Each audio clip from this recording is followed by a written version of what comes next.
All right, all right, all right. Yeah, I want to start recording.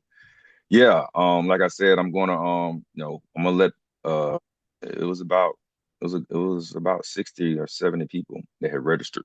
So I'm gonna give people about I start around 6:10, somewhere around there. But I'm going to go over some cases that I'm a part of and show y'all some of my work so that y'all know who I am, so that y'all will know for certain that you're not talking to a dummy and that you're not talking to someone without receipts and someone without knowledge and without experience. So I don't speak from theory. I speak from personal knowledge. I speak from personal experience, and I speak with a high level of comprehension, and I have the receipts to back it. And I'm going to show y'all so that because I'm going to because it's things that I'm going to say in this webinar, and it's going to be people perhaps initially that may disagree, and that's fine because I'm not really too concerned with people disagreeing with me because I'm only speaking facts, and I'm not here to necessarily convince anyone. Don't read this is remember now, this is a free webinar. So I'm not here to convince no one. I'm here because a lot of people reached out, and it's very difficult to try to call 100 people. And more That's what I was on the importantly, phone with yesterday. I don't have time to have explain this something very complex, like because it's certain myths that have to be debunked, and we have to keep things in context because in this private sector where everyone's online studying, trying to understand what's going on, it's a whole bunch of people um taking things out of context, and even I myself um allow myself because I don't know who here knows Gene Keating. Anyone know of Gene Keating? Anyone? No, that's an old head. Like y'all heard of Patrick Devine? So Gene Keating was one of my second mentors. So that was he was the one. He was like in his 80s when I met him, but he was one of my personal mentors. And so I learned a lot dealing with the UCC and the mortgages, and then there's a lot of concepts that were introduced to me back in 2016 that stuck with me for a while, and I considered Gene Keating very, very, very intelligent. And so part of his ideology stayed with me for a very long time, up until recently, where I had to where uh I had to pivot, and I had to drop some things because my level of integrity, like when I read, I'm like, once something become clear to me, I have no other truth. I mean, I have no other choice but to acknowledge the truth.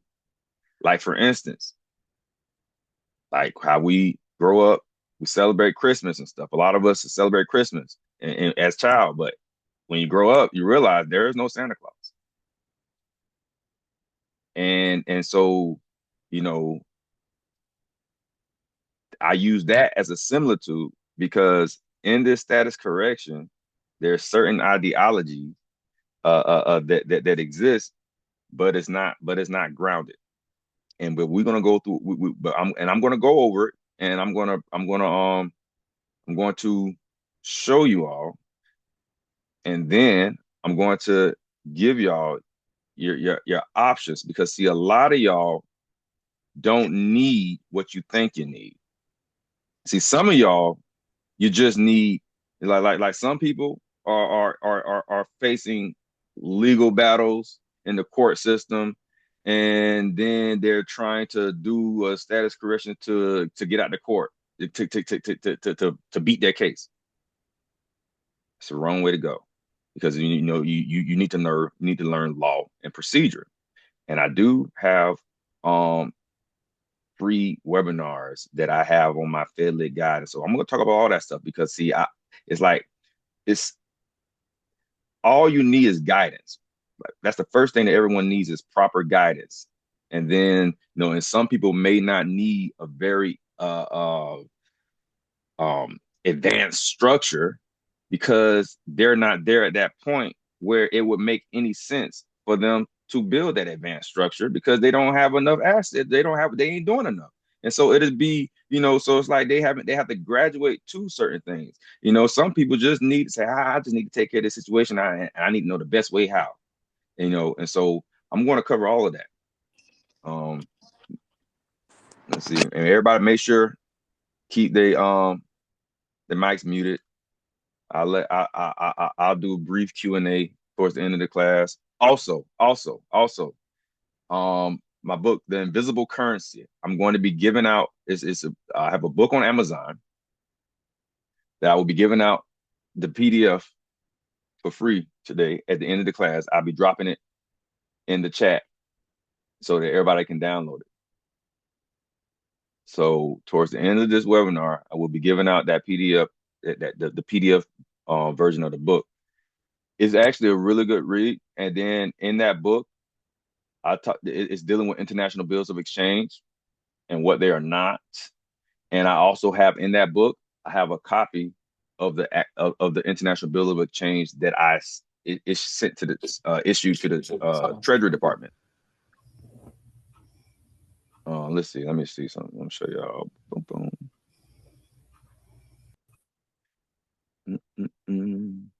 Invisible. Where we at?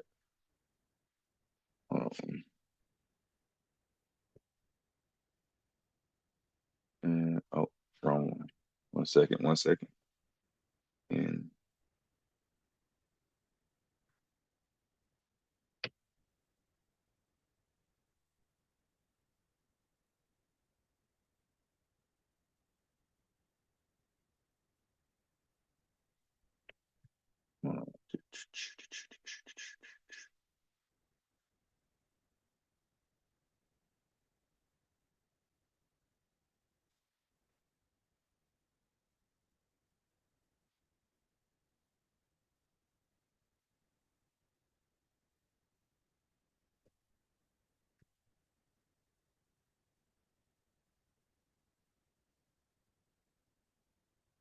okay, here we go. Let me show you something real quick. Share screen number 2. All right. Yeah, so that book right there, y'all see my screen? Yeah, y'all see it. So I'm going to be giving out this book, Deep History of International Bills of Exchange. I'm going to be giving out the PDF of this book towards the end of class. The Invisible Currency is a deeply personal and rigorously researched journey through the true history of international bills of exchange, one of the most powerful commercial instruments ever created. Written by Minister Kafil Tunsill, this book traces the bill of exchange from its ancient roots in Arab Hawala networks and Islamic Suftaja contracts through the Italian merchant revolution of the 13th century, across the trade fairs of medieval Europe, into the colonial American economy, and all the way to the digital financial systems of today. But this is more than a history book. It is a story of sincere belief, honest action, and hard-won clarity. After learning about International Bill of Exchange and genuinely believing it could be used to help families facing foreclosures and crushing debt, Minister Tunsill drafted instruments addressed directly to the United States Treasury, even writing the Attorney General to notify the government of his good faith intentions. The Treasury response was not rejection; it was a redirection. The ambiguous answers sent me on a deeper search for the truth, and that truth ultimately led to that book. Now I have a copy of the International Bill of Exchange that I drafted and sent to him, and I have a copy of the letter that I drafted and wrote to the Attorney General, and I have a copy of the Treasury's response, because I'm one of the very few people that do things and I get responses. Like, I do things and I pull up on agencies, FBI, the sheriff department. I sue judges. I sued a judge before I ever knew anything about a status correction, about a straw man, about any of that. I was already doing pro se litigation in propria persona. I was already studying law. Like my teacher, see the reason what gave me the edge is the fact that the one who taught me law, my teacher, he had already been doing law for 50 years. He was 80 and he had nothing but receipts. So see, I was taught by someone with receipts and someone that his big thing is read Constitution, read this, read, get the statutes, get this, and then if the statute, if the statute is unconstitutional, then you object to it. But the point is, I was taught procedural law, and the way that I was taught, let me tell you what happened. Okay, here, all right. No, I'm gonna clap. I want to show y'all something real quick. Bam, bam, bam. What's this? Michael.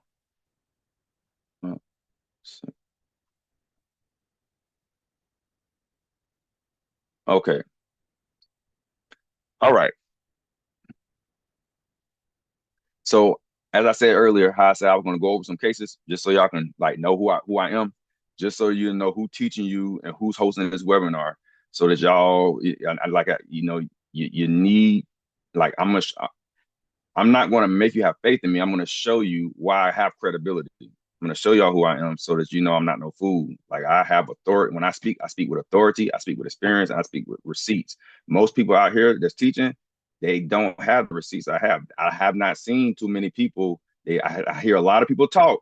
I hear a lot of people talk, but I don't see nobody with no cases that they won, that they got paid, that where they can show me that they comprehend law for real, and that when they go in court, they get results. I haven't seen that a lot. That I was getting results before I ever knew about a straw man theory. I was getting results before I met Gene Keating. I was getting results. I was just intrigued by all his knowledge and stuff, and so it was just my mind. I was expanding my knowledge, and I did. Overall, I did, but over time, take. I had to drop some of the ideology. But this was my first case right here. This case, Kafil Tunsill, City of Jacksonville, College of Abdul Kareem. That's my ex-wife. That's my daughter's mother. This was done, as you see. This was 2016. So this was 10 years ago. So so as you see, I've been litigating for 10 years plus. I really started in like 2015, but this is my first lawsuit for myself.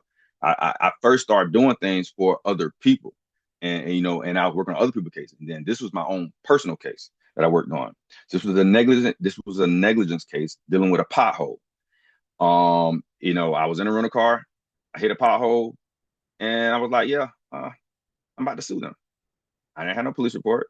I wrote up my own affidavit.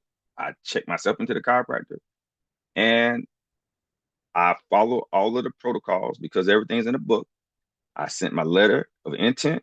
I waited 6 months. I dropped the suit, and it led to you see right here. I had right here had a default at one point. They vacated the default. Then so let's see what happened. Let me look at this. Okay, no. So in the beginning, when I sued them, I had sued them too early because I was learning. So so I was learning, and so I had realized that you had to wait 6 months to sue a city, and so so I had to so they vacated default. Then I had to do an amendment. So then once everything was amended, they did a motion to dismiss.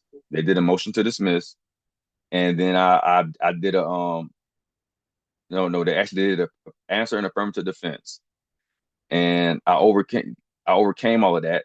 The judge set it for trial, and ultimately we went through interrogatories, all that kind of stuff, blah blah blah. Went through all that, and then at the end, we got to the dismissal with prejudice. We settled for $8,500 because remember now this is just a pothole. This is just a pothole case. So I settled with the city for $8,500. They had to pay me $8,500 for a pothole. Now I wasn't a rental car when I hit the pothole, so it really didn't matter. The point is, this case right here, the way that I like master law is through doing. Like I don't do theory. It's like, so when I knew nothing then, I took like, I had a lot of confidence and I knew how to read the book. I had the book. So I had the books, but I had no experience. So when I filed this, I had the books, I had the knowledge, zero experience, but 100% confidence in myself, in my ability to talk and speak for myself, period. And I made mistakes. But see, the thing is, when you make mistakes, you learn. And so, because of how much litigation I have done in the beginning, I made a lot of mistakes, I'm saying. and those mistakes taught me a lot. I won't make the same mistakes, And so, it's the mistakes that I made years ago that give me the experience, that give me the wisdom that I have now. And so, this case, this case right here, if you want to look, this is in Duval County. 2016 CA 000738. Y'all can look it up yourself. You can go pull the case and look it up yourself. But that's one of my first lawsuits. This right here was this right here was when I did a bankruptcy case for myself, because I had got laid off when we was working at the port, and instead of losing my assets, I went into bankruptcy, and I stayed in the bankruptcy for about 10 months and I kept, like, I wasn't paying rent, wasn't paying vehicles or none of that stuff at that time. I used bankruptcies to shield myself, and I was doing a lot of litigation in bankruptcy. But I had a sanctioned JEA because they had turned my lights off, and after I was in bankruptcy. But they can't do that. And so I sanctioned them, and so I sanctioned them for violations of automatic stay, because what right here it says, on April 27, 2016, JEA disconnected the utility service of the plaintiff's residence despite having knowledge of the bankruptcy. And so at the end, order on second amendment motion. So the order was, they gave it an order. When you go down all the way down here, order and adjust the debtor second amendment is granted in part and denied in part. The motion is granted to the extent that the debtor seeking an award of actual damages for willful violation of automatic stay of the bankruptcy code, and actual damages awarded in the amount of $166.50, because I had to take off part of a day because I left work and had to take off. They had to give me they had to pay me back the actual damages. And then they didn't, and then they denied the punitive damages. But they hardly ever give punitive damages. But the point is, again, um, all this, this sanction, this right here, this was done before the era of AI. So, like, when all my litigation experience do come from the law book, come from reading the forms and me putting it together on Microsoft Word. They come from the way that our attorneys learn, lawyers learn. So I'm before the age of AI. AI don't make me. I do leverage AI nowadays, but AI don't make me. I make AI. Just so we're clear. So that, but it's important for me to show y'all this before we get into the PowerPoint, because I need y'all, and some of y'all, like, I have a few mentees in this webinar, but it's some people here that ain't never talked to me before. Y'all don't know me, and I owe it to you to at least show you who I am, so that you will know for a fact that you are listening to a learned man, to a man with receipts, to a man with a good head on his shoulders, to someone with good comprehension, and I'm not no idiot. And then to a man that I traveled 50,000 miles last year traveling around this country. I went from coast to coast, from Florida to California to Nevada to Chicago to Tennessee to Texas to Washington D.C. Dropped a lawsuit on the Washington D.C. The Treasury Department. Let's see. Let me see. Right here. See this case right here? Tunsill versus Benson. This is an individually and as trustee of Serving Humanity Trust and all other similarities situated. Because this was dealing with redemption. They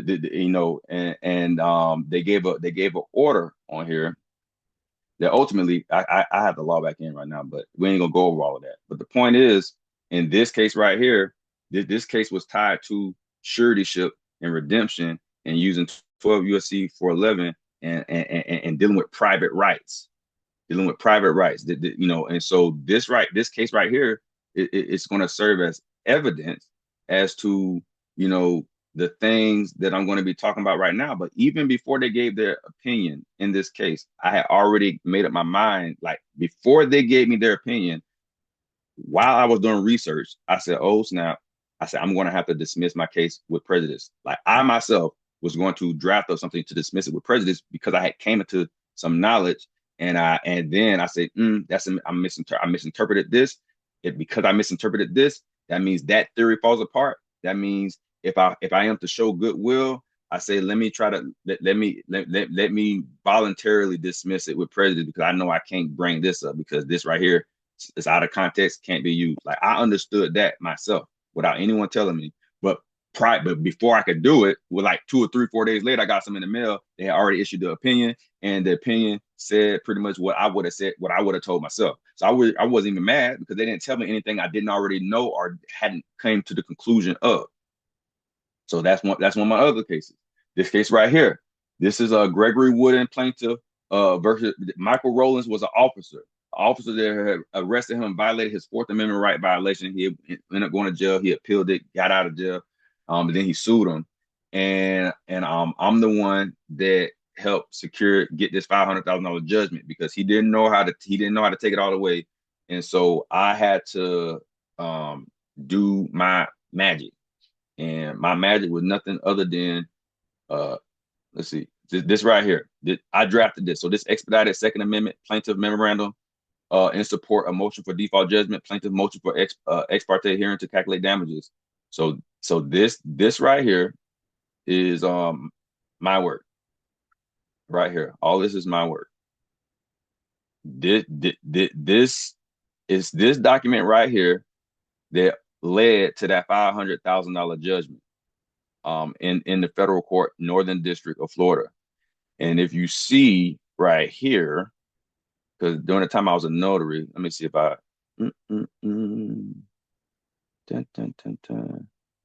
See right there. So my boom, Kafil Thompson, notary public. So I also notarized, because we had sued for 3 million. So we was trying to get to 3 million, but end up getting 500,000. And so, but this is all of this is my work.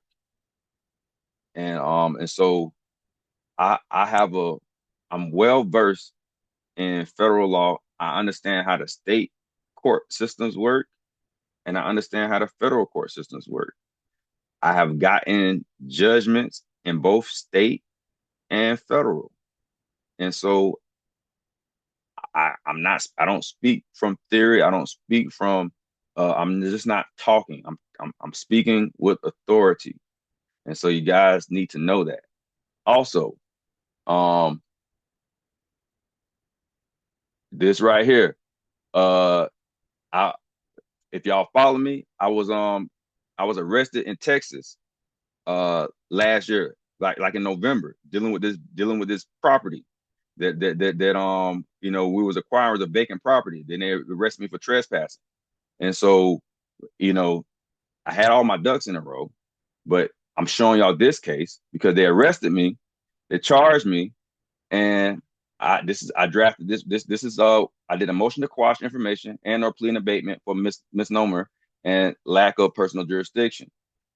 So I put this on them, and ultimately it led to the court the state respectfully requested the court to dismiss the above entitled and numbered criminal action for the following reasons in the interest of justice, because they didn't have anything. Now, when I went to that case, like when I went to that hearing, the reason that hearing got dismissed is because I'm a seasoned veteran.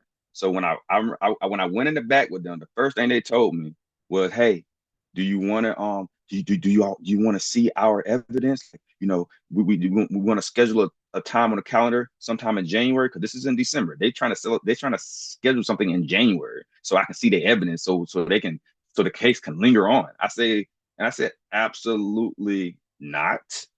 I filed a motion to quash and or plea of abatement. I said, you guys have you have not given me a written response as per. Then I cited the Texas statute that requires them to give me a written response. And then I said, I don't want to talk about nothing I said, I want this to be over. This case need to be dismissed. And I said a whole bunch of other stuff. And within 5 days, that case was gone. Because again, I moved in pro prior persona. I didn't come in, I didn't say nothing about no living man. I didn't say nothing about none of that. I don't, I am, it's clear that I'm living because I'm talking. I come in pro se. I'm pro se in pro prior persona in my own comfort for myself. And then I stuck to the procedures because I told them I said it would be a violation of my procedural due process. It'd be a violation of my procedural due process for to even hear anything y'all have to say without y'all responding in writing to what I already sent. So that case gone. Had another case. Where is it at? Uh, oh, that right there. This is another case. Um, dealing with a vacant house, where they had they had filed a complaint because we had this house for like a year or so. It was a condo down in Jacksonville Beach. Then they ultimately end up filing a civil complaint. But then at the end of this case, so you see the civil complaint, so they did the civil complaint. You see my answer and affirmative defenses, Kafil Tunsill, answer and affirmative defenses, because you always got to do an answer and affirmative defense. You know, you see that they did the judge granted they strike my motion, right? They strike my answer. They did a final judgment. But you see at the end where it says notice of dismissal, and let's show y'all what happened at the end. At the end, what happened is what is supposed to happen. Let's see, where is it at? Uh, right there. Boom. North Beaches plaintiff. You are hereby notified the plaintiff North Beaches condominium association by and through its undersigned attorney hereby voluntarily dismisses the above style case with prejudice as to defendant Kafil Tunsill. Again, just showing y'all I handle my affairs. I'm not this person just talking that ain't that they got a rap sheet of he don't know what the hell he talking about. No, I got a rap sheet of I know exactly what the hell I'm talking about. So that's why y'all need to pay attention and lock in and listen. When I'm talking, unless you know somebody that done help someone get a $500,000 judgment, unless you know somebody that have shown themselves, like I got arrested, I got arrested and my mentees knew when I got arrested, and I was out the next day, and I was chill. They witnessed everything. They witnessed the whole process. And they witnessed me stay grounded and live what I teach. They witnessed me live what I teach. I didn't have to go ask nobody in the private, hey, can you help me? I'm in trouble. No. I mean, I really do that. I live this. I'm not here talking shit. I live this. So important for me to show y'all that dismissal. Yeah. Those are a few cases. Now I don't know way more cases than these, but these are just a few cases where I want to show y'all these results so that y'all understand who it is that you're talking to. So you put some respect. My name ain't Birdman, but you got to put some respect on my name when you talk to me, because I ain't just talking crazy. And I may say some things that you may disagree with, but if you disagree with something I have to say, before you even open your mouth to object, or before you even think about objecting, you better go study, you better go research, and you better go look at the context, because context matters. And so I'm speaking from proper context, and I'm going to challenge some people's ideology or what they think that they know. But again, I'm not sure. I'm probably like the only one that teach online that done travel fit. Like I was in a tour road when I was traveling this country, so it really didn't matter. I wasn't putting miles on my own car. Actually, I don't even own a car. I don't even use. I don't. I got property, but I chose not to have. I don't have any personal liability when it comes to vehicles at this moment.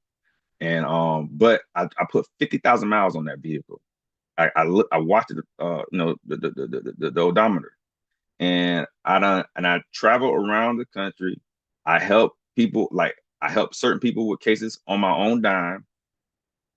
I shook men's hands around this country. I made personal connections with people all around here.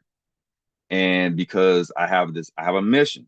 I have a mission. And so God had me do that because that's the only way to create a real connection is to meet someone in person.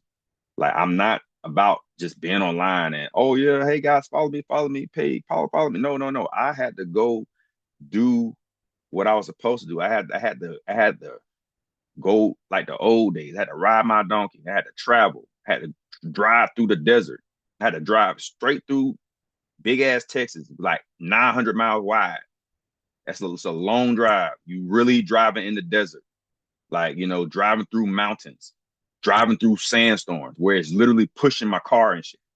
Like I've been through all of that when I was riding, and so I just wanted to show y'all that I'm about to let me pull up the PowerPoint, but I have to show y'all that so that y'all can see for yourself, see the evidence for yourself, so that you don't have to believe me. I just showed you. Yeah, you see the cases. You see the cases. You see the claims being placed against me, and then you see it dismissed. You see the claims put against me, then you see it get dismissed. Then you see me put a claim, and then you see me get paid. You see me put a claim, and then you see me get paid. Now I have yet to sue. I still got to sue Texas officers, the Houston officers for arresting me. They're not off the hook. I'm still going to sue them because once I got this dismissed, this is my receipt. I got a certified judgment. So I'm going. It's just a matter of time before I go back to Houston and drop a lawsuit on them so that they can pay me some money. And so I'm just taking my time because I don't be in a rush.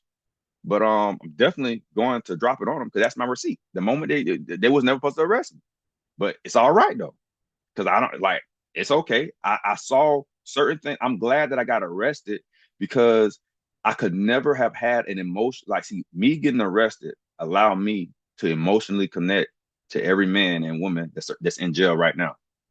There's no way. I'm telling you right now.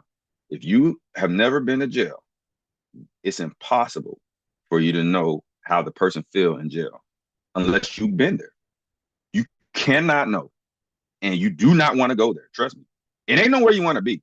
I was patient, but I definitely didn't want to be in there past 24 hours because I'm just because I wasn't supposed to be there. Period. But it's just nowhere you want. You don't want to be there. It's not good. They don't treat you good. They don't look at you like you're human. And I gotta sue the prison. Like that's another thing. I gotta take down the prison system. And so I'm gonna do that by making billions of dollars, and then I'm gonna make sure I'm gonna make sure to attack them because I'm gonna have billions of dollars, and but I gotta get rid of them because that like I was pissed to hell when I was in there. I was very pissed because I was just like, yo, y'all shouldn't be treating people like this. Like I was mad for the people that was in there because I already knew what I already knew that I was gonna take care of myself, but it was people in there that I'm like, damn, they in here because they were probably sleeping on the side of the road or sleeping somewhere where someone said it was trespassing. They just picked up a homeless person. I don't like this system like that. I don't like what people doing, And so I gotta that gotta be fixed. Let's see. Boop boop. Mm-mm-mm. All right. Hold on. Share.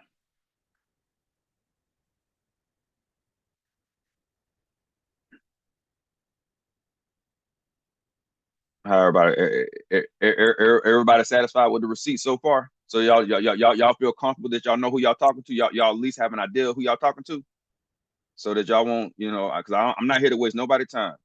So sometimes I'm a little long-winded, but I have to show y'all the evidence. So I don't. So I had to jump into the evidence real quick before the PowerPoint, so that you know that I'm speaking from authority, and I need you to take everything I say today serious because I'm telling y'all right now, some of y'all may not need the 90-day mentee program. Some of y'all may only need to guidance on how to handle your legal situation or how to address stuff. And to address that, I got free webinars and I can tell you what book you need to get and I can tell you how you need to think about it. I could tell you how you need to make the help you make the assessment, because maybe that's all you need. But for the people that's interested in moving in, using trust structure, using DBAs, and understanding LLCs and holding companies, and separating personal liability from commerce, and then and for people that they have this vision where they want to build. They say, now I want to build, and I have this vision in mind, but I want to build with proper structure, and I want to be protected, and I don't want to operate in my personal capacity. And so I want to move in a way where I'm in the private, but I'm moving in the public. And so that's what I do. So that's what we're going to talk about in this webinar. You know, so y'all just stay tuned, be patient, take out your pens so that you can write down, any questions you perhaps may have. But I'm just here to tell y'all that, you're not about to have to do the paperwork you think you have to do. Because some of y'all came in here perhaps thinking, y'all looking to do some formal status correction.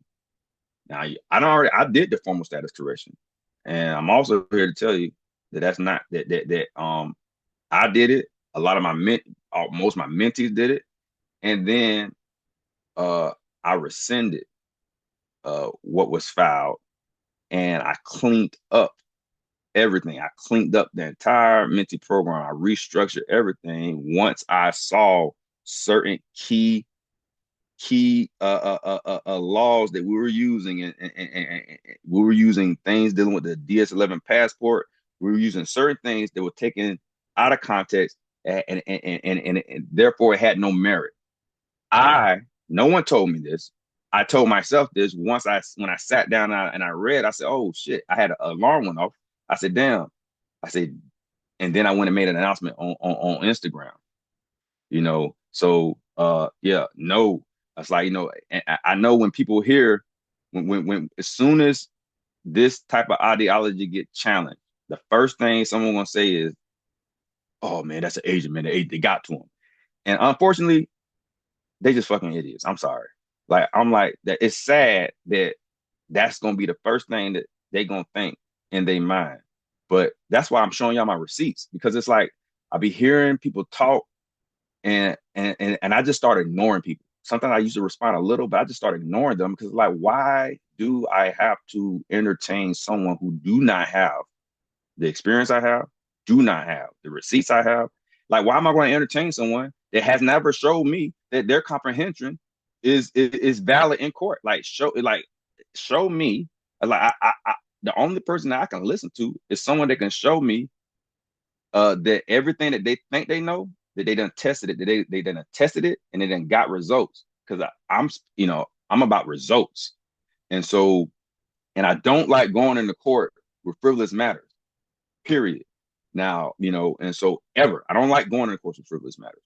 I'm not that type. I'm not like emotional. I have control over my emotions, meaning, and I only did that through my belief in God.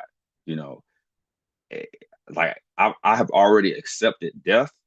I understand what death is. I do know that death is the gateway to paradise. I know that. I understand that I'm just here, and God is using my vessel, and I'm just enjoying life for a while. And I know that when I die, I'm not going to experience my death.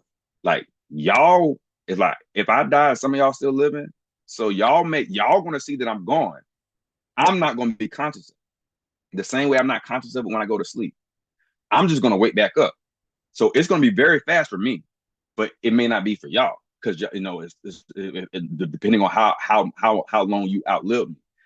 Science backs up everything I'm saying. When you understand the conservation of energy, and you understand consciousness, when you understand all these things, you become at peace, and then you stop worrying about death. And you just start living in your purpose. Because when you live in your purpose, it every day is a great day. Even when you struggle, even when you have to go through some form of struggle, every day is a great day, because you living in your purpose. And so like me, I'm living in my purpose right now. And let's go on ahead and pull up this no. Yeah. And I'm here to help all of you all live in your purpose as well. And I'm here to tell y'all the truth so that y'all don't waste any time. I don't want y'all to waste any time um on going down a rabbit hole looking for something that does not exist. Or, I'm speaking again, I'm speaking from personal experience. I'm speaking as someone. I done practically everything that y'all trying to do. I have tested, I have done, and I have determined what is legit and what's not legit. See, I always knew how to like litigate. See, now I didn't, litigation and going in the court system. I knew how to do that before I came into this ideology of status correction. It was just while studying this status correction and trying to understand it and comprehend it, I took what I learned and then I fit it into what I already knew, and I made it conform to what I knew, and then I pushed it that way. I pushed it the way that I knew how to push it. And that's the main reason why I sued the Treasury, because it's too many people. I didn't like the idea of when I came on Instagram, and when I first came on Instagram, I was teaching law, and I was teaching bankruptcy law and civil litigation and all kind of stuff. And then people like, hey man, status correction, status correction, status correction. And I knew about it. I just never dug too deep into it, because what I noticed when I was in Gene Keating class, every single person had an issue in court about, oh, the judge didn't listen to me, this and that. Everybody had a problem except me. And like I'm like, damn, like I didn't have none of the problems that they had. But that's probably because none of them learned law the right way. None of them, all of them disrespected procedures. Like I never violate, like I honor procedures. Why? Because that's what you're supposed to do. And guess what? That's how you beat them, because they don't, the system, they never follow their procedures to the T. But they also count on you not to know the procedures. So if you don't know the procedures, well, then you let them get away with murder. But if you are but if you're the best, if you're better than them, if you stick to the procedures, if you understand how to give yourself due process, if you know how to invoke your rights in propria persona, and you know how to stand on your own too, then you can handle any matter. No matter what subject matter is, you can handle anything. All you need is the rules and procedure. And you need to understand the Constitution, and you need to understand that you already private. You need to understand that you already have standing. You need to understand that they're not making a presumption that they are over you or that you're the strawman. They're not making that presumption, because if they was making that presumption, then I wouldn't have won the cases that I won. If they was making that presumption, then I wouldn't have been able to do what I did. But I did it. Because before I ever even knew about a straw man, I was having much success. Why? Because I moved pro se in propria persona, and I made sure to stay in compliance with the rules, and they didn't, and I won. And I done made judges. I done had judges like very quiet, like face getting red and everything. But because I was so professional, because I was so in order, it wasn't nothing that they could do. They couldn't do nothing other than bear. They had to bear through it. They had to bear through it. And so, I already know the power that everyone has right now today. without, like, you don't have to do no paperwork to have this, to have the the standing that you think, like the standing that you seeking through a status correction. I'm telling you, you have it now, and I'm gonna show it to you throughout this PowerPoint webinar. And then we're gonna determine what else it is that you may need. Because again, like I said, see, after certain guidance that I give y'all, and then I point y'all in the right direction, and I give you and I give you certain tools, certain free tools that I have, you may not even need me. And some of y'all may continue your journey on with me, but it just all depends. Because again, I only want y'all to. It's like I don't know what you want. You the only one that know what you need. And so I'm just going to tell you the truth. I'm gonna give you. I'm not gonna gatekeep anything. I'm not gonna make you think that I got something that you need so that you can have standing. No, I'm telling you right now, you got standing. So now it's up to you whether or not you believe me so far. But I'm telling you right now, I know for a fact you have standing because I know, like, I know this. Like, I know you do. Like, now you may not know you do, but I know you do. And I'm going to show you why. So now, boom, the great status correction illusion. What actually protects you in America? The evolution from theory to lawful structure. By Minister Kafil Tunsill, May 17th, 2026. This is the masterclass objective. This presentation is not merely information. It is a deconstruction, a reconstruction, a spiritual awakening, a legal education, and a bridge into practical structure. Y'all see y'all see the PowerPoint, right? Make sure I'm sharing my screen. Yeah, you sharing. Okay, cool. All right. So hello and welcome. So now tonight is not about attacking people. Tonight is about telling the truth. Many people entered the world of status correction because they were searching for freedom, justice, and protection in a system that often feels overwhelming and predatory.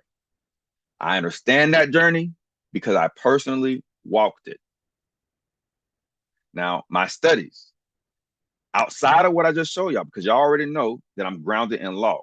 So, I've been studying and practicing law and litigating since 2015.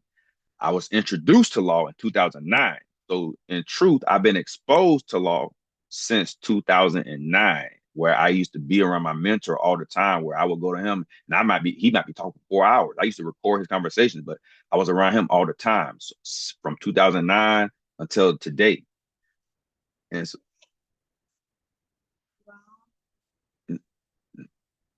no, we don't have any.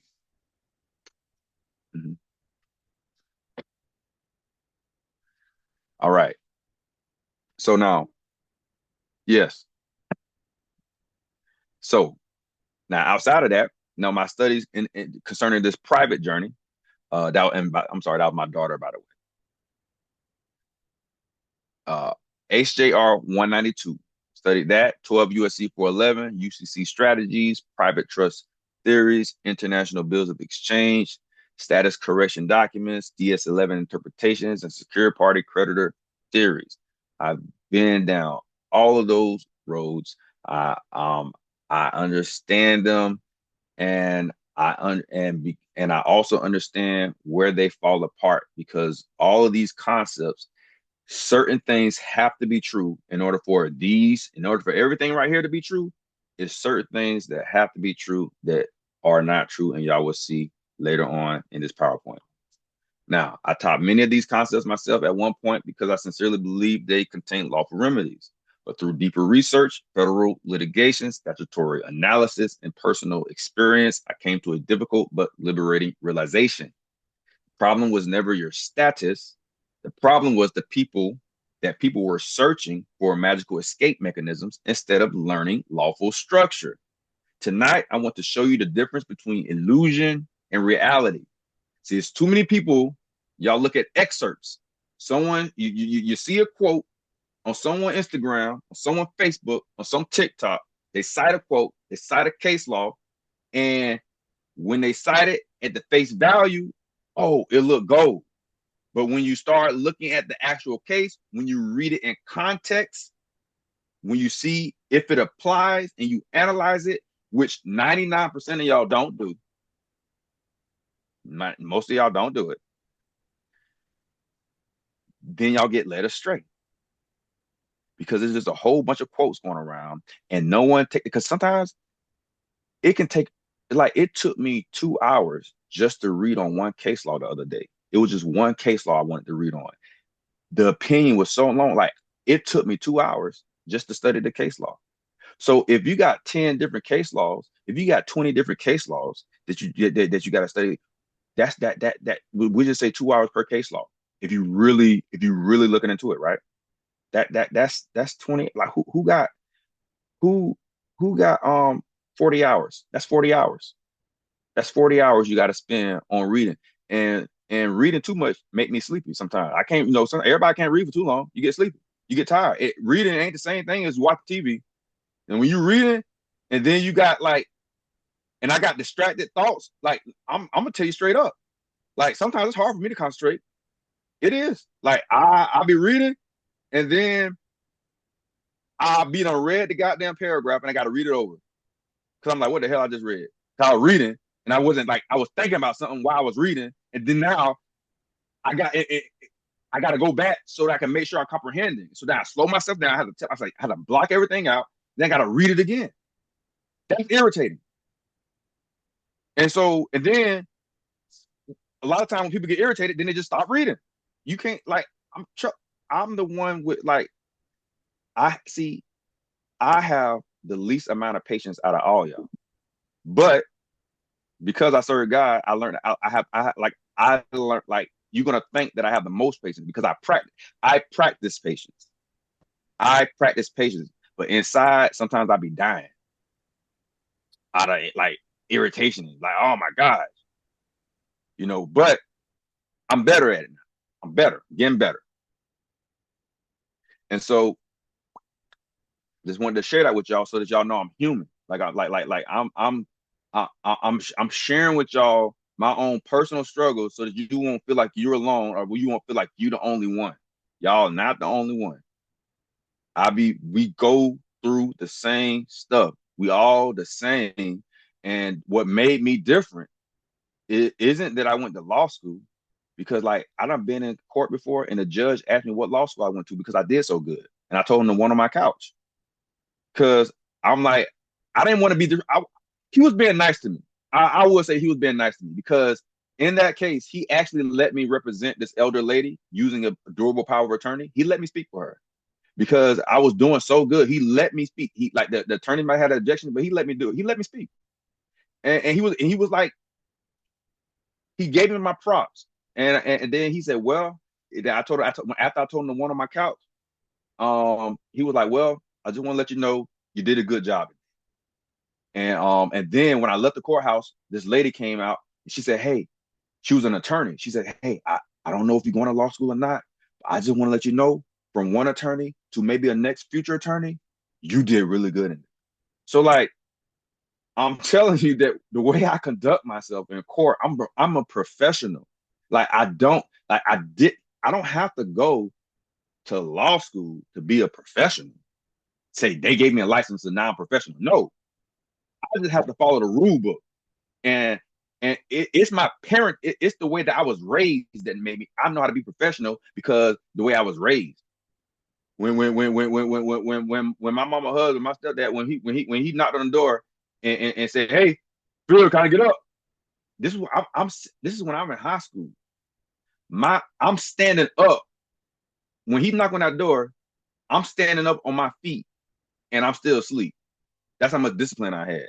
That's how. So we was trained like we had some type of concept. We had like a form of militant training, like where he didn't play, but he was the most compassionate person too. So it was just like I had a really good upbringing because I had the man that I had in my life, and it's really important for young boys to have men in their life. And I'm very thankful that I had the men that I had in my life because that gave me structure, it gave me discipline, and it allowed me to be who I am today.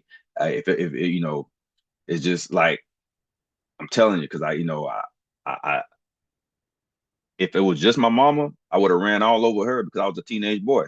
But when there's a man present that don't play, the boy, like if you a halfway decent boy, you're gonna get your ass in check because you're not about to challenge that man the same way you're gonna challenge the woman. You're just not. A boy not gonna do it. I didn't do it. I knew better. And so because of that, it kept me in check. And I'm so thankful for it.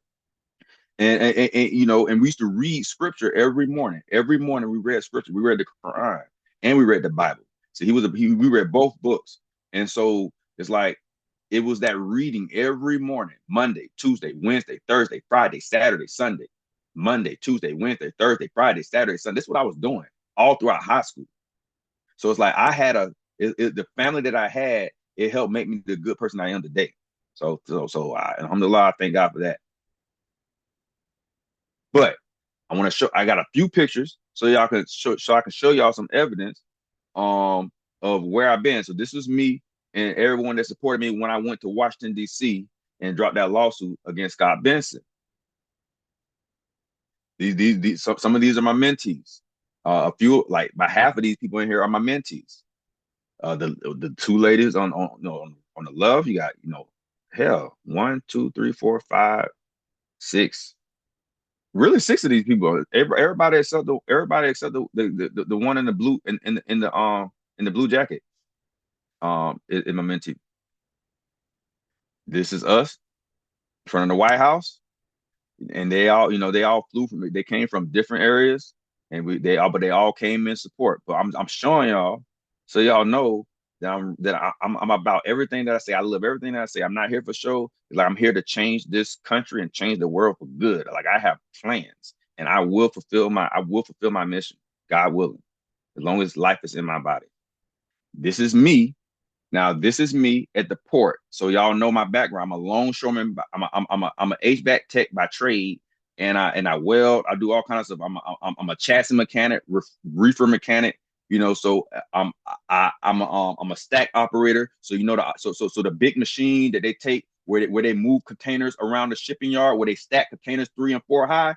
I was the guy doing that. So I'm a certified stack operator. I'm a certified forklift operator. I'm a certified tractor trailer. I move 40 foot, 40 foot, 48 foot, 53 foot trailers all around the port, 60, 70,000 pounds. What else? Like genset, genset mechanic, like all of that. I got hella certifications. I don't have to like. I'm here by choice. FYI, I left the port willingly.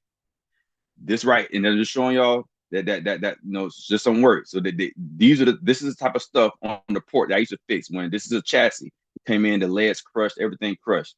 So I had to cut everything off and I had to weld everything back, put it together, and voila. So these things I had to do. I can cut a chassis in half and I can weld it back together. Like I done did everything there is to do in a chassis. I done. And so this is my daughter. I'm chassis mechanic at daytime. I be litigating after work. So this is my daughter. This is me. We was at the federal courthouse. We had just left a hearing. So I took my see when I had hearings, my daughter came in there with me. She in there with me, holding what? The law book.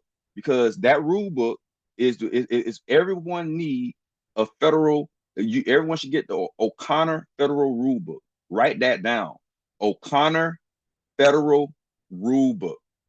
It's the civil trials. So you can get it on Amazon. They probably got it for 30, 40, 50 bucks, 60 bucks, but find a used one or whatever the case is. But you need to have one of those in your possession. You should have a physical copy of the federal rule book and get the O'Connors because they have good case laws in there. And then they have the O'Connors forms where they have the rules and then they have the forms and everything in there that you need is right there at your fingertips. See, this is what I see. AI wasn't there around, so I was relying on the rule book. My knowledge come from the actual book because everything comes from the book. Even the knowledge from AI is pulling from. It's AI is trying to pull from the book, but sometimes AI make mistakes. and when they pull it from the book, and then they misquote things. So that's why you got to use your human eye, and then and check everything, which a lot of y'all don't do. And I'm making it mandatory with all my mentees that they're gonna have to check everything we use with AI. We're gonna have to check it without, because it's been some mistakes made, and I don't like making mistakes in court. And this is me. I left the port, and I started doing produce. So I was making six figures at the port. I willingly left, and I started, and so that I can grow. So in order for me to fulfill the mission, the vision that God put in my heart, I had to drop everything I was doing, and then I left and I struggled. That means my income took a hit. I went from making 130,000 to probably make like 70,000 next year by myself doing produce. But when you go from 130 to 70,000, that's a big ass hit. It don't to other people, like, because the thing is, when you self-employed, in order for me to match 130,000, I damn near got to make $400,000 just to match just to feel like I got the same amount of capital, because I'm spending money every day when you self-employed. When you work for yourself, I gotta buy produce. It's like I'm constantly spending. And so, this was me at the produce shop. I used to uh sell produce at Ponte Vedra. Every Tuesday I had a market, and I had contracts downtown Jacksonville for different senior citizen homes. Like, I was, this is the type of produce that I had. I was featured in the Ponte Vedra newspaper. You know, it's like, those are the type of greens I used to sell. You know, this is my trailer. This trailer right now is in Jacksonville. I still have this trailer, and I'm gonna put it back. I'm gonna put it back on the road. So I still have all of this. Like, I still have my equipments. I just have to put people to work, like, because it's just, I'm doing so much. I'm juggling so much that because my whole objective is I got to put Elon Musk and Jeff Bezos out of business. That's what I'm gonna do. But a lot of people gonna say that. See, I said that I was gonna do this. I said that I was gonna do this when I was turning a wrench. So when I was at the port saying what I was gonna do, they're like, "Phil, boy, you crazy, boy." Because when you're at work, people say all kinds of stuff when you're at work. But when they saw me leave work and they saw me do this, and now I'm right here, and now I done traveled the whole country, and now I done created crypto on XRP Ledger, and I did all this other stuff. Now I'm looking real serious now. See, now it's looking like I'm real serious. Like, oh damn, he might can do it.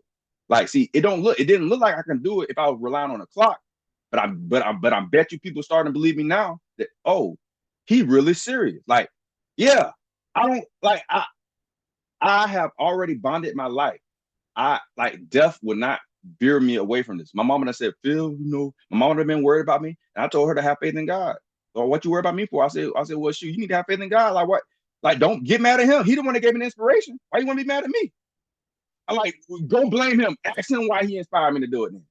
Because I'm not gonna not follow the inspiration. And that's one thing I don't ignore it. Everyone. And when I say I had to ignore it, everybody. I had to listen. I had to not listen to everybody to get to where I'm at today. Had I listened to, I'm talking about, I am my own emotional support. Like, that's how strong you have to be. If I relied on someone else as an emotional support, I would not be here. I would have been hit stop. I would have been listened. But because I was never doing this because someone was speaking into me. I was doing this because I was reading scripture. I was reading scripture.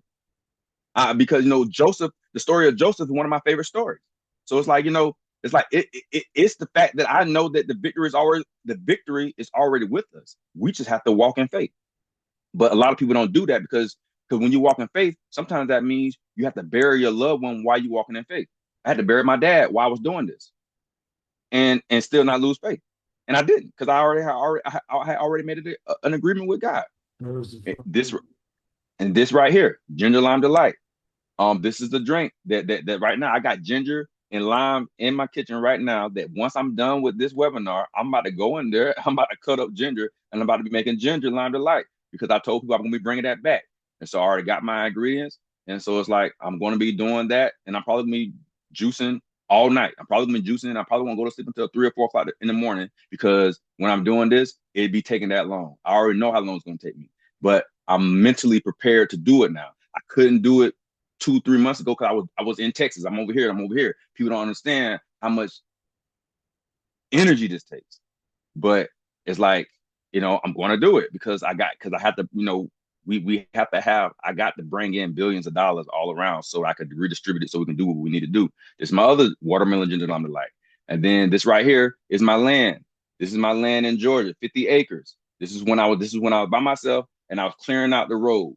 See right here? See the difference between I did this. This right here, I cleared that out myself by myself. I was there riding around. This my other Honda I had at the time. That's my tent. When I bought a tent, I went and slept out there. It's like this was way back in 2018. So it's like before y'all ever knew me, I was preparing myself for this day. I've been preparing for this day for a long time.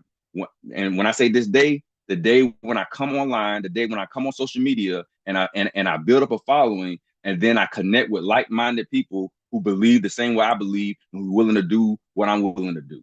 Like because I'm willing to share this land with everybody who's willing to lock arms with me. But everybody gonna have to prove themselves worthy. That's all I'm saying. And so no trespassing. And then this right here, let three more pictures and we on to the PowerPoint. I just need y'all. The reason I'm showing y'all this because y'all need to know who I am. You need to know how serious I am, and you need to know that I'm coming from a good place when I teach you guys. Y'all need to know I'm coming from a good place, and I'm doing what I can to help you all avoid going down the rabbit hole and trying to chase something that's not going to help you. So I'm trying to help advance you all to whatever it is you're trying to do. Is my objective to help advance you to that destination. But you can't get to that destination if your mind is clouded with false ideology, and that's going to ultimately, it may not get you in trouble, but it's going to waste your time, and time is something you can't get back. And so, but Julian Brown, that's the guy that turned plastic into fuel. So for all y'all who don't know him, even if y'all don't follow him, you need to follow him because I met him when I was in Texas. He's the guy that turned plastic into fuel. Um, that's a group picture. See that right here. That's his machine. So Nature Jab, that's his machine right there, and he's going to release the blueprints. He's going to release the blueprints, um, in his book this summer.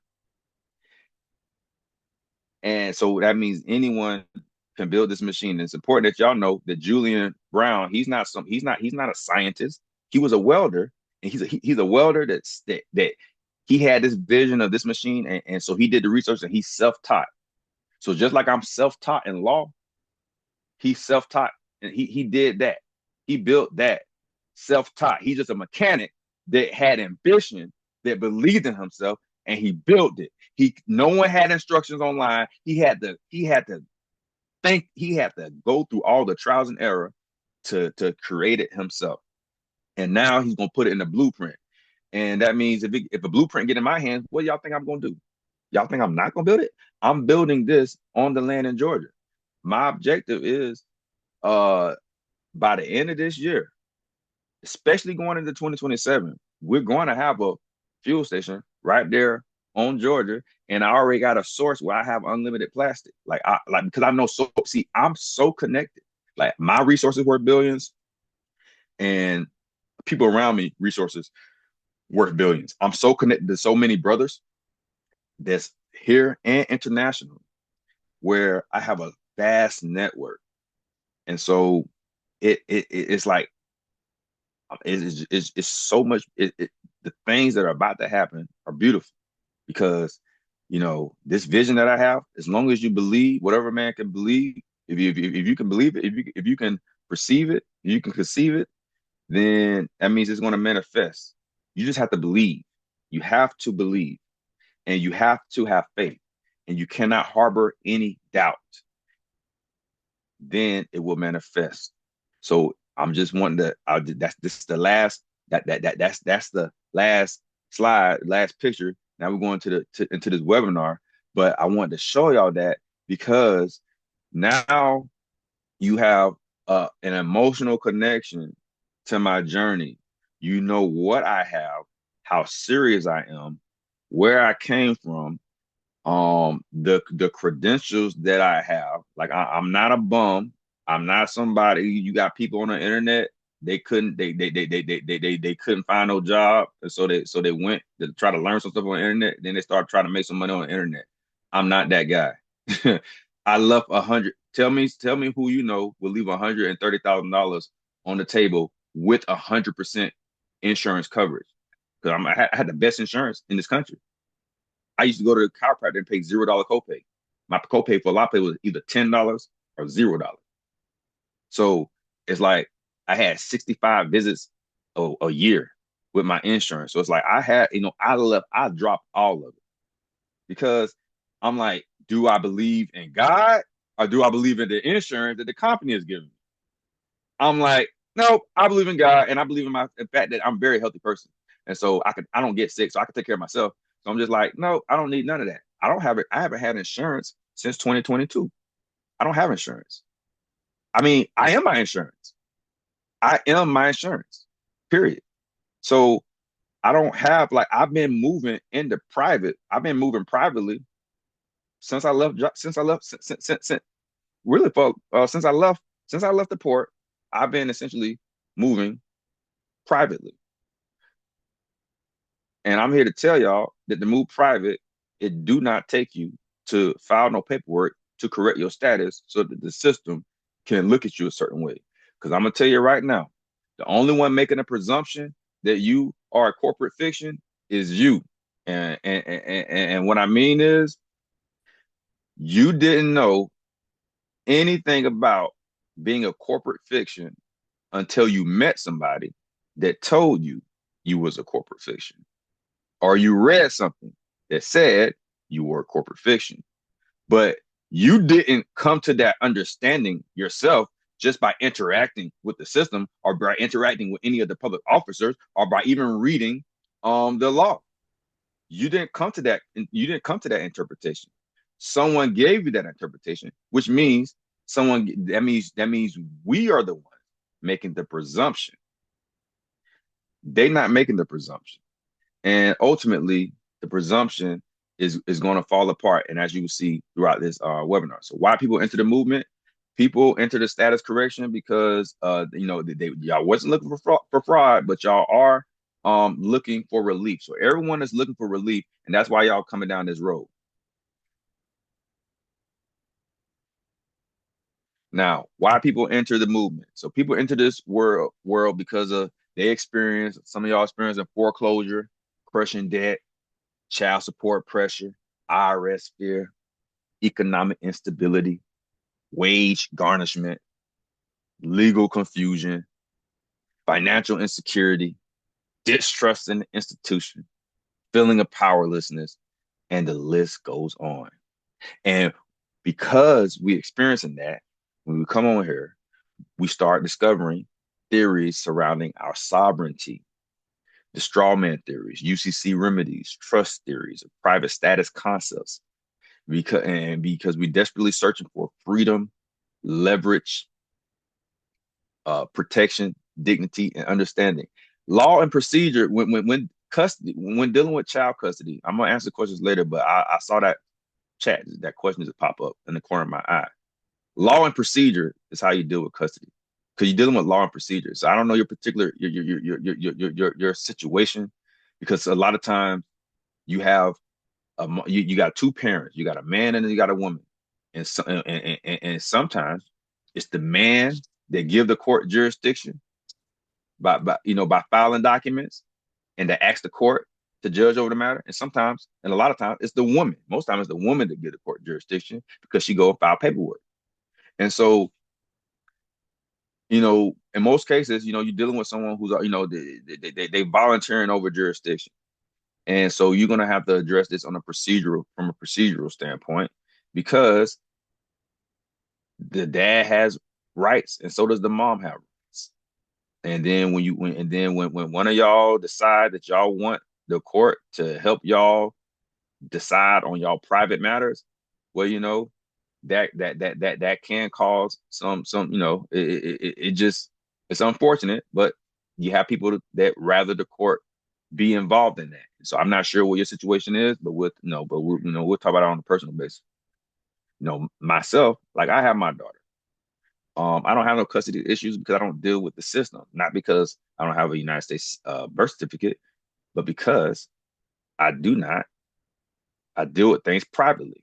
Me and her mom, we dealt privately, private contracts. So sometimes it's best to stay in the private. Y'all should start dealing with people that respect private contracts.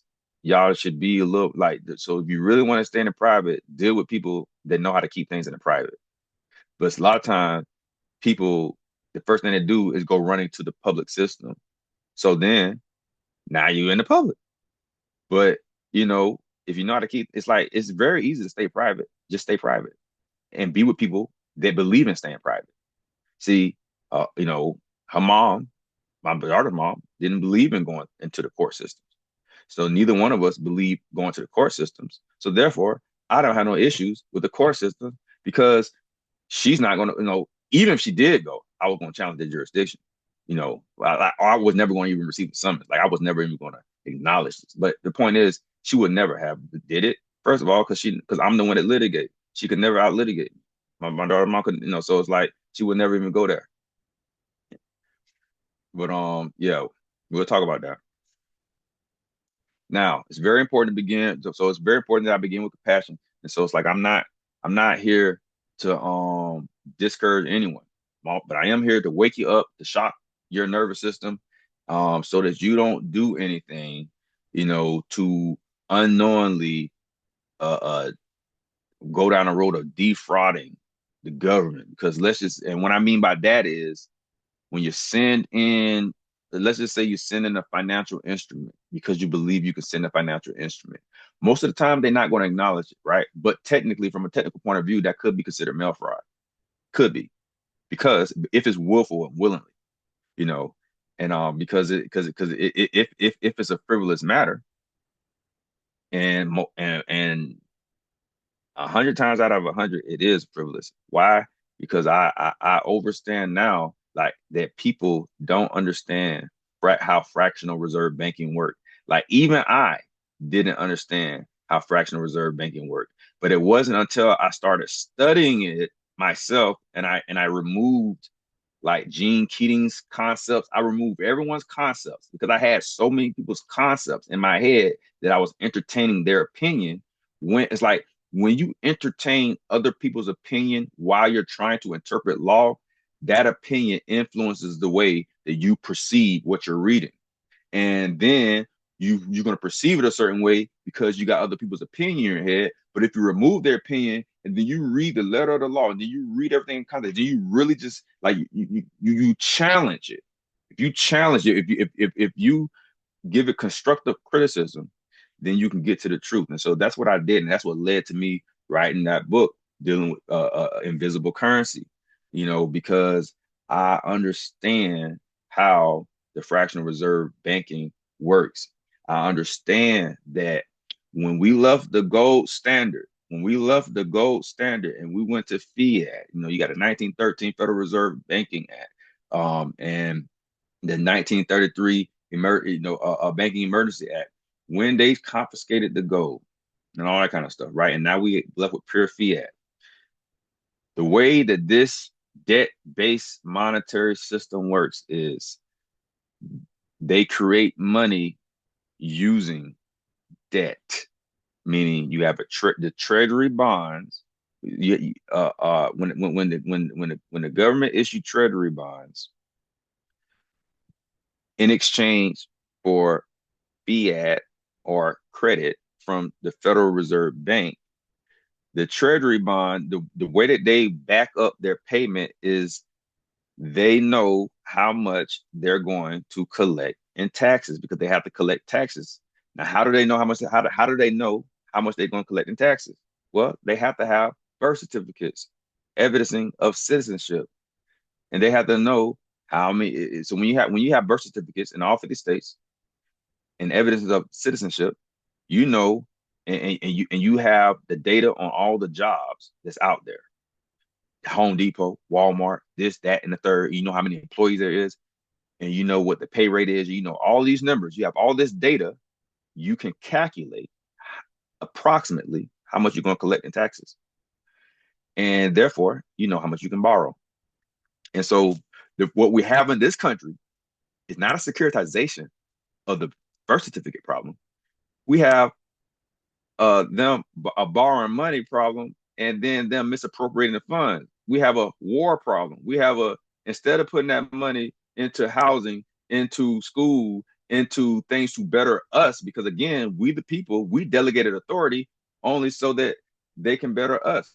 And when I say we, for all my aboriginals that's listening to me right now, I'm saying we because I'm the embodiment of we the people, regardless if their intent was to include me or not. But God included me, so I'm gonna say we. I'm very, very, very conscious that they were not trying to include me in we, but God wanted to include me in we. And because of the language of the raw language of the Constitution, you can't take me out of the we.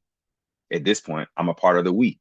So yes. So therefore, we the people, I'm delegating authority. So I delegated authority. At this point, I'm delegating authority so that you guys, so that the government can do their job to make our lives better. But what they're doing is they're going off and violating international law and doing things they shouldn't be doing. And so, that's the kind of problem we have. And the only way we can correct that problem is we gotta purge our system through understanding law and procedure. But when you say that, oh no, this is a separate, that's a corporation, and the republic is right here, and we just gotta let them be over there. When you start doing that, and you start causing that division, nothing is going to happen. Nothing good is going to come from that. Nothing good comes from division. Just letting y'all know right now. you know. And so I know everybody want, people feel that this financial system is exploitive. A lot of people drowning in debt. Y'all feel like the legal system is inaccessible. Y'all feel like corporations are protected while ordinary people are exposed. Well, that's largely in part because you guys don't know law and procedure. It has nothing to do with anything other than the fact that you don't know law and procedure, and you always signing away over your rights, letting an attorney represent your interests. And because you haven't done your own research yourself, then you want to blame the one who do. You want to blame other people instead of blaming yourself that you just ignorant of what you should have known about. Now, in this movement, for a lot of people, uh, it explained a lot of things. It contained partial truths. It exposed legitimate historical concerns. It identified real structural imbalances. But many of the conclusions became disconnected from actual statutory law, commercial law, and enforceable legal reality. And when people are desperate, they often become vulnerable to oversimplified solutions. Now, the questions were real, the questions were legitimate, but many of the conclusions were not. Real questions. Why does government feel corporate? Why does commerce dominate modern life? Why are banks so powerful? Why does debt control society? Why are contracts everywhere?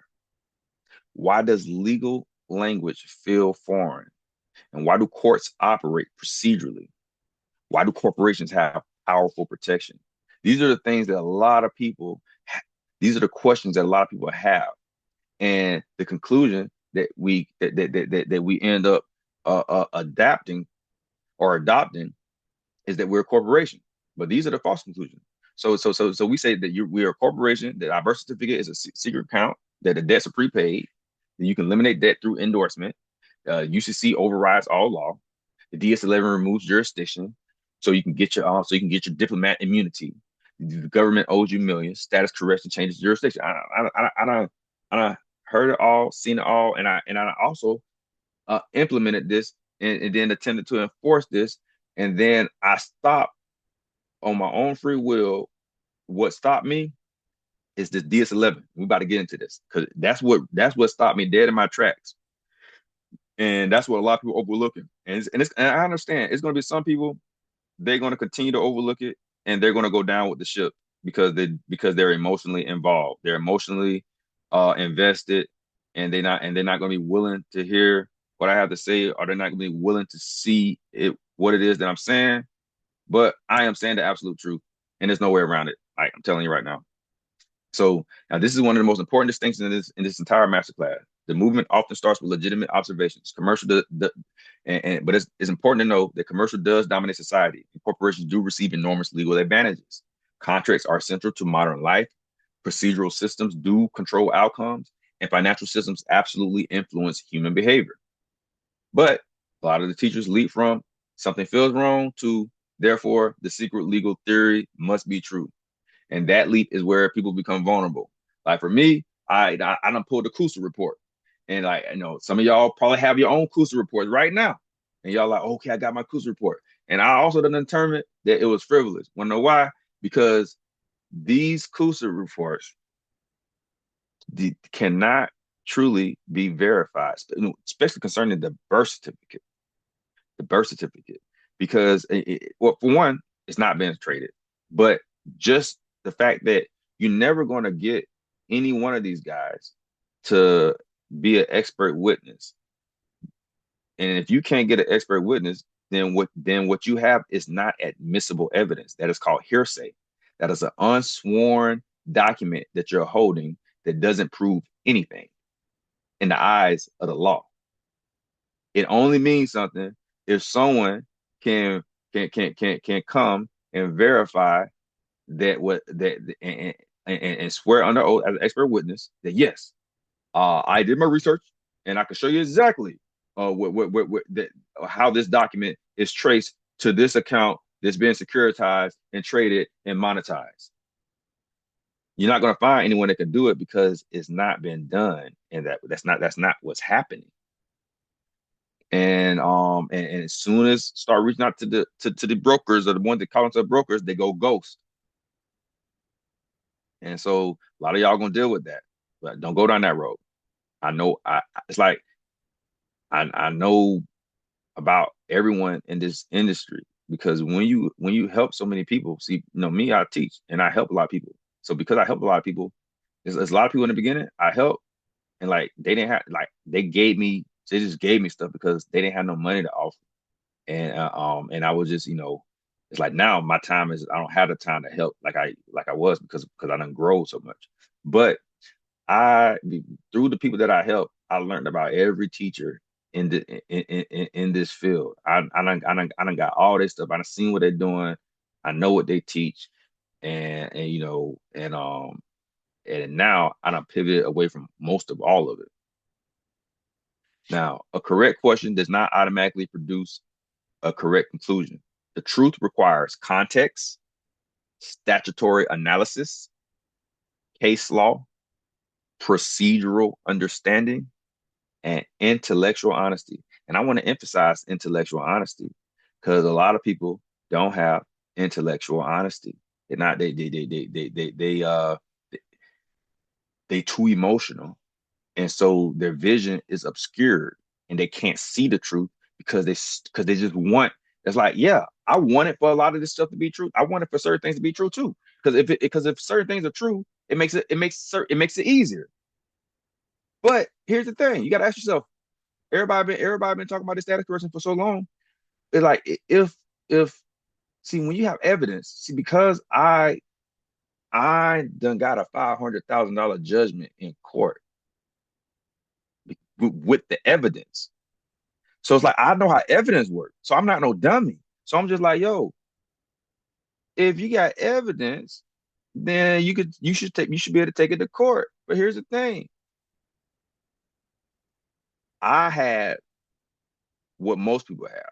And if I know that I don't have evidence, I know for a fact nobody else got it either. Like you're not like no, you can't bullshit me when I'm the one that litigate. Like I do this shit. Like I've been in judge chambers, I've been in federal court, I've been under oath, I've been sued by the U.S. trustee. That's another thing. I've been sued by the U.S. trustee. I done literally told a judge that I wasn't going to listen to him. Like the judge ordered me to do something, and I did not comply with the order. Think about that. The judge ordered me to do something and I did not comply with the order. You think they hit me with contempt? You think they came and try to arrest me? You think they came and try to bother me? No, because I told them, I said, listen, I'm following my faith. And I said, you can't tell me what to do. I said, so you can put whatever you want in your order, but I'm not going to listen. Like I dead ass told him that. Y'all gotta know this. Like y'all gotta know what type of man I am. I die for what I believe in. So I say this as a U.S. citizen. I was like, I knew this was in 2022. I had no status correction. So if they had so much jurisdiction over me, how come when I didn't comply, because this was dealing with somebody I was helping and they were trying to hit me with practicing law without a license, but they really couldn't get anything because the guy wasn't the testimony that the guy who I was helping, the testimony that he gave, it was an honest testimony, and all his testimony was like, well, I believe he served God, and I just believe he was sending me from God, and and they couldn't really do nothing with that. They can't do nothing with that. And so they gonna say, well, he can't help you no more, and we're gonna order you and we're gonna order him to give back any type of money that you gave him. Didn't do that. Why? Because I was using the funds. Like I end up financing his stuff. Like I end up coming out of pocket helping him because I was always gonna do that when I was helping him, and I'm still helping him till this day. He's in his house right now. When I met him, he was facing a default judgment, and right now it's 4 years later, he is still in his house. We're still like, I got him in bankruptcy right now, but he's in his house because of me, because of my effort over the last, I met him 23. So 3 years. I won't know it was three. I think I met him in 23, I think. But it was either 22 or 23. But for the last 3 years, I think 3 or 4 years, I've been in his life and I've seen him go through health problems, his wife go through health problems, all kind of stuff. And I done helped carry him either with my finances or with my knowledge. And most of the time, it was my knowledge that carried him and my willingness to help. So he's gonna be my greatest witness. Like I'm gonna use his case. I've been investing in that for the last 3 years because I'm gonna use that case when I get ready to sue the trustee for violating my rights. Because see, they violated my rights and they thought I was someone I wasn't, and they actually did a press release on me. As a press, if you Google me, it's a press release on me the U.S. trustee, the bankruptcy court did, where they try to say I was a predator and preying on people, and they said some bullshit, and I'm just like, wow, and they was talking about the guy that I'm currently helping right now, the same guy that I'm still helping. They was talking about that case right there. But see, they fucked up real bad because it's like when they did that, I'm like, oh yeah, y'all just gave me money, like because y'all never knew. I done came out of pocket. I done came out 5 bands dealing with him. I done came out of my pocket $5,000 over the course. We just talking about cash. We ain't talking about the amount of work I did because the work that I did is worth goddamn $50,000, $60,000. The amount of legal work that I did, if you want to value it. And so he can never truly pay me back for nothing because you can't pay for nothing. Some of the stuff I do, you can't pay for that because it just costs too much. But the point is, I played a long game and they just thought that I was just somebody in there trying to make a quick buck. They didn't know that I died for this. They didn't know how serious I was when I died for this. And so this is going to be one of the biggest cases in the middle district because they're going to have to pay me handsomely because I got all the evidence. Like I know I have the evidence. I got the bank receipts that where I paid. I got everything to prove everything I said when they deposed me, when they had me under oath. I got everything to prove everything I say, and I'm gonna bury their ass.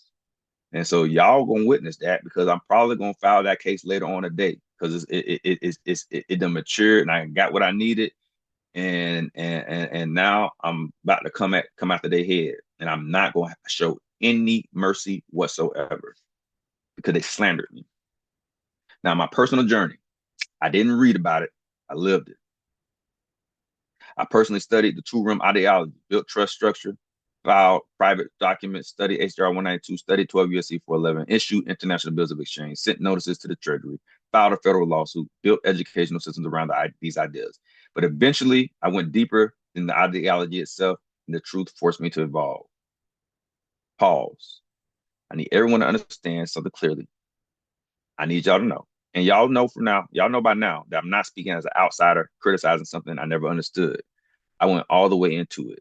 I spent years studying ancient commercial systems, negotiable instruments, trust law, sovereign theories, international bills, exchange, lawful money redemptions, private status concepts. Hell, the first time I issued a promissory note was when I was under Gene Keating back in 2016. He was the first one that taught me about bonded promissory note. That's how I learned about this stuff through him. You promise to pay is money, and and using registered mail and all these concepts, these registered mails labels, all that stuff came from him when I was learning from him. And you know, and to me, he was a very smart guy. And then also, it's like the way that I saw it. So because he's an old white male, and when you are a melanated man, and then you learn, in our head, in most melanated man's head, we like, okay, that's an older white man. His brother's a judge, so he's gonna know something I don't know. Like that's what we're gonna tell ourselves automatically. Like we automatically gonna say, yeah, he knows something that we don't know. So I'm gonna listen to him because I'm trying to help him. He's trying to put me up on game. And so, that's how I took everything. But in the grand scheme of things, I'm like, yo, this looking kind of like a psyop. I'm like, And then, but y'all will see why. So now pause. So I sincerely believe there was a lawful path to creating remedy through these systems. I even filed, again, federal lawsuit invoking 12 U.S.C. 411. But eventually I reached crossroads either to defend my ego or follow the truth. And I chose the truth, which changed my life. Now, biggest illusion, you are a corporate fiction. Now, you are not a straw man. You are not a corporate entity, a dead vessel, or a secret treasury account. None of those things are you, and that birth certificate does not evidence that. That birth certificate is not evidence of a straw man.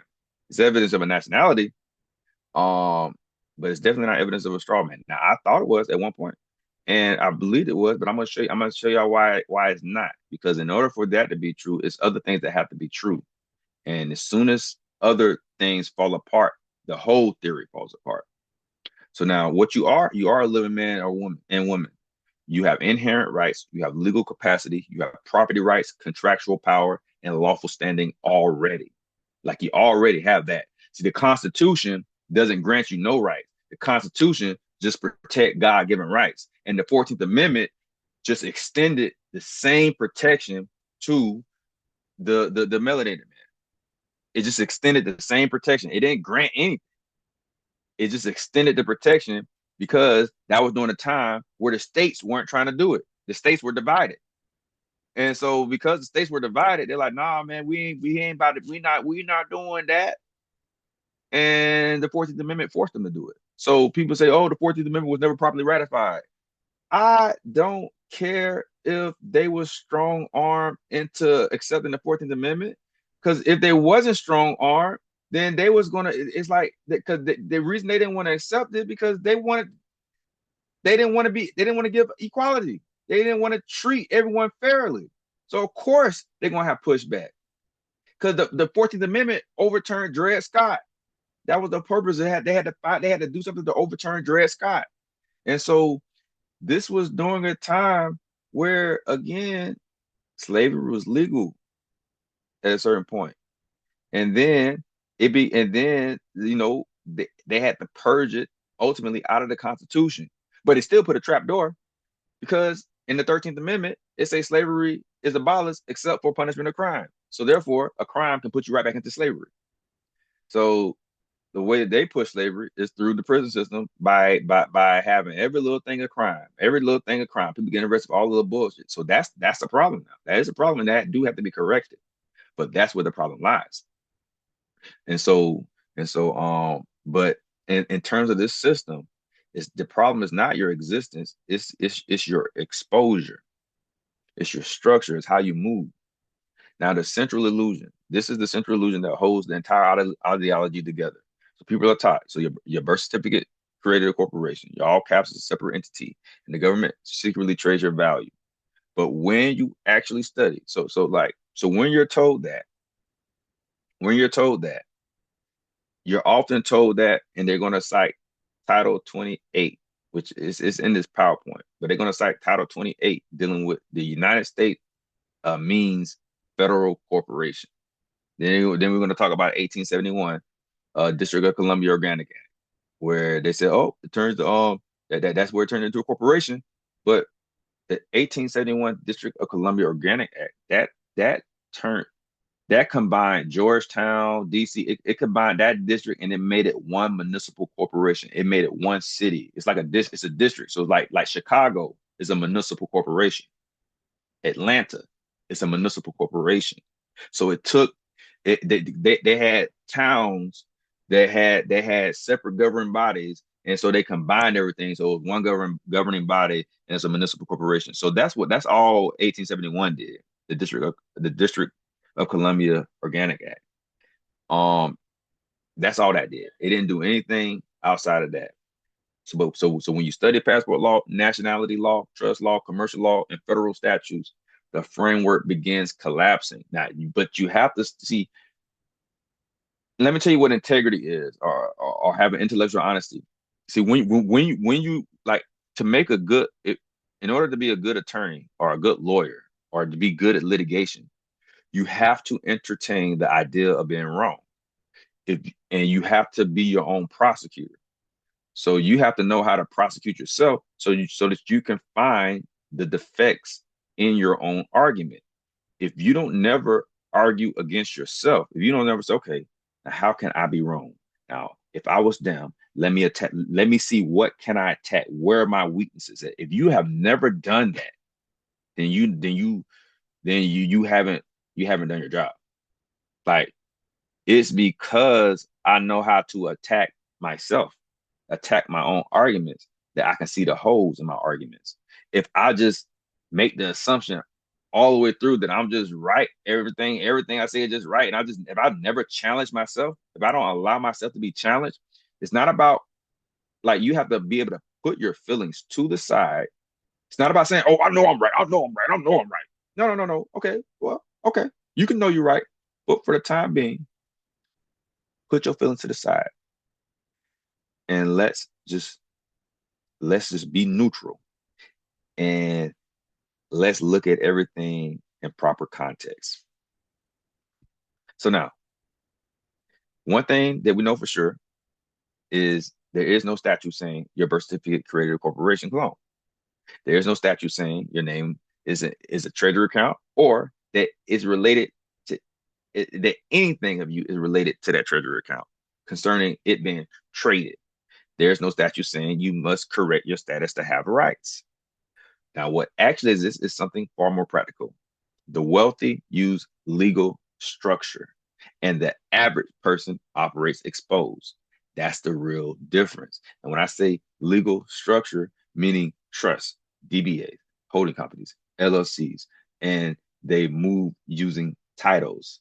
And so, therefore, the moment they step outside their door, when they're in the public, when they're doing any type of business, all their money is going to a business account. It's not a personal account. It's either going to a trust account or a business account.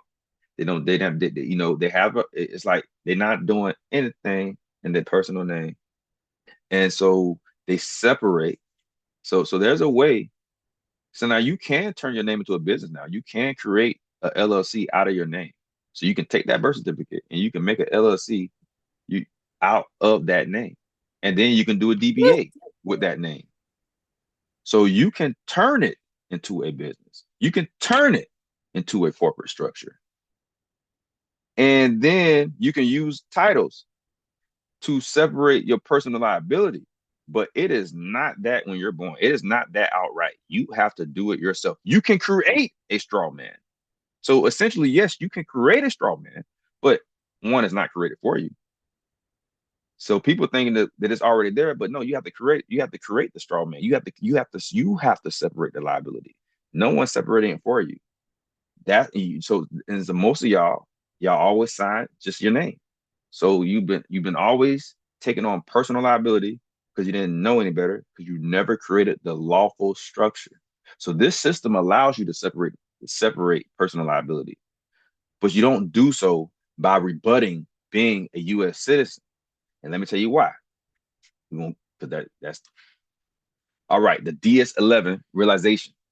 Now, when I actually read the statutes, the entire theory collapsed. So now everybody in the status correction, every single person that is going down the road of doing a status correction, the end of the road after you declare your status, after you do a reconveyance, you do a deed reconveyance, and after you file all this, record all this stuff, you're going to end up at the passport office because you're going to say, all right, now time for me to get my 4-star or 5-star passport. I'm going to be a diplomat and I'm going to be a non-citizen. Okay, that's the only option you got because you definitely not going to put U.S. citizen because that's where that's what you're taught. And so therefore the DS-11 is a very, very, very important application. And it's like I had my DS-11 filled out in August of 2024, like the way that everybody was saying fill it out. Because and I sat on it. Well, hell, I never sent it off. I sat on it because I didn't overstand it. Like, see, for me, it's no way in hell that I'm about to listen to somebody like, okay, I learned how people were doing it in the private, how they were filling out in the private. But there's no way in hell I'm about to go listen to someone. I'm not about to listen to someone tell me what to do if they ain't got no litigation experience or no law experience. Like they don't have no experience interpreting law. Like I had way more experience interpreting law than anyone that I done met because I'm the one that came up doing law.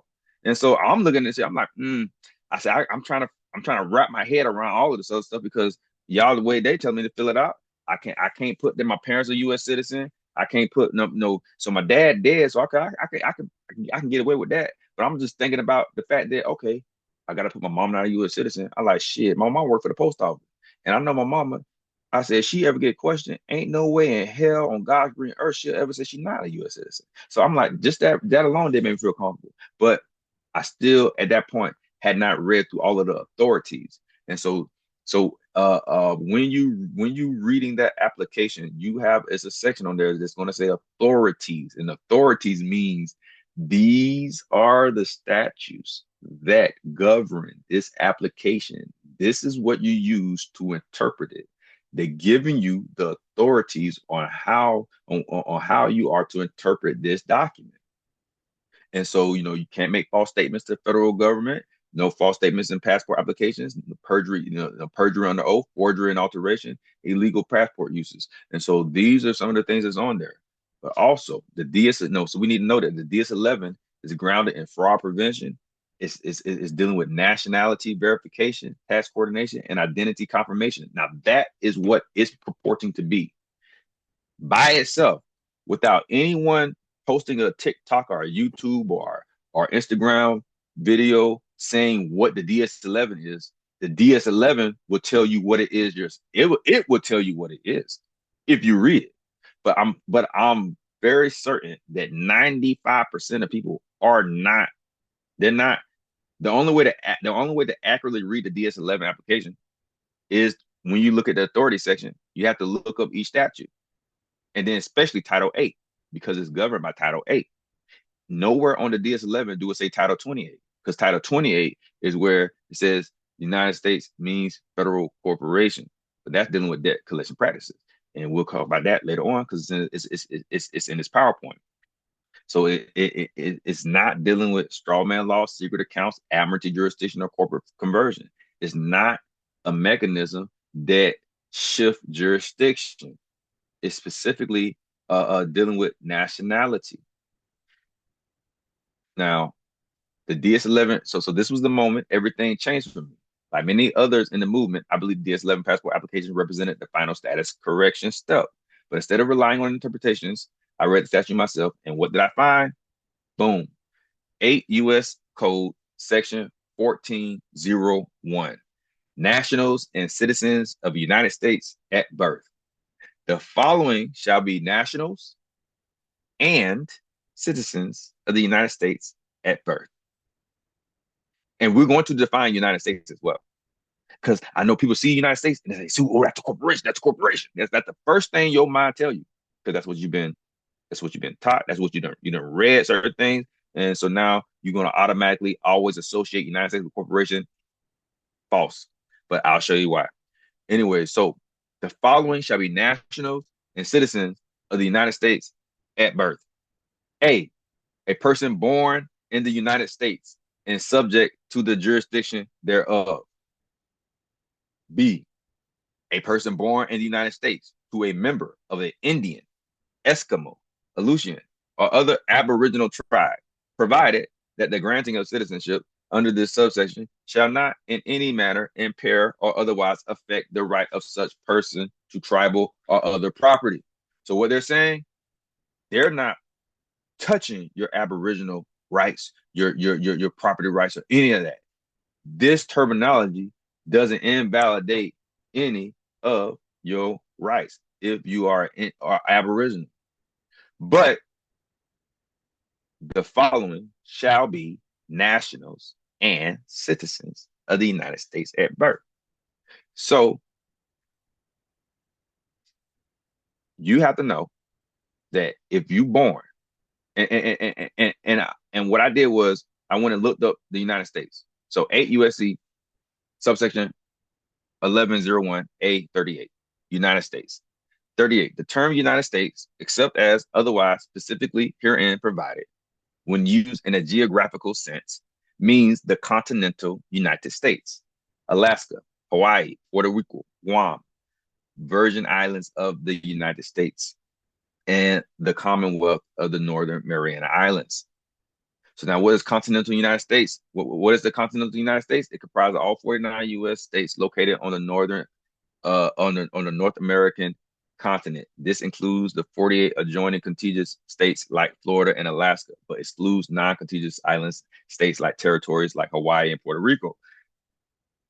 And so, what that means is anyone. So anyone born in the United States means anyone.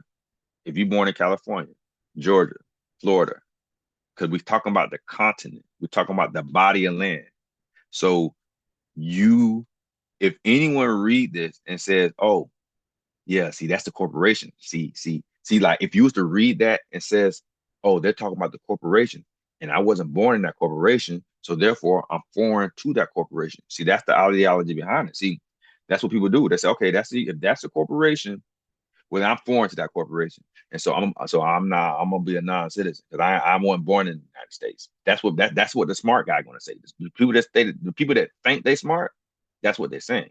Hell, that's what I said. And then, but I didn't. But one thing I didn't do that everybody else did, I didn't send off my DS11 passport because I still was I still had to read because I'm not about to just send something off until I know. And so once I really dug into it, I said, oh snap. I say, I can't be a non-citizen national because non-citizen national is dealing with the Samoa Islands. If you go look into Title 8, and then you'll see where the non-citizen national is someone owing allegiance to the United States. When you dig deeper, you realize that it's talking about a small group, and part of that small group is people born in Samoa Islands. But we can pause. We don't even have to go there because anyone, whether you're Indian or Aboriginal, anyone born in any one of these states, you are a national and a citizen. So everyone trying to do a status correction, y'all trying to become an American national. No, I'm trying to be a national, but you already a national. It's like you're trying to become a national. You're doing all of this to become a national, only to already be a national. That shit don't make no sense. If anyone honest with themselves and you just like take a step back and you just like take everything out your mind that you think you know, and you just look at this for what it is, you say, well, it is very clear that I'm a national. And it don't say or. It don't say you're a national or a citizen. It say and. And then the Indian Act of 1924 that solidified it because a lot of Aboriginals we talk and stuff, but guess what though? Even amongst the Aboriginals in the past, they were divided because some Aboriginals wanted to be United States citizens, and they became, and that's how they was able to get things passed because they was Aboriginals were divided. It wasn't like all the Aboriginals It was some of the Aboriginals that invited the European, the Romans in. Hell. And so this didn't just happen by all of it wasn't by force. Yeah, they violated treaties. Yeah, they did a lot of different things, but it had a lot to do with what the Aboriginals were doing too. Because you gotta question, you got everybody, all these Aboriginals, they gotta question, why did God let somebody come in here and overtake them? What were they doing wrong? How were they so divided they could have easily been taken advantage of? I mean, maybe they was smoking too much weed. I don't know. Because when you smoke that pipe too much, you too relaxed. So maybe they were smoking too much. And then they was off their P's and Q's. And then they got swept off their feet. I don't know.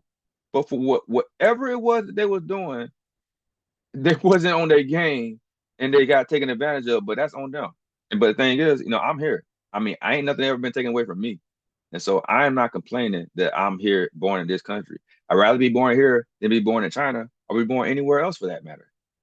This is one of the greatest countries on the planet Earth. Why? Because look at everything we doing and ain't nobody knocking on our door trying to kill us. If I was to have done, I done sued a judge. I done threatened a judge with death penalty. I done went to the sheriff department. I done talked to them, talking about I want this judge for the death penalty. I done stepped up to the FBI. I done talked to the Secret Service. I done talked to like I have stepped on all of the toes that they tell you not to step on because you don't want to get a target put on your back. I done stepped on those toes and I ain't think twice about it. And I'm here right now. Now, if I step on those same toes in another country, I guarantee you my house would have got shot up by now. Like, or I would have been arrested. That's the difference between the United States and being somewhere else. See, here we do have due process. We got a lot of protected rights, but we also have a lot of crookedness. But see, the crookedness only exists because people don't move. People don't understand law and procedure. Most people are indeed belligerent. Most people are belligerent. They go in there talking crazy, talking crazy. Don't have jurisdiction. Don't have jurisdiction. When all your ass had to do was come in pro se, and then attack the procedures, and then the case would have been over. But because because you was taught something, you was taught incorrect knowledge, your ass went to court and you got ate up, and it's your fault because you should have known better. Ignorance of the law, no excuse, sir. No excuse, ma'am. It's your fault. So it's like, but you can learn from it, and I'm here, and I'm here teaching y'all better. Now, yeah. So we went over the term of the United States. So now 28 U.S.C. 300215. This is what y'all see all the time circling on the internet. United States means federal corporation. As soon as we see the corporation, you ain't got to tell me. I already know what happened to the mind. We like, oh, corporation. So if the United States is a corporation, that means that the birth certificate is indeed a legal fiction. That means that all cap name, like that means there is merit to the conversation. Because see, if the United States means a corporation, if this definition is a constitutional definition, if this definition was applied throughout the entire country and it could be used in that broad sense, if it could be used in that broad sense, well then there would be that you would have some legitimacy to your argument. But first of all, this statute, I think, came out in like 1999 or 1990 something. This was in the 1990s. This statute didn't exist until until the 90s. That's the first thing. So that's so that means where the hell? So the statute was nowhere around in 1871. There's nowhere around in 1913, 1914, 1915, 1933, 1955, 1960, 1980. This wasn't there. So it's a relatively new statute. And what does it mean when it says United States is a federal corporation? Uh, so when you go into Title 28, because everyone just take that definition and y'all just run with it. But how about you just read the Title 28? How about you read it in context? Because you're taking it from Title 28. Title 28 equals judiciary and judicial procedures. Chapter 176 equals federal debt collection procedures. The statute begins with the equivalent of as used in this chapter. So, as used in this chapter under Title 28, United States means federal corporation. That's what you call reading something in context. As used in this chapter. See, it's having intellectual honesty, having integrity when you read and research is very important. And that's something that I'm learning that most people do, especially the ones out here that's teaching, they do not have. And I'm not gonna ever argue with them. Cause like shit, like they ain't done half the shit I've done. They don't like I lived in the court. Like I do this. And like I'm just like I didn't want to be the guy saying that, oh, they're wrong and they're wrong and they're wrong. Like, cause I don't hate on nobody. Why do I have to hate on anyone when they don't? Hell, I, it's not too many people with more land than me. But I do know, I do know people with more land than me. But I said it's not many, and none of them that's teaching got anything to show. They don't. I ain't never seen them with shit. They probably got an apartment. They probably got a house, but they ain't got a goddamn pecan tree or orange tree or nothing. They ain't got shit to prove that they even sovereign. How the hell you sovereign and you ain't got no land? You ain't got shit, but yet you teaching sovereignty. Anyways, I'll let them and the people who follow them figure that out for themselves. But see, I'm moving from a position of strength because I am sovereign. God made me sovereign. Me being a United States citizen, a nat/national, that made me sovereign because the Constitution is what protect my private rights. And as a national/U.S. citizen, I could tell a judge to kiss my ass. And what he gonna do? Like, like I'm telling him, I'm invoking my First Amendment, and I'm saying under the Fifth Amendment, what I'm doing is none of your damn business. I can talk. I talk like that, like now, like then. That's your right now. The judge is nothing but a referee, and he ain't nothing. And these are nothing but public servants, and they supposed to do, and they're supposed to rule and judge according to the law. But when you sign your rights away, when you depend on that bar attorney that's serving the bar association, when you depend on them because they have a system, and their system is not coded to give you your God-given rights. So they have nurtured, they have conditioned every citizen to rely on their legal soldiers. They got legal soldiers called attorneys, and they train those attorneys to fulfill their purpose. And as long as people don't learn law and procedure, as long as y'all think that, oh, the only people that know law and procedure are the ones that go to school to learn law and procedure. If that's how you think, everybody gonna be fucked up. I'm telling you right now. If people continue to think like that, that's what got y'all fucked up. Because the way you learn law and procedure is pick up a goddamn book. I'm the evidence of that. You don't need to go nowhere. Pick up the book and read. But no, people don't want to do that shit because y'all always trying to look for a quick fix. Like, I'm sorry, man. Ain't no quick fix. Ain't nothing quick about reading a case law. Ain't nothing quick about that shit. Your ass actually gotta stop. You're gonna have to face all your anxiety with your ADHD ass, and you're gonna have to put this work in. Cause I'm talking about myself. So whatever it is, you're gonna have to put that shit to the side, and then you're gonna have to read, and then you're gonna have to go, like you're gonna have to really like put in that work. But no, they said, no, man, they got this account, they got this money, and I want to get that money because you know what I'm saying, because I y'all just want to, y'all people tired, they tired. They say, man, I've been taken advantage of all my life. I've been working, I'm this, I'm tired. I don't want to do nothing else. I just want the money. I get it. I feel your pain, but my neck, but bro, listen, telling you, I'm telling you, God said, hearken. And and you know, and he but the remedy, that ain't the remedy because in order for y'all to go down that path, you're going to have to label the United States as a corporation. And all of y'all are going to use Title 28.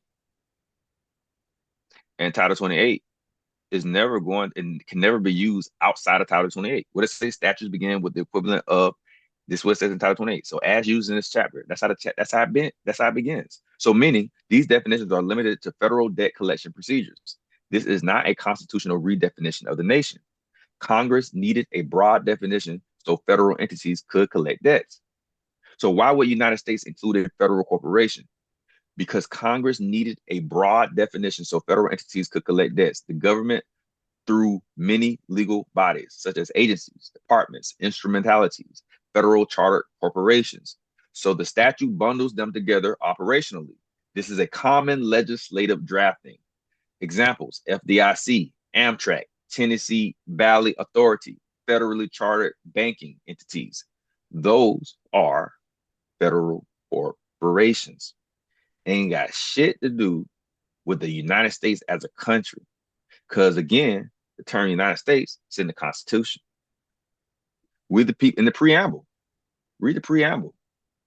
It's like we what we're dealing with is we're dealing with a country that's been ran by immoral man and woman.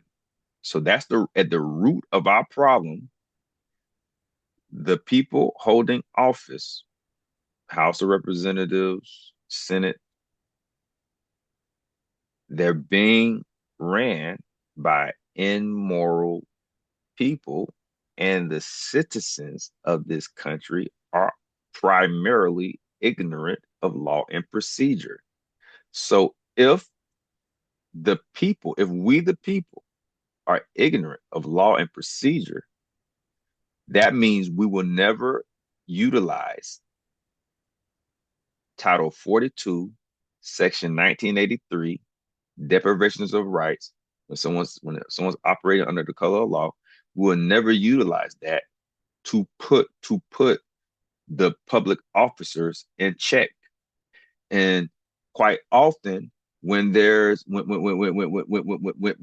a constitutional right violation, because majority of us, 95% of the population don't litigate, don't know their rights. We go run to a law firm, we go try to get the best law firm we can, but most of the law firms are indeed in bed with, like, they're not about to challenge status quo like that. They're not about to challenge the ways. And so therefore you're like, oh, we can't get nothing because it's like, we can't get the results we need because the attorney didn't do right. But it's like, why don't you just blame yourself? Like, why the hell y'all blaming attorneys? The book is free. Like, literally, you can go to a federal law library and all the books are free. If you don't even have to buy the book, you can go into the law library. All of the books are free, but no one is in there reading of the books because so really it's just, we got a nation full of imbeciles. We are imbeciles. It's a whole bunch of imbeciles, inconsiderate, selfish, and most United States citizens are goddamn what you call them, they what's the word I'm looking for, narcissistic, very entitled. They have a big case of narcissism, and they will take no accountability for nothing. And so that's why as a nation, that's why we're in the condition we're in. Not because they securitize, but it's excessive taxation, and the taxation is unchecked because we have a nation full of imbeciles who can't litigate. And they're scared, and they're cowards, and they don't walk with faith, and they're scared of death, and all kind of it's all kind of stuff. Yes, it is the programming. It's all of that. But they're programmed to be cowards, and they're programmed to be scared and all kind of stuff. But it's like, at what point do we take accountability? At what point is there any accountability being taken upon us? That's what's going to have to happen. Now, the DS11 realization. Many people have been building entire worldviews on the interpretation that were never actually grounded in statutes themselves. That realization forced me to rebuild my understanding from the ground up. So the moment when I looked at that DS-11 passport, then I really took a deep dive into that because everybody wanted to get that 5-star passport. But first, I'm just want to understand the core of the. I don't want to just fill out no passport because everybody wants to. Oh, you just got to put the explanatory statement. I don't read people explanatory statement, and all the explanatory statements that I don't read, every last one of them, y'all using case laws that are taken out of context. And I'm just not gonna. It's like people be emotionally tied to that shit. I'm not about to argue with them because it's like I just decided that I'm like, man, until somebody can bring me a $500,000 receipt where they can show me that they litigated and got judgment, and until someone can show me that that they took their intelligence and they took it in the courtroom and got results. Until someone can show me multiple, not just one, but multiple receipts that they consistently have proven that their intellect is accepted in the court system because they know what they're doing, then I'm not going to listen to what no one have to say. Because as far as I'm concerned, I'm the authority speaking and not them. They just speaking opinions. I'm actually speaking from experience. I'm speaking from wisdom. I'm speaking from facts, and I'm speaking in context. Now, you know, that's just what it is. I'm not here saying that the people within the government are innocent, and I'm not here saying that the banking system isn't corrupt. I'm here saying that everyone's misinterpreting things. People don't actually know how fractional reserve banking works. And like people don't even like, for instance, people don't realize that when you go to the bank and you get a loan, when you go get a mortgage, right? You sign that note. People say my note paid for my note paid for the house. Not necessarily true. Did Now let me tell you what happened. Because of fractional reserve banking, the bank, this is statute. Now this is statute. This is what the laws work. This is how our fractional reserve banking system works. They take that note, and because they got licensed, they got licensed. A banker has a license to create money using debt. So they take that note and they're going to deposit that, and they're going to list that on their books as an asset to them and a liability against you. And then they're going to then credit the account against the liability. And that means new credit is being formed because you signed the note.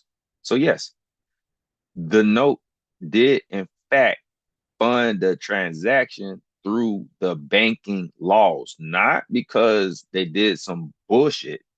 That's because that's actually how fractional reserve banking works. So, therefore, they fund that.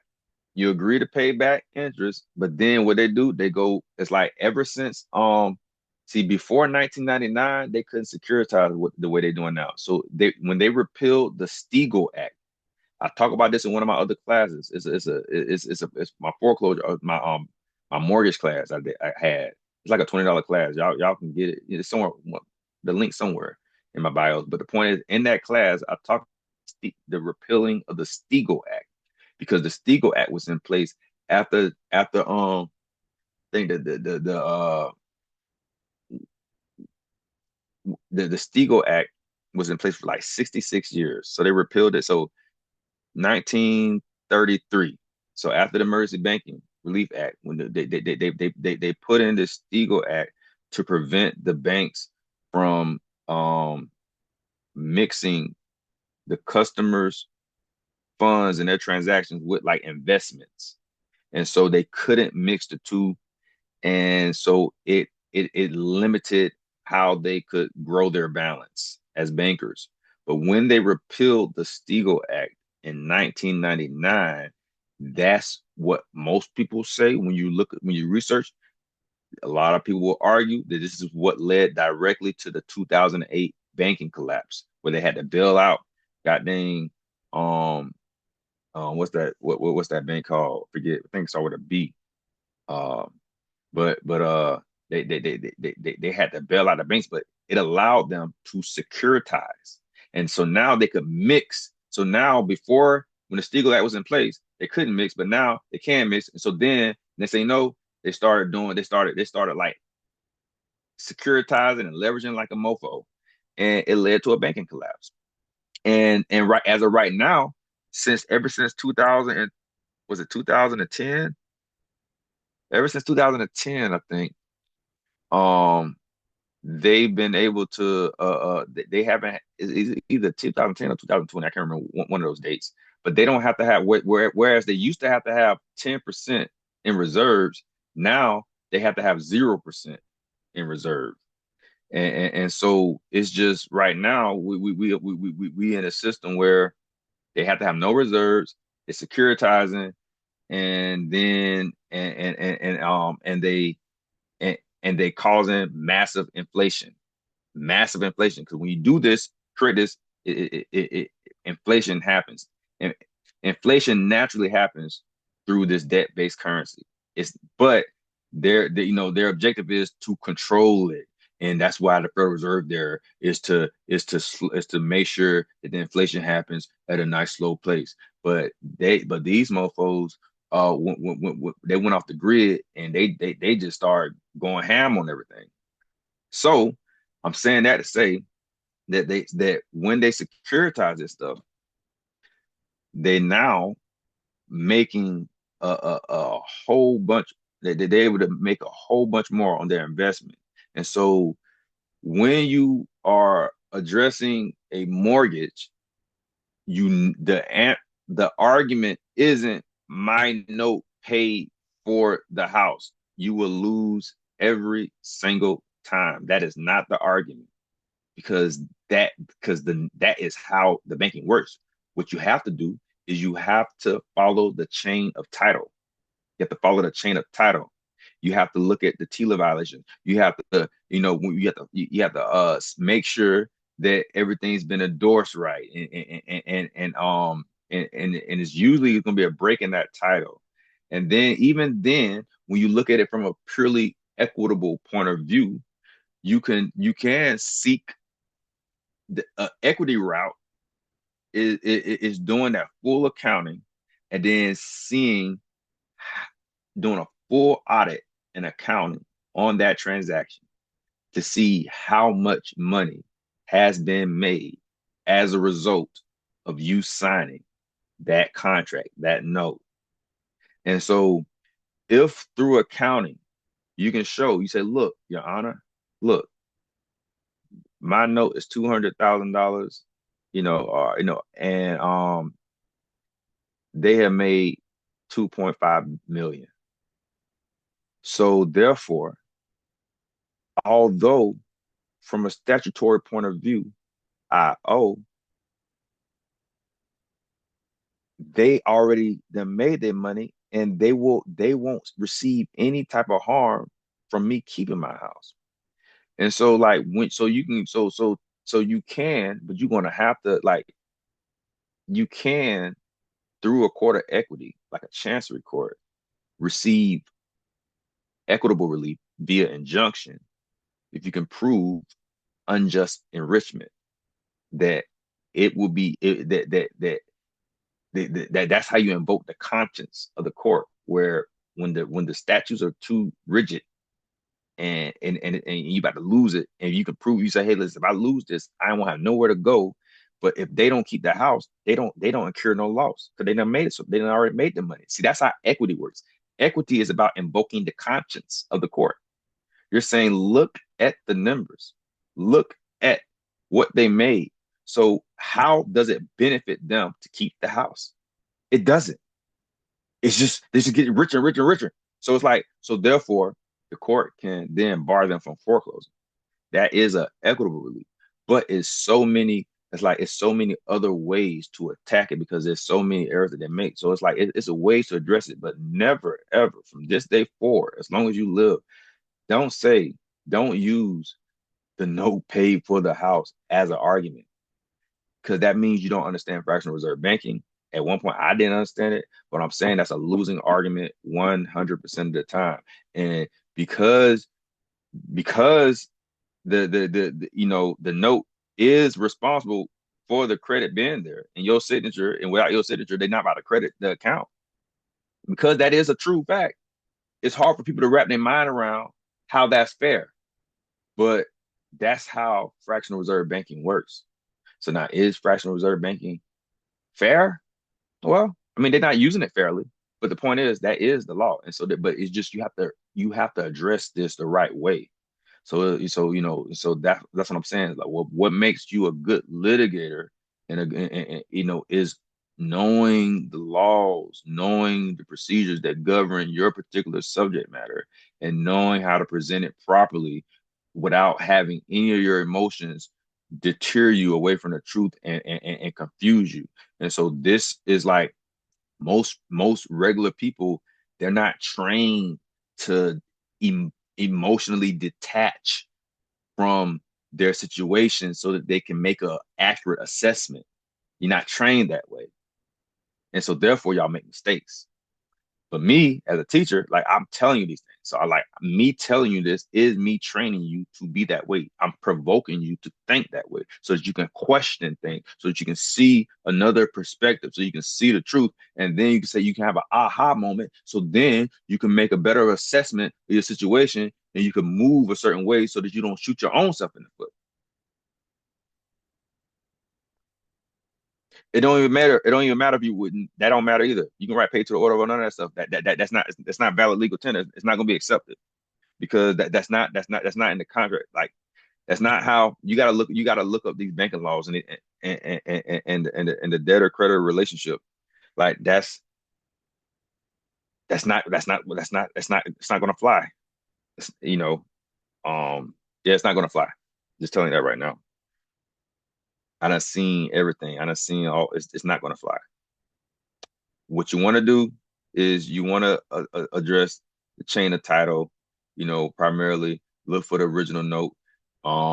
It's a list of things. I actually, if y'all, if you go to my website, dealwithkafil.com, I actually got a free PDF. I got a free PDF where I give you all of the winning case laws dealing with mortgages, dealing with different arguments.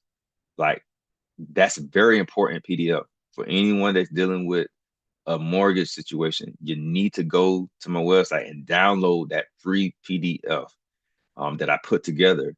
And then you need to study that PDF, and then you need to see where your case fits in. You say, okay, well, now you have to study what you have, your note, your mortgage, all that kind of stuff, and then you got to compare it to see which case law is relevant to your situation because everyone is not going to be the exact same.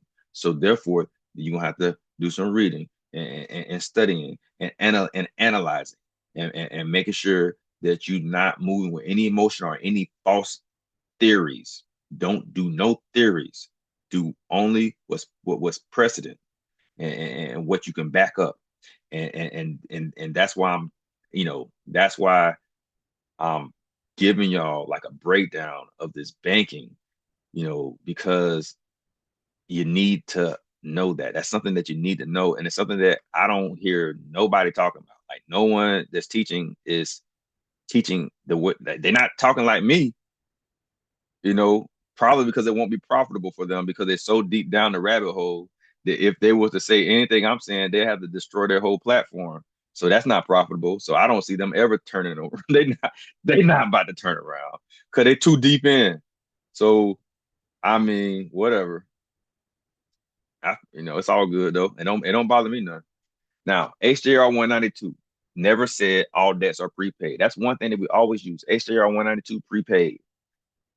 And I always it's like I used it. I used HJR 192 argument because it was taught to me by Gene Keaton first when I first heard about it from a mentor. But it was like I still never saw that language. Even then, I remember I never really saw the language, but I was like, well, I people still it's like everybody using it. So I said it must be something to it that I just don't understand. That's what I told myself way in the beginning. But now I'm ignoring everybody, and I'm using my own intelligence because my intelligence get me a 500,000, get someone a $500,000 judgment. My intelligence get my case dismissed. My intelligence get no, my intelligence by myself, using just reading by myself without no one's opinion, just reading the law, using the dictionary, just using my own common sense. My intelligence get me results. But if I listen, if I decide to entertain people, even Gene Keating, if I just decide to entertain anybody without scrutinizing them and saying, nah, that don't make no sense. It's like if I don't do that, then then I'm gonna be messed up. And guess what? I was messed up. And now that I went down that road and I got what I got, now I'm only trusting my intelligence. And the way that I read, I'm gonna read things in context. I'm not gonna violate the definition. I'm not gonna violate none of the grammar rules. Like I'm not violating that shit because I'm a big believer in, like, you got to, like, in order, even when you reading scripture, so many people read scripture and they just take things out of context, and it's just not fair because you're translating from a Semitic language, and so people don't even realize that. See, what the way I scrutinize scripture, I'm like, I don't care what it says in English. I'm about to go to what you translated it from. Then I'm going to see where you messed up at. See, that's how I read scripture. No one can tell me shit because I don't. It's been my experience that no one goes into the Semitic language. No one has an ancient lexicon. No one. Everyone's reading very old, like older dialects, like newer dialects that give different meanings. And because people don't understand dialects and understand etymology and all that kind of stuff, I don't realize that most 90% of people, they don't care about that stuff, and but they still talking like they have an authoritative figure. And so what I do is I just let them talk. I don't even tell them what I know. Ain't no point because I spent from 18 to for 10 years. I was studying scripture myself. When everybody went to college and I was in trade school, I was studying scripture on my own. Like, so it's like I spent a long time studying and reading and buying stuff. And so it's like I take those same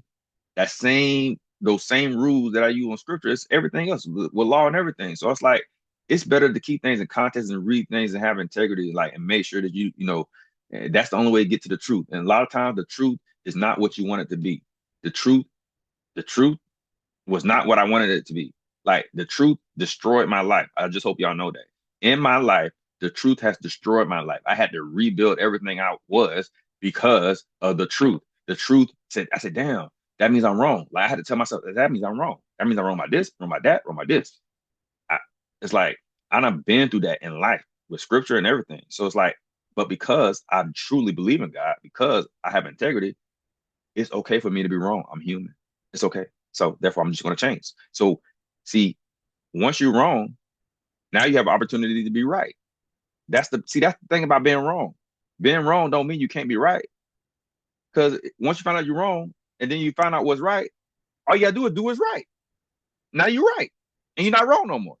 But most people can't do what's right. They just nah, and they just stay doing wrong, and that's where they err at. So discharge upon payment. That's what HJR 192 says. Discharge upon payment. Myth. Debts are prepaid. Bills can discharge debt automatically. FRNs are not lawful money. Secret treasury accounts exist. Endorsement create payment. All of these things is what we say. None of it is founded in law. All of it, I have attempted and did all of it. And then I, like I said, even sued the treasury. But again, once it's that DS11 that really opened my eyes because it's like I wasn't even when that DS11 opened my eyes, I said, okay, oh snap, yeah, you can't put you cannot select you're not a U.S. citizen because you are a U.S. citizen. And once clear to me, once that was clear to me, I had to scrutinize everything else. I said, okay, damn. So that's not a corporation. That's not this. That's not this. That's not that. So if this is not true, if this is not a corporation, if this is only talking about nationality, if only these two things are talking about this, that invalidates the entire movement. that people like. I'm like, that's what my mind tells me because I litigate. Like I understand what admissible evidence is. I understand how to analyze this stuff. So I'm just like, okay, yeah, that's a no go. And so I already know a lot of people out here, they not going to agree, but I don't give a shit because they don't have the amount of land I have, nor do they have any evidence whatsoever that they can actually go to court and be respected. I'm respected in court, and I'm pro se, and I done told the judge that I wasn't listening to him. So it's not like I'm sitting here like, oh, I'm not no goddamn Uncle Tom. I'm 100% God fearing. I'm 100% for myself. I'm 100% private, and I know that 100% that that me being a U.S. citizen do not make me bring me into some no public jurisdiction. I know it because I live in it, and so in everyone and anyone that might say otherwise, they don't have what I have.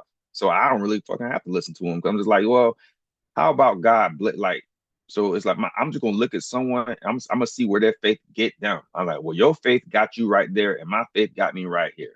My knowledge got me here. Your knowledge got you there. So I think I'm gonna continue to listen to me, whatever God inspired me to do. Because what God inspired you to do, what them to do, it ain't taking them nowhere. They ain't got no man. They ain't got this. They ain't got that. But they still trying to get a handout. They still trying to get the credit. They still trying to do it. And but they burning rubber. They burning rubber. And that's all I'm seeing is the majority of people is burning rubber. They talking, talking, talking, talking, and they ain't doing nothing. See, I'm building. I'm I drove. I met the guy, Julian Brown. So my objective is, we turning plastic into fuel. I'm letting my mentees, the ones that my mentees come and build on my land. Like, see, we building a town, so it's like I'm extending my land to people that's locking arms with me. So I have something to give. I have what, like, see, I'm sharing. So it's like all these other people here that's doing stuff, they ain't what they sharing. Like, can you give me a peanut butter and jelly sandwich at least? They don't even give you a peanut butter and jelly sandwich. So they just talking, but they ain't giving nothing. So I don't want to listen to none of them. I really don't. I want like nothing because I'm gonna get pissed off because it's like we don't have no more time. We can't waste no more time for nothing. So it's like, you need to master law procedure, you need to take care of your business, and then you need to set up your structure. Now, the HJR 192 mill. This was another major turning point. People often quote HJR 192 as proof that debts are prepaid, lawful money disappeared, or private endorsements can discharge obligations. But that statute itself says discharge upon payment.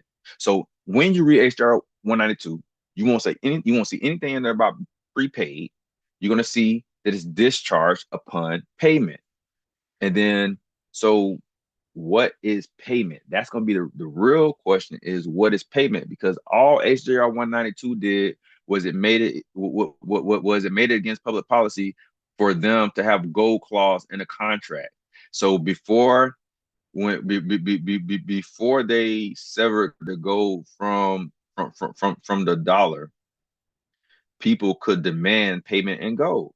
But now that they confiscated the gold and they're not off the gold standard, they're saying you can no longer take demand for gold as payment. And if someone give you a Federal Reserve note, you have to take that as payment. That's all HJR 192 did.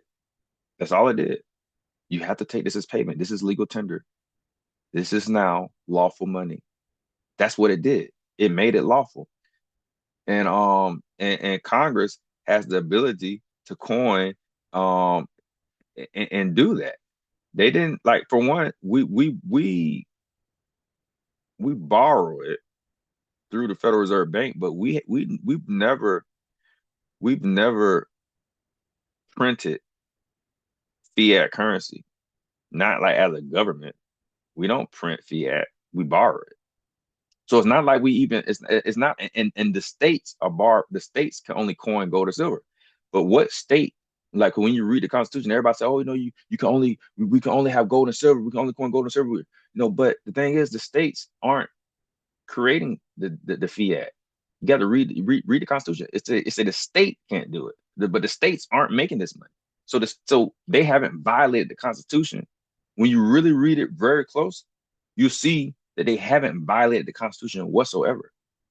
They're perfectly within the framework of the Constitution. They may be walking a tight rope, but they're not in violation because the states haven't created anything outside of gold and silver. We using fiat currency, and the Congress has deemed it legal tender, and so it is in fact the lawful money that we have in this country. And so, that's the law. Now, there is a massive legal difference between a debt being dischargeable through payment and a debt already being prepaid by a secret accounting system. The movement inserted meanings into the law that the law itself never actually stated. And when courts analyze these arguments, they consistently reject them. So it's not like a court is being mean to you when they don't acknowledge your form of payment because they say it's not legal tender. So they say no, there's the statute doesn't allow this. And 12 U.S.C. 411 is not a private right of action. That's what it said. And so when like I'm giving y'all, like everybody in here, I'm giving y'all my the invisible currency. I'm gonna give y'all a PDF copy of that book. And in that book, I talk about my court case in depth on what happened in the decision that was made. But at the end of the day, 12 U.S.C. 411 dealing with lawful money, it doesn't give, it's not a statute that gives anyone a private right of action. So you can't use that in the private. You can't invoke that, as a, in the private. It's not that statute isn't it isn't for that. And so therefore, you can't use it. And but guess what though? People going to say, no, because you don't understand, because they're a corporation, and I'm Aboriginal, and we never consented to the jurisdiction. We never consented to nothing they did because they broke the treaty. They did this, blah blah blah blah blah blah blah blah blah blah blah blah blah blah blah blah blah, and they still broke, and they still ain't got no land, and they still talking, and they still wrong, and they're still a national, and they still got a passport that say USA. They talking all that shit, and at the end of the day, that passport saying USA. So I'm like, who the hell? I'm trying to figure out who they trying to fool because they got a birth certificate that say that they was born in Michigan or California or North Dakota or South Dakota or this state or that state. And anytime you got a birth certificate that say you're born in any of those states, they're going to give you a passport that says USA. You are a national/U.S. citizen, period. And so, then it's like, but they do these things, they say these things to make them feel empowered. I guess they feel empowered, but I'm already empowered. Right now, first of all, I got the transcript to prove that I told the judge that I wasn't going to listen to him. You think, and I didn't need no status correction to tell him that because I already have standing. The First Amendment, my faith give me standing. My faith give me standing. I always believe that. I always said that. So it's like, and I'm telling y'all right now, y'all faith give you standing, but you have to stand on your faith. You can't be no hypocrite because if you're a hypocrite and you just trying to use God to get it a lick, God going to let them tear your ass up. Just letting you know in advance, He will let them tear your ass up if you think you can use Him to get over. Because they ain't gonna let that happen. Never. I'm just telling you. And that's a lot what be happening. People be doing wrong in the private. They be doing dirt. And then because they are not honorable, it's like when you dishonorable and you got like a bad heart, or you just like, you just try to get over and just, and not provide value in this life, where you're gonna have a heart. It's like things gonna be up and down for you. It's gonna be up and down. Now, that federal lawsuit, I took the theory to federal court, and the court told me directly 12 U.S.C. 411 does not create a private remedy. That's what they said, but and you'll find in more detail in that book I'm going to give you. Now, I took the theory to federal court. I filed a federal lawsuit against the Treasury seeking lawful money redemption under 12 U.S.C. 411. I sincerely believe redemption rights existed, private settlement mechanisms existed, and lawful conversions remedies existed. And I even threatened them with the death penalty in my litigation. I threatened them with a death penalty. Scott Benson, because I'm like, I'm serious about this shit. And but again, the court ruled 411 is a banking architecture statute. It governs issuance procedures. FRNs are already considered lawful money, and there's multiple case laws to support that. Not no private right of action exists. Courts have rejected these arguments repeatedly. So that means so I have case law. So there's case law that says no private rights of actions exist. But then you're gonna have people in the private that says no, so he did it wrong. So he wasn't supposed to do that. See with this type of stuff right here, you gotta be real private. You can't tell nobody, you can't show nobody, you just gotta send it, you gotta just be quiet about it. And you know what I'm saying? You gotta wait. And then one day you're gonna get some in the mail, and then they're gonna send you a card, and then you can be rich. You can be rich, but you gotta be quiet, and you might have to sign an NDA. Sound like bullshit to me, sir. Sound like bullshit to me because it sound like you scheming with them. Actually, that sounds like you scheming with them. That actually sound like you know what? That sound like you done took an oath, and it sound like you with the Masons. That sound like you a fucking Mason. That's what it sound like.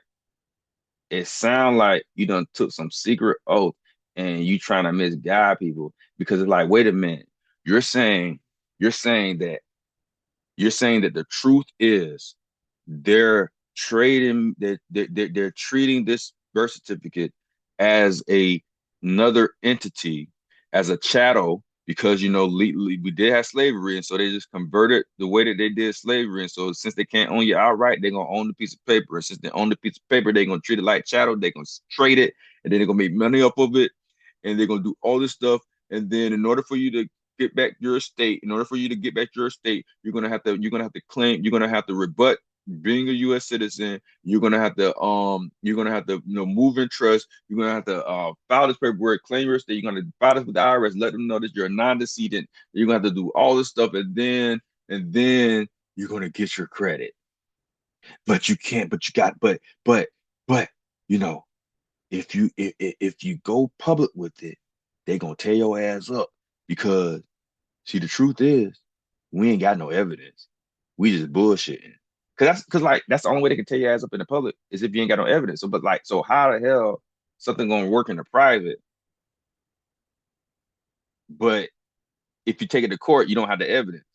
So what the fuck is you sending in the private if you don't have no evidence in the public?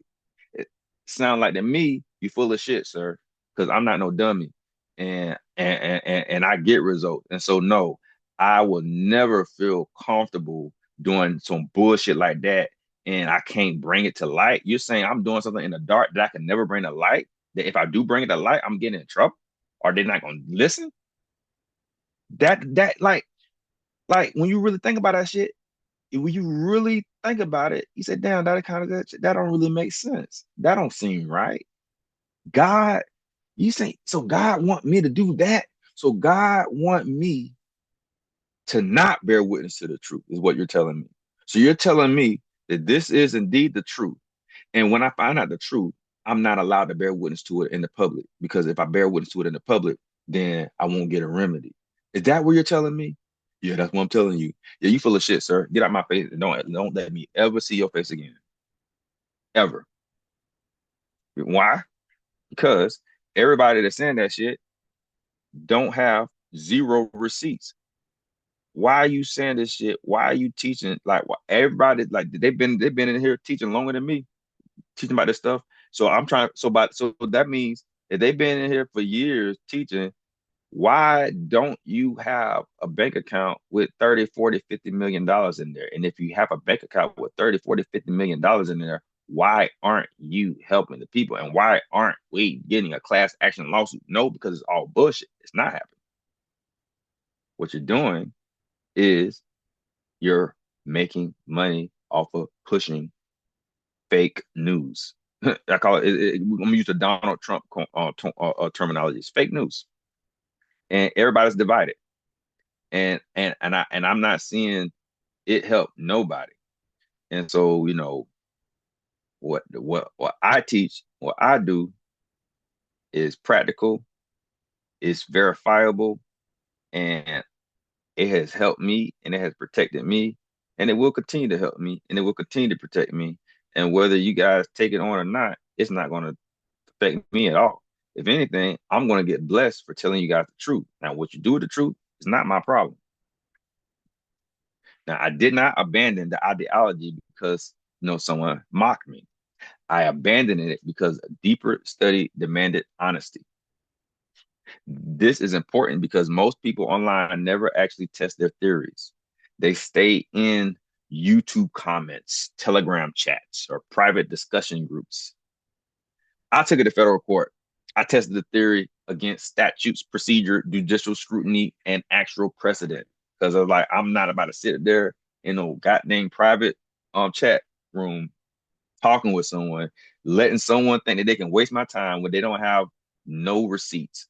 I'm just no, I can't put myself in that position. I can't allow that person to even think that I'm going to forth with them. We just not on the same level. Like, and I'm just gonna let it be at that, you know. And they can do what they do, and I guarantee you, by the time it's gonna be next year, it's gonna be 2027. It's gonna be people still pushing status corrections, still trying to get their credit, and I guarantee you, I'm about to be turning plastic into fuel, and everybody around me, by default, is a billionaire. Because when you got unlimited fuel, that is, you got stock in $1 trillion industry. That's $1 trillion industry. Can't not be a billionaire. And but we don't charge, but we never gonna charge. Like, I'm not charging for the gas. The whole point is so we can have free gas. Why the hell would I charge? Like, why would we charge ourselves? We just All we do is get the plastic and convert it and make sure we have fuel. That's all we do. That's what make it free. Why would we charge ourselves? That's stupid. It's the dumbest thing on earth to charge yourself for your own resources. No, we work collectively together, and then we feel, and then we experience the wealth. We experience it. But you can never experience that type of wealth if your ass is chasing some credit that you never gonna get, and that you're trying to rebut. You're trying to do all this stuff, and you're trying to rebut this presumption, and they're not even making a presumption. At no point will you find any terminology in any statute or any paper that the government has ever sent you where they're making the presumption. You say that they making the presumption, but where's the evidence that they making the presumption? You're not gonna find it in the DS11. You're not gonna find it in the passport. Nope, you're not gonna find it in statute, because the first thing that people are gonna say, go ask any one of your gurus. The first thing they're gonna say, they're gonna cite 28 U.S.C. They're gonna cite that as an evidence of the presumption. But guess what? False, out of context. So now that let's take 28 U.S.C. away. Let's take that away. So if you don't have that, what else do you have? Oh, 1871, District of Columbia Grant Act. Yeah, but that's dealing with turning DC and Georgetown, all that kind of stuff with the municipal corporation. Had nothing to do with the actual Constitution nor the United States government as a whole. That's just dealing with that area. So next, what else do you have? Well, see, you a goddamn agent. See, man, you an agent, man. I can't trust you. See, yeah, okay, yeah, that's what I thought. Peace. You know what I'm saying? Like, I'm not about to sit up there and you're gonna resort to calling agents. That's what people. I don't experience it. That's what they're gonna resort to. So I'm not about to fucking pay nobody no mind. Like, nigga, you ain't got enough land for me to talk to you. So next time I see you, give me a chicken or a cow or a goat, or else shut the hell up. Because it's like, I'm tired of these people that's talking this nonsense, but they ain't got nothing to give me. I got something to give them, but what they got to give me? Nothing. Because they're not sovereign. And they saying they sovereign, but I don't see it. I'm saying I'm sovereign and everybody see it. And I'm saying I know my rights. And everybody done see me go to jail. Everybody done see me get out of jail. Everybody done see me get the case dismissed. And it was all live. Like, I did it all in real time. And I ain't had to get no attorney. I had to get nothing. My mentees witnessed it. My mentees witnessed it in real time. So it's just like, I done proved myself. I have proved that I am, in fact, who I say I am. But they have not proven themselves. I just hear a whole lot of talk out there. Whole lot of talk. I don't see a lot of evidence. And now I'm turning state's evidence on their asses. And they're gonna think that I'm working with the system, but no, no, no. I ain't working with nobody. I'm working with God. That's what I'm working with. And that means it's crooked people in the system and it's crooked people in the private. It's more crooked people in the private than there is in the goddamn system. Because it'd be way more scamming going on in the private than there is. It's like you more likely to get scammed by someone in the private than you are by the IRS. The IRS will give you a goddamn refund and they'll make a correction. You get scammed in private real quick. So who really the problem? Is it the public or the private? Because way more scams in the private than there is in the public. Tell you that much. So when the course responded, I had a choice. I could double down emotionally or evolve intellectually. What made the experience transformative was this. Before the court even ruled, I had already begun realizing through my own study that the theory was collapsing. The court simply confirmed what deeper research had already revealed. This is why this presentation is not coming from bitterness, it's coming from clarity. So it's not like they told me something and then they broke my heart. Nope, I had already saw it clear before they sent it, and I was like, yeah, I'm gonna have to pivot. So now the real problem was never your status. The real problem was lack of structure. Most people, y'all are just empty, y'all naked, and you're just doing signing everything, blank endorsement, personal liability. But a protected structure, it has legal compliance, insurance coverage, contract agreements, ownership entities. You know, you have it's a layered thing where it separates personal liability from you. Now, the real problem was never your status. Most people operate personally, emotionally, informally, and completely exposed without entity separation, contracts, compliance, liability shields, estate planning, or operational structure. The wealthy do not escape the system, they structure within it. Lack of structure. The average person signs personally, banks personally, owns assets personally, conducts business personally, receives income personally, and assumes risk personally. What does that mean?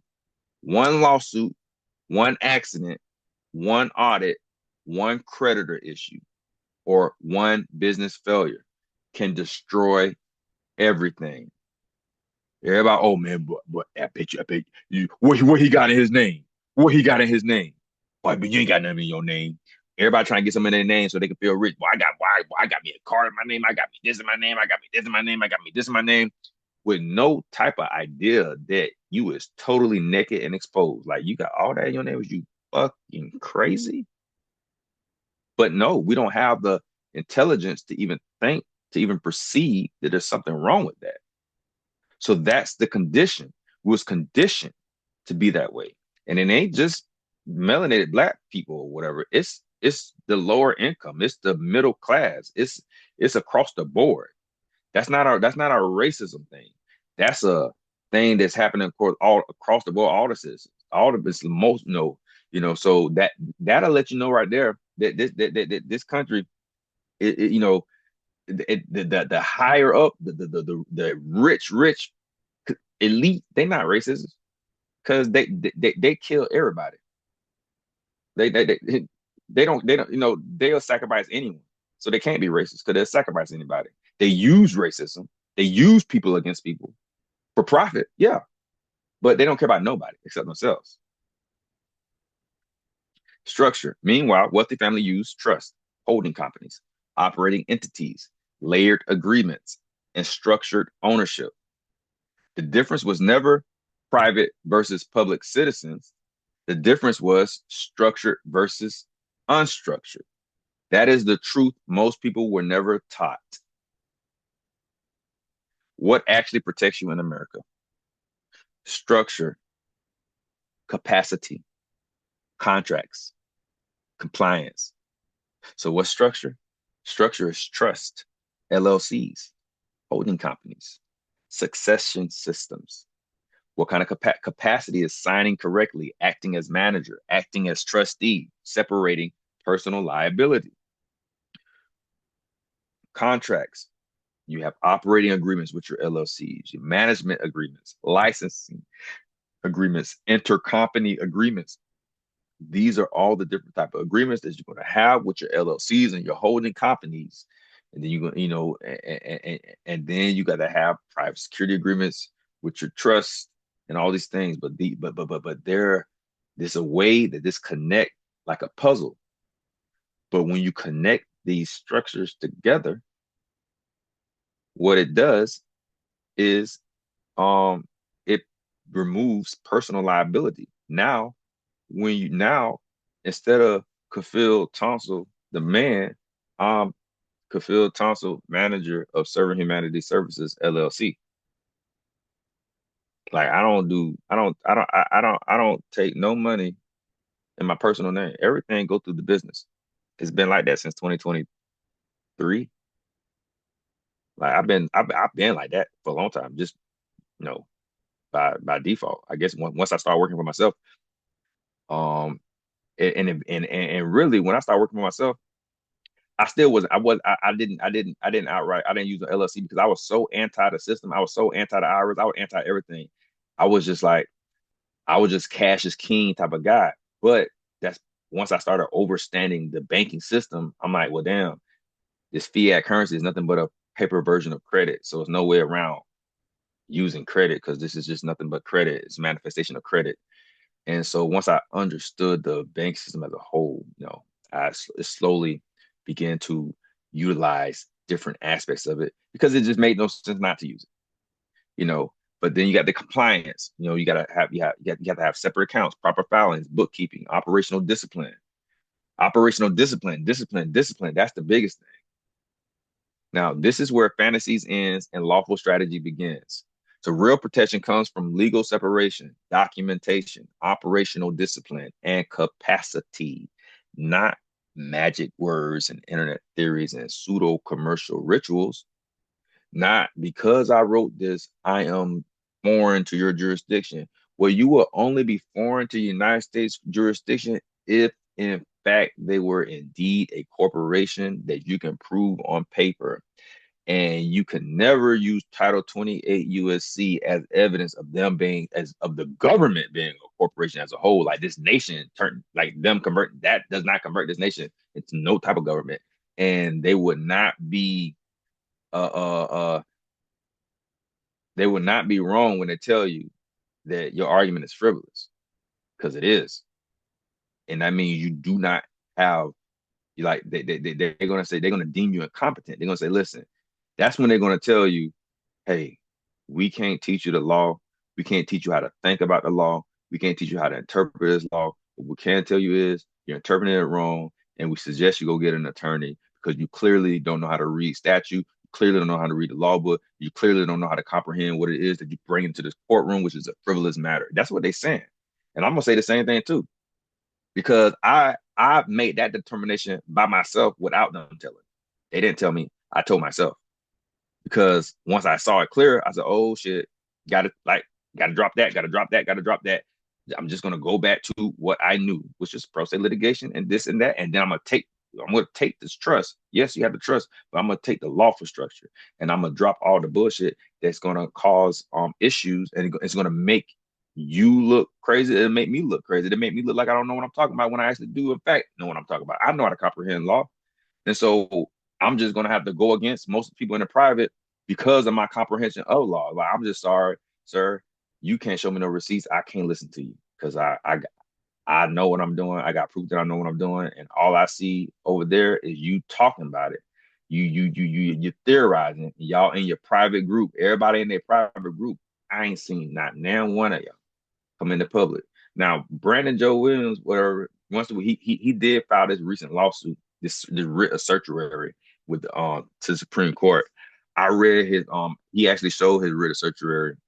I actually took a screenshot of it like 2 or 3 months ago, whenever he showed it, and I read it and I analyzed it. It's definitely going to get shot down. They're probably not going to accept it, but it's definitely going to get shot down. Like I read every like it's certain case laws in there that he used that's taken out of context and all that kind of stuff. I was gonna talk about it, but I was just like, you know what? His heart is. It seemed like his heart might be in it, and I didn't want to be a party pooper. And I didn't want to seem like I was hating, so I just kept my comments to myself. Like I'm telling y'all, but I didn't like make any public statements about that because, but I know it's gonna get shot down because I already analyzed his case. But he'll find out when he find out once they shoot it down, and y'all will too. And y'all remember that I said it was gonna get shot down. Now, courts respect documented entities, properly maintained structures, contracts, and compliance. Why? Because these are legitimate legal mechanisms recognized throughout business law, trust law, tax law, and corporate law. This is how corporations, celebrities, investors, and wealthy families operate every single day. Now, the six-tier private structure, the structure that changed everything, the six-tier protection system. Now, what I teach in my mentee program and what all my mentees have is the layered system is a divine covenant trust, which is an irrevocable um trust based upon covenant with Abraham and Moses, Jesus, Muhammad, and every other messenger. It's all the same covenant. But this is literally ratifying that relationship that you have with God, and it's held in trust. That's the covenant trust. And then the redemption trust is a commercial, irrevocable commercial facing entity trust that helps separate commercial liability. Then you got your living trust that's going to be the beneficiary and hold equitable interest to your Wyoming holding LLC, which will hold all legal titles. And why are you going to have Wyoming holding LLC? Because Wyoming has a special statute, a charging statute. And so Wyoming is the only state that has a statute where you don't have where you don't have to disclose the members of that holding LLC, or you don't have to disclose any of that private information. So it keeps the private in the private, and it keeps the public in the public. And so no one would ever know who was actually behind that holding LLC. Only thing you have to do is keep it in compliance, which is very easy. But the holding LLC is going to hold legal title. Like the way, see, most people, a lot of people, they transfer their house into their trust, and then um and um and sometimes if they still got a if they get hit with a lawsuit, let's say you got a revocable living trust, like if you transfer property into a revocable trust, it's not 100% protected. But if you transfer that property into your holding company, and then your living trust has equitable interest in the holding company, then then you have protection, because they have a charging order where even if they receive a judgment against your operating LLC, they can't go get the assets in your holding company. That's what Wyoming did. It prevents them from from liquidating your assets. And so that's why you hold things in the holding company in Wyoming. And then you have the trust have beneficial be the sole beneficiary of a beneficial owner of the holding company. And the holding company is the sole owner of the operating LLC. And so, and then your DBA, so like, and if you and your operating LLC uh can be your full name. So like, so for all the ones that say, well, they want to make their name a business, well, then that's where you do so at the operating LLC level. And then your DBA is your first and last name. And then if you want to take it a step beyond that, at that point, you could change your name legally. You could, and you could still do a DBA as your old name. And then you just wouldn't be telling people your new name. So that means when you change your name, the way you stay private is you don't really tell people your name. You just go by your DBA. And that means no one really will know, it's like that's how you do it. Like the way you keep things private is actually to keep things private. It means you don't open your mouth and you don't talk about it in places where you don't have to talk about it. And so that's the like that's like the first step of keeping things private. And so the risk flows downward, assets flow upward, controls flows from the top. Now the pivot. This is where I pivoted from ideology into structure. The purpose of the system is not escaping government, avoiding law, or pretending statutes do not exist. The purpose is liability separation, estate planning, business organization, operational clarity, privacy. and risk management. And by the way, this is hella paperwork too. This is a learning curve, and this actually take you being this right here requires responsibility. Like y'all don't understand that when you do them, when you have these structures, when you make decisions, like be, you have to have trust minutes. Like you got to be recording things. You got to be disciplined. And I'm gonna tell you right now, not a, right now, most of y'all ain't got the discipline. Hell, I'm having to become more disciplined in my goddamn self. Like I know y'all ain't got, I know most of y'all don't have it. Maybe some of y'all, very, very few, but most people, not y'all don't we don't have the discipline yet. If we had this discipline, we wouldn't be getting ruled right now. Because the only reason these corrupt people are in power is because they have way more discipline than us. They corrupt, but they have discipline. They have discipline in the areas where it matter in terms of structure. In terms of structure, they have structural discipline because they have planned our demise. They've been planning it and they've been following they structure and they plans to the T. And they've been using propaganda and they've been messing up the food supply and they've been, messing up your pineal gland because you're eating this stuff and that, but you can't even think. And now you eating plastic, and now you eat this, and then you got this drama and that drama and this drama, and then they made sure to go. They made sure to the inflation do like this, and then the goods and services go up like here, and so even though people know that something's wrong, they too stressed out, and now they got to get a second job. And so if you're working 16 hours a day, how in the hell are you ever going to you're not going to pivot. You're just going to work yourself to death because you don't want to. You try to keep up with your bills. Like everybody, no one want to lose nothing. So they just like a goddamn gerbil. And so that's what's happening right now. And because I know that's happening, and because I know it's a lot of people that's in that position, I'm like, you know what? I'm about to out earn Jeff Bezos and and Elon Musk. And I'm just going to create businesses. Like that's why I left the port. I left the port. That's why I went into business for myself. That's why I did the produce. Like I'm doing all this. I created stuff because I know that my gender line of life then got rid of people done got off they high blood pressure medicine. It tastes good, but it's also healthy. So I'm just like, so I know I got a product that when I have enough people laboring for this business, I know I can generate $1 million a month with Ginger Line of Light. I know that's one stream of income that I know that the moment people taste it, the moment people become aware of it, they're gonna want to keep getting it. So I know I can generate $1 million a month. So that's just one income. But then I'm like, okay, it's like all these ideas because ultimately we're gonna we're gonna replace Amazon.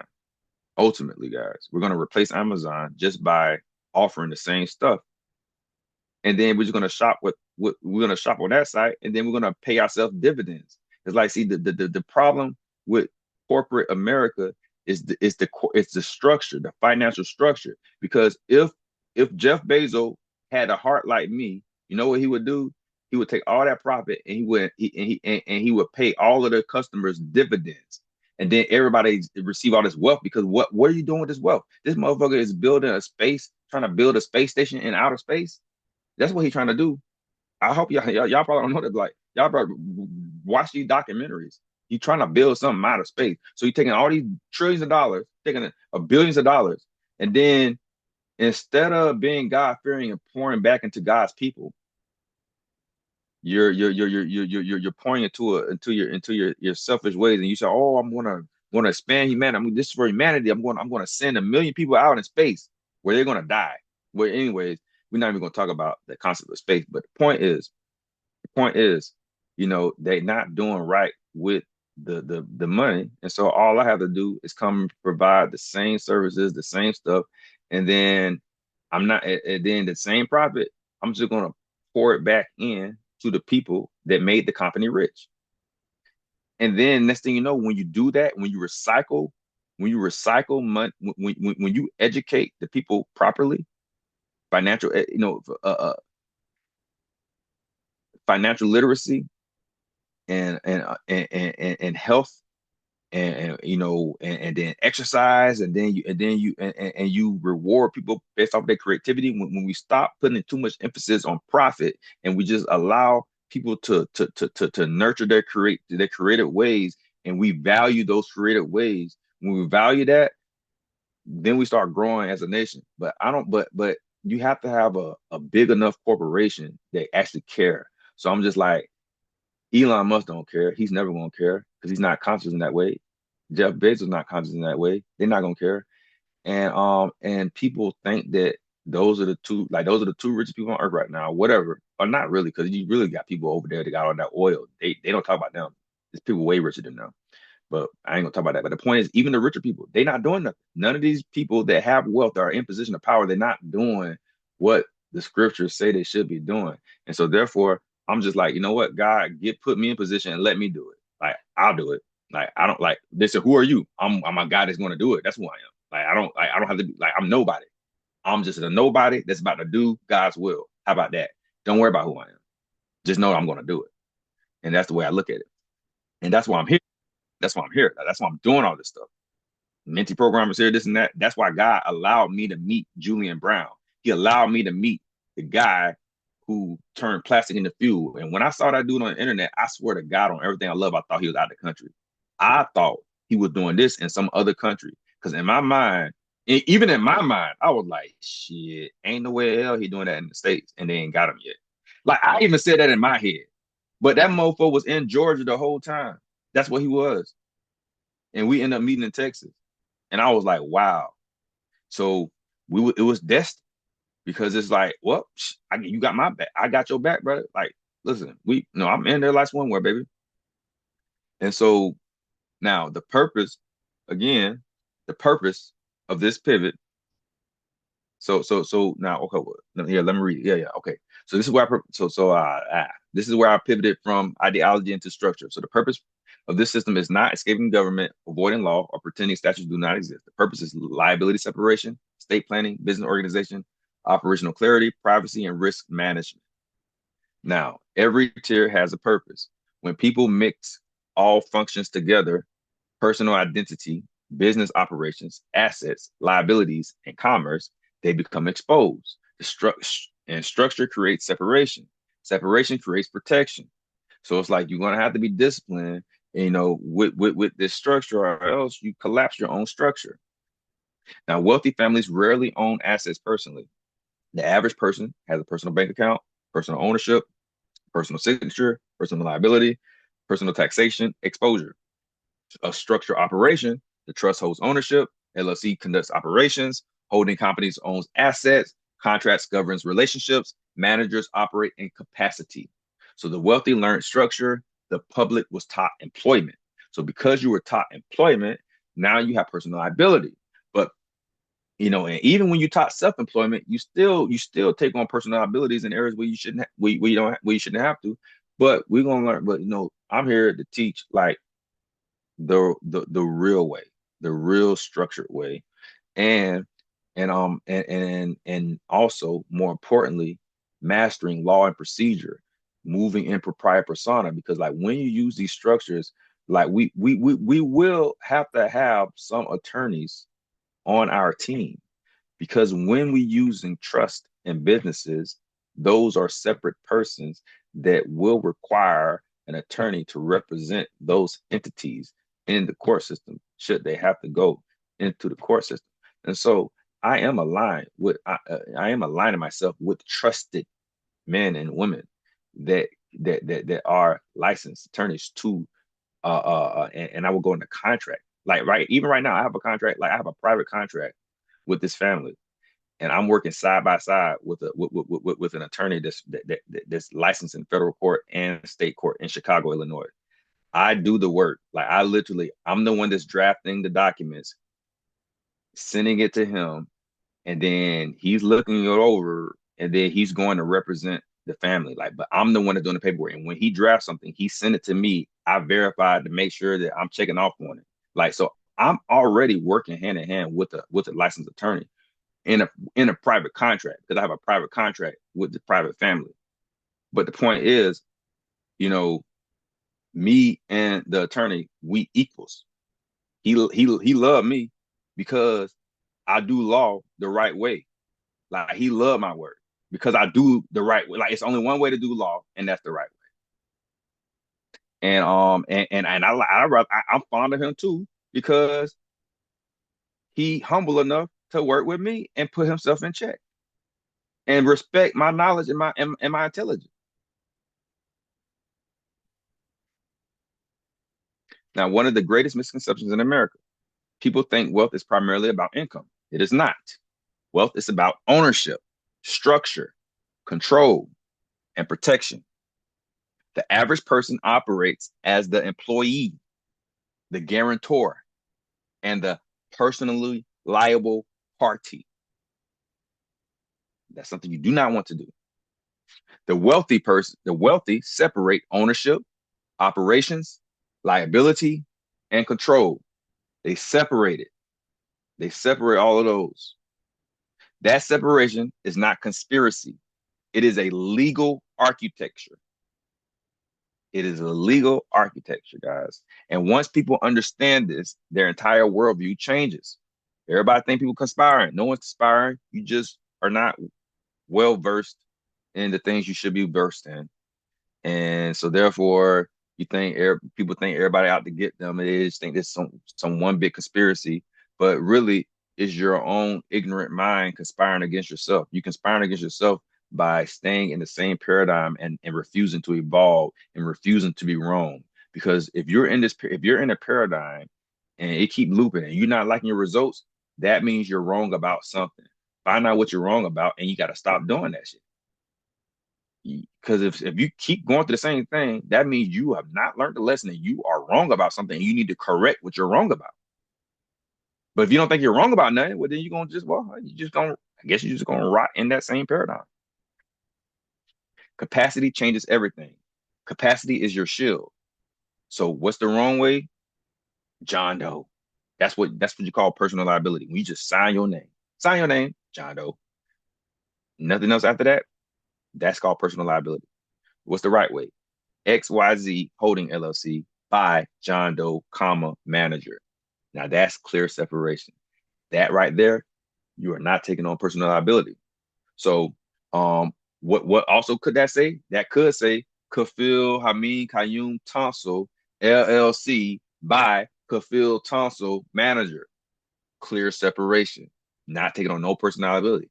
Did I use my name? Did I use the name that some people call me that in private? Yeah, but guess what? I put that, but that's my LLC, and I'm doing and I have a DBA. It's Kafil Hamid Qayyum Tunsill. So that's a DBA, and I sign as a manager. So, am I operating in my personal liability, or am I operating as a manager, and the LLC is taking on liability? The LLC is taking on the liability. That's what the LLC is there for, limited liability.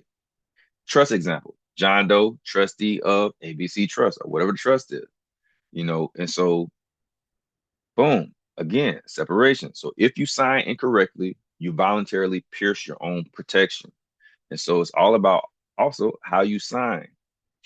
Now, capacity continued. This is one of the simplest yet most powerful concepts in business law. When people sign personally, they often unknowingly assume personal liability. Capacity changes legal relationships. You must understand who is acting for what entity in what role under what authority. This is why managers, trustees, directors, and officers exist. Titles are not vanity. Titles define legal capacity, and legal capacity determines liability exposure. That's all this is. Trust explained correctly. Trusts are not magical immunity or secret sovereignty or debt elimination systems, government bypass mechanisms. Trusts are estate planning tools, ownership separation tools, succession systems, privacy structures, asset management vehicles, fiduciary relationships. A trust is a relationship, not a superpower. This is where many people become confused. Trusts are incredibly powerful, but they are powerful because of legal relationships, fiduciary duties, ownership structures, and succession planning, not because they somehow place you outside of the law. Real trust law is sophisticated. It involves fiduciary obligations, trusteeship, beneficiary rights, asset administrations, and governance. Understanding trust correctly can transform families generationally. Misunderstanding them can destroy credibility and create legal problems. Most people are going to misunderstand trust.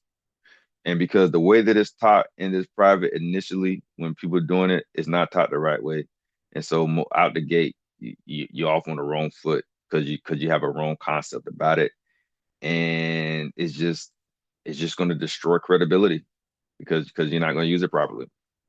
And so, you know, I'm saying this as a like nothing I'm saying is through theory. I had to learn and I had to pivot and I had to um make do supplements. Like I even had to do a supplement to my trust. Um and so it's like I'm just telling y'all the reason I'm telling y'all this because it's the truth. Therefore, you're gonna have everything you need to not go down the rabbit hole too, any further down this rabbit hole if you take this information serious.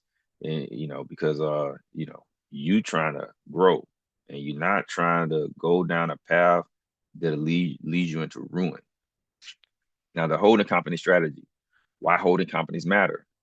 The holding company owns the operating LLC, which conducts business activity. The benefits of that is asset separation, charging order protection, privacy, operational isolation, and lawsuit containment, tax flexibility. The operating company takes the risk, the holding company preserves value. So even if they sue the operating company ain't got no money, it ain't got no assets. That's held by another entity, and they can't touch that asset, even if they do have a judgment. The judgment can't force the holding company to liquidate the assets. That's the charging order protection. So that's why you're using Wyoming as a holding company. Now, the holding company strategy. One of the smartest structures in business is separating ownership from operations. Now, the operating company, it faces customers, signs contracts, hires employees, and absorbs risk. The holding company quietly owns assets, membership interests, intellectual property, or investments. The holding company, this way, if operational problems arise, everything is not exposed simultaneously. Again, this is not escaping the system. So most people, they got a business, and then their business is handling everything. They ain't got no separation. And so they got a business. So there is a form of limited liability because of their business, but they ain't got no holding company. They got none of that stuff. And so there's like no true separation. And they're exposed. Even though they got one LLC, they're exposed. And the lawsuit can still wipe them out because that LLC is exposed. So that's the again purpose of the holding company. This is a sophisticated legal structuring. This is only things that only people that do this, typically they're millionaires. It's very wealthy people are the ones that do this. People that don't have nothing, they ain't really most people they're not even thinking like this because they don't because this actually costs it costs to even set this up. This is again very sophisticated. And so you try to go have you try to go to an attorney to have them set up this sophisticated system. I'm talking about set up. You talking about 50 or $100,000, not just the holding company. I'm talking about everything. I'm talking about it's gonna be yeah, it's gonna be a good penny because just a trust itself is gonna be $5,000 to $10,000. Then you talking about holding company and this and that and third, and then they got to draft the agreements, and y'all don't realize what it goes into to actually put this stuff together, and it's a lot. And that's why again, only the wealthy use it because ain't no normal person even got the money, first of all, they don't even know about it. And if they did know about it, they don't know how to create it for themselves. They don't even know where to go to get it created. If they go to alert, if they go to an attorney, the attorney gonna like, well, you don't. Why would you do it? They're gonna say you don't need it. You don't even have any money. You don't even have the money to set this up. Let alone what are you transferring? This is that. It's like no, they'll just give you a simplified revocable trust. Because that's all you can afford. Compliance is what makes it real. Without compliance, the structure collapses. Checklists, separate bank accounts, operating agreements, meeting minutes, bookkeeping, tax filings, intercompany agreements, proper signatures, documented distributions, no co-mingling. Huge warning, sloppy operators destroy their own protection. So this requires like discipline. This requires you to become a totally different person than you are now. The reason you have to become a different person than you are now is because you're gonna have to do something you never had to do in your life. Like to go down this road is to do something you've never done in your life.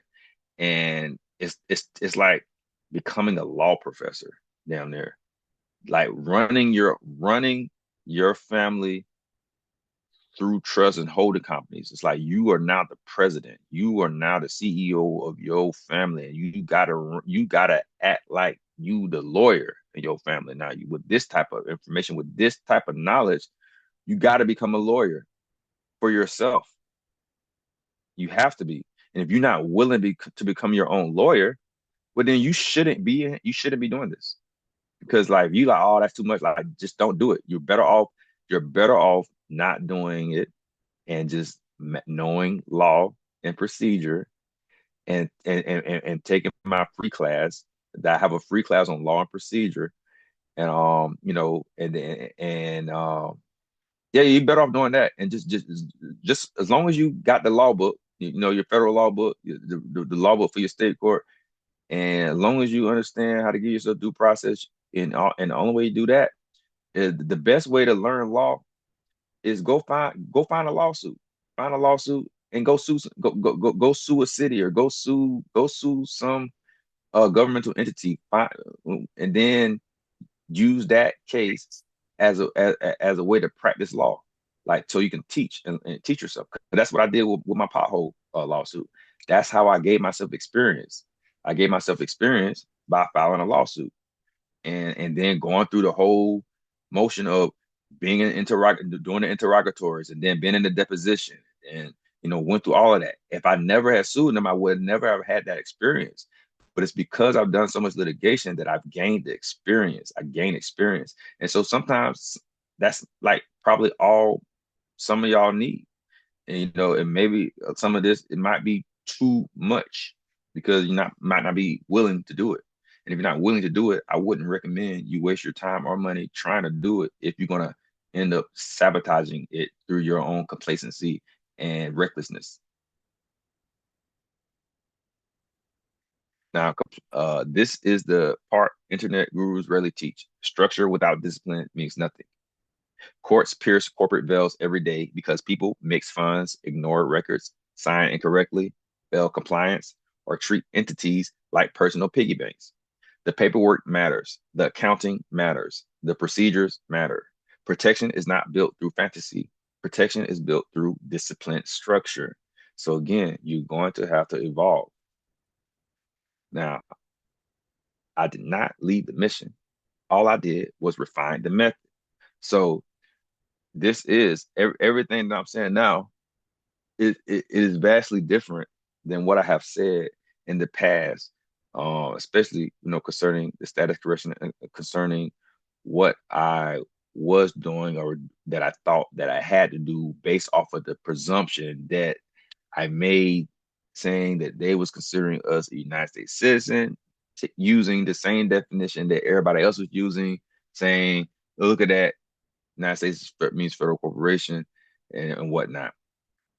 But again, once I really had the time to read and to look at everything in its totality, I had no other option but to drop certain things and to do exactly what I'm doing now. And everything I'm doing now makes 100% sense. It makes perfect sense. And so far, how how is everyone um enjoying this class? Like, am I making sense to y'all? Well, apparently, because most of y'all still here. I thought it I'm was a real loving it. treat. I'm sorry. Go ahead. Go ahead, ma'am. Go ahead. I'm just saying I love it. I love what you're saying. It makes sense and it's really good. I mean, all you got us all quiet. Yeah, appreciate you. What your and who's the other one that was talking? Yeah, I just saying that I thought it was a real treat because some of the things that you had said, and not so much whether you had gotten the 500,000 or if it was 5 million or a 10 million case. Uh, I was able to find your information when you talked about your case. I was able to read it as I was listening to you. mm-hmm, I do have a background. You have given me a different viewpoint in reference to the status correction. Sometimes you have to do your own work, like how you were talking about, your heart has to be in the right place. I think your position and what you're doing is incredible. I'm really not surprised because it's really about time. But I do have a federal court case. I'm in Maryland, Baltimore, Maryland, mm-hmm, and I'm thinking about going to court on a case that dealt with tender of payment, mm-hmm. U.C.C. 3-603. Yeah. So I was dealing with the indenture trustee, the U.S. Bank. I was dealing with the CFO with Mercedes Benz Financial.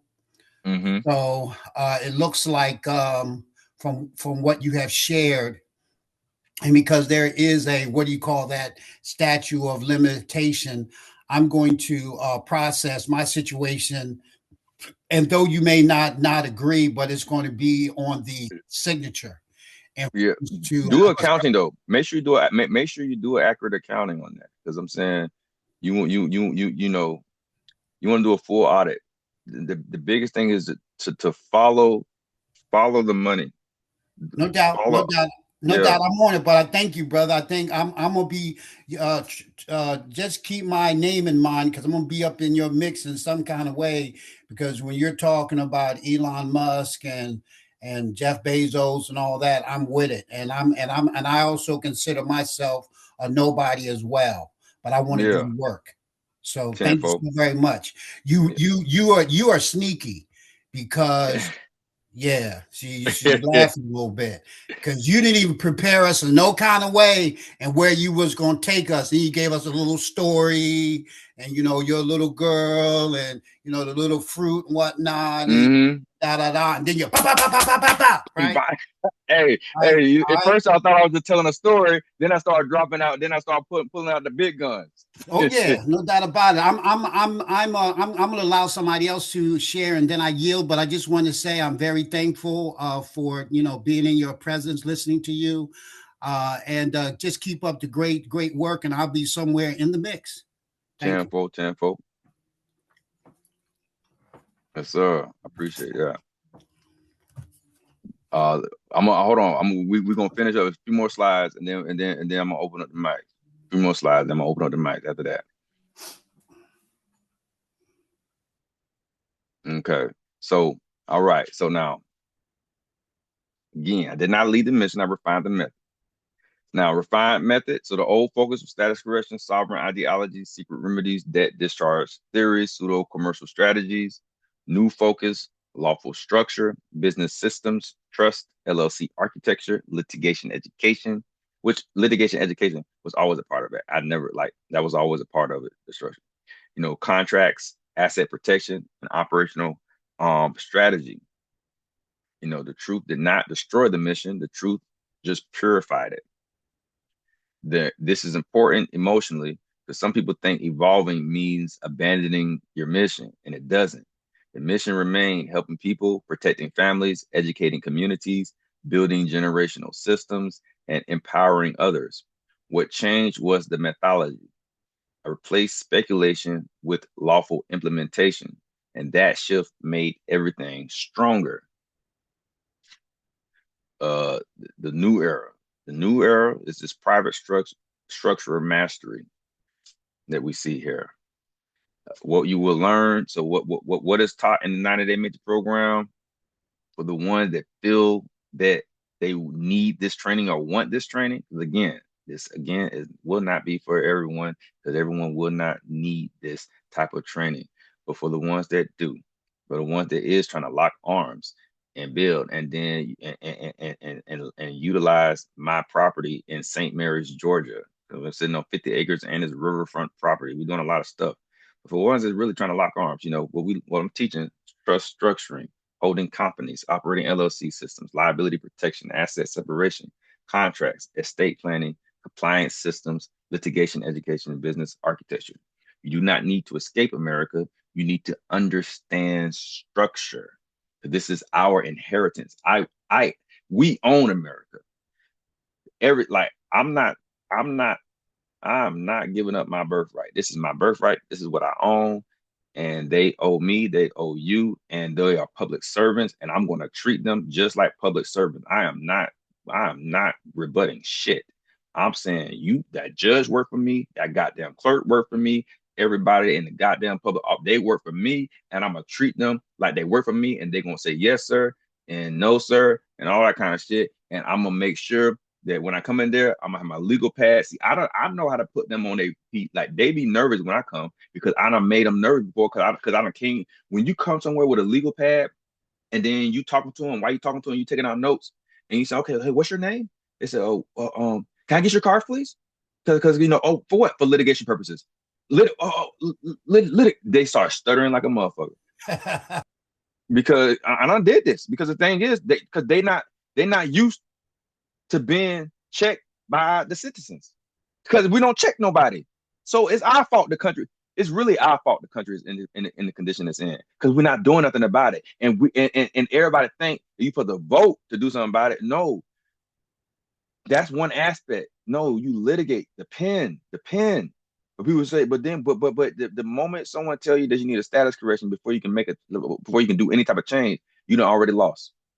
Because you're not even now you about to go down this curvy road full of turns and this and that, and then you're gonna end up in a ditch because something it's gonna be loopholes everywhere. It ain't gonna work like that. And because that's not the issue. The issue is law and procedure and moving in proprietary persona for yourself and using the First Amendment. But people not using the First Amendment the right way. And so, we have what we have. So this is the evolution. The future belongs to people who understand systems, understand contracts, understand structure, and operate intelligently. Another thing that I talk about in the mentor program, because then I'm the creator, I created crypto on the XRP ledger. I built on the XRP ledger. So I understand blockchain. I understand the nature of blockchain and everything about it. So it's just like we have to understand those things, and we have to, a lot of people are not familiar with it, but there's no getting around it because we're already using it. Bank of America is already using a blockchain technology to transfer value from point A to point B. It's still the same debit card, but different technology. But the average person never going to know the difference. So, but they're going to remain ignorant, and then they're never going to benefit from the shift because they still in the old mindset. So the answer is not disappearing from society. The answer is learning how sophisticated operators function within it. This is real empowerment. The 90-day mentee program also. Everybody that's in the 90-day mentee program, it's a lifetime access, real education, real structure. So that means there's people that's been in the 90-day mentee program since last June, and they just been coming to class at no extra charge, setting up consultation calls with me for a whole year at no extra charge because I'm just doing it out the kindness of my heart. I do not have to let anyone have that much access to me without giving me consideration. But because I'm serving God a certain way and I have a purpose, it is not my intent to just sit up here and to just make a living off of consultation calls and off of doing that shit because like I'm got bigger fishes to fry. And so it's like, man, that shit ain't nothing. Like I'm here, I gotta outperform Jeff Bezos. You can't outperform Jeff Bezos by living off a consultation call. No, I gotta build an actual business to bring value.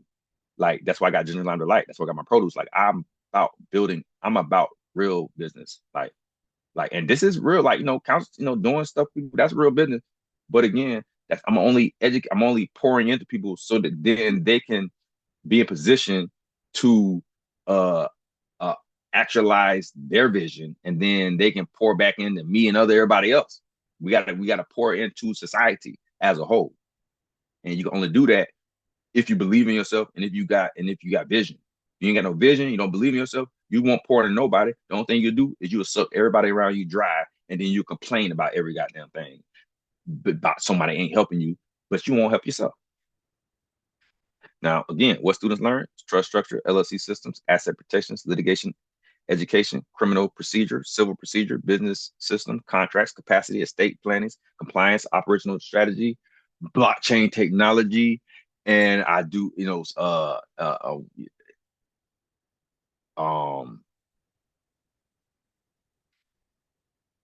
we it's like I'm teaching people clipping on social media, publishing books on Amazon. It's like it's all kinds of stuff. I'm really teaching everything I know. So it's like because it's a lifetime membership, that means it's like people have access. It's like my whole thing is I'm pouring every little thing I know. I'm teaching. And so, but the core things, these are the core things that have to be taught. But in the grand scheme of things, everyone you're benefiting from all of my ideas, my thoughts, my knowledge, and everything I have in my land. It's like because I'm priceless. No, I'm very special. It's not too many people out here like me, and I'm well grounded. It's like it's not too many men that are mechanically inclined and know the law like an attorney and know how to build on blockchain. I know how to build. Like I used to build computers and take computers apart and put them together. So it's like I know computers, I know law, I know I'm mechanically inclined. I'm an HVAC tech. I can work a little bit on cars, but I got my other people that my cousins and my other friends that's way more advanced than me and like dealing with working on cars. I done farmed a little bit. I'm in produce. I know everyone in the Southeast region, so I can go get a truckload of produce and it won't cost me no money. I can pay them on the back end if I had to. I'd rather not, but if I had to, I could. Why? Because my face is good. Because I don't owe no one. I paid all my debts when I was in business, so I didn't leave the business owing nobody in that business. And so it's like I got that. So it's like I'm pretty well grounded. So it's like, I'm really and I understand how to use AI. Like it's like I'm just I know a lot, and so in most of the things I've done, I did it like most of the stuff that I've done by myself because I had the knowledge. So most people would have to pay someone to do it because they didn't have faith in themselves that they can do it. Like me, I'm the type of person. The only reason I'm only delegating, I only delegate things because I know that in order for me to grow, I have to delegate. I don't delegate because I can't do it. Anything that I delegate, I am more than capable of doing myself. Anything that I delegate, I can in fact do myself, no matter what it is, because I can figure anything out. Because I'm really good at reading. Because I got good comprehension skills, and I have belief in myself. I like my dad was an herbalist, like for the most part, and so it's like I'm really conscious in terms of my health. And so it's like I know how to take good care of myself. I have good hygiene. It's like I'm just very conscious around. Like I'm very conscious and I'm very thankful that God made me this way. And so I'm letting you guys leverage everything about me. Now, the purpose of the Menti program is implementation, not fantasy, not fear, not pseudo law, implementation. People need guidance, systems, templates, strategies, education, and structure. And that is exactly what I provide. This is what this program was built to provide. Now, the final truth: you were never trapped because of your status. You were trapped because nobody taught you structure. Now, when it comes to the Menti program for the month of May, for the month of May, everybody that comes in at the tier 1 level gets upgraded to the full mentee experience. And so and the tier 1 level, everything can be broken into 3 donations. And so that means really until the month of May is $500 broken. It's 1,500 broken into 3 donations of 500. And after that, like once June comes, I'm gonna let it's gonna stay at these tiers. And the reason it's gonna stay at these tiers once June comes, because I'm sharing my goddamn land with you. Like I'm agreeing to share. I'm giving like I have for one, it took me a few months to put these current paperwork together. Like it took time. So that means you gotta think, how much do you make in 2 months? If it take you 2 months to work on something, and that's all you gotta dedicate yourself on. That's 2 months that it took out my life for me to put together 508c when they faith ministry, like everything, three trust systems, and then your holding company, and then your operating LLC, and then the intercompany agreement, and then everything that goes along with it. And then not only that, I have to teach you. And then like right now, my daughter is up, right? Like I'm on here right now. My daughter's up. She's supposed to be in school tomorrow. But it's like when I do this stuff, I have to take time away from her. I'm telling you right now, it's been time she woke up. She done cried. She said, "Daddy, you don't spend enough time with me because you always be teaching, you always be working." So like, but what the hell else am I going to do? Because like it's kind of shit. I'm like a single father, technically, So it's like, I mean, shit. I'm not going to not do this. So I just gotta like, I just I'm gonna make it. I'm gonna make it up to her on the back end. That's all. That's all I can do. Because I'm not gonna not do what I'm doing. Because I have to. Because the world need men like me. I got to do this shit. Because I'm not about to wait for another man to do it. Because I can't. Like I'm inspired the way I'm inspired. So yeah. So anyone coming in, and in May, you know, just come in at tier 1. Don't even worry about tier 2. But starting June, that those that's going to stay what it is, because I can't. Um, I'm doing other stuff to generate capital, so I'm not even. I got other like I'm not. I'm just about to deal with the people that's spiritually aligned, that see the value, and because I know I've been doing this mentee program for a whole year, and it take a lot of my time. Like it's like I'll be having to call people. Do I have mentees on the phone right now? Who if you're a mentee, what mentees are here? Any mentees on this call? I'm here. Okay, who can testify Yes, to sir. to how much I pour into y'all, but Yeah, without nah, you asking? definitely put in a lot of work. The templates, the time, the slides, the way you break everything down is definitely worth it. and Definitely. and I don't get nobody to know. It's like sometimes it may take sometimes like it may take me like right now I got a better system of having Latanya, my paralegal, get y'all on the phone with me. But the point is, do I make myself accessible? Yes. Like, see, I don't be like, oh, pay me some extra money to talk to me. I ain't never ever done that ever. The whole year for a whole year, I ain't never ever made anyone give me anything extra, because that ain't why I'm doing this. Like I just want to make sure that y'all respect my value, my time, to see that I'm giving you something that will be given nowhere, that you can't pay $5,000 and get what you can't pay $5,000 and get what I'm giving you, because they're gonna charge you $3,500 just for a faith-based organization. Like I already know what they're doing. You're not about to pay nowhere near none of this and get what I'm giving, because I'm trying to give you everything. I'm trying to give you $50,000 worth of knowledge for $1,500. But it's just that you have to see that it's $50,000. Like legitimately. You have to see legitimately that this is valued at that. Because and so you have to know that that's what it is. Other than that, that means you're gonna try to end up taking advantage of me and taking advantage of the situation, and then you're gonna try to shit yourself, you know, because this got to be taken serious.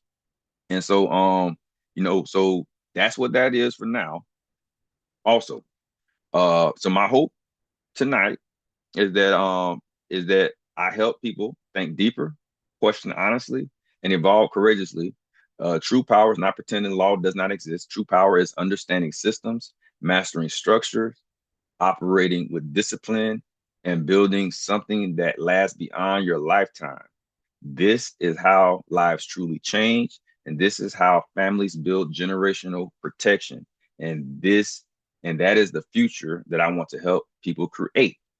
So, and so anybody that want to join, just know that the 90daymenteeprogram.com, that's the site. And that link is always in my bio on my website with dealwithkafil.com. It's all linked together. But that's how you get into the program. Also, I wanted to go over this website real quick. I wanted to show y'all something. Where is it? No, babe, I get my own in a second, please. No, man. And when you get a chance, I also have a question that I'd like to ask you as well. Okay. Okay.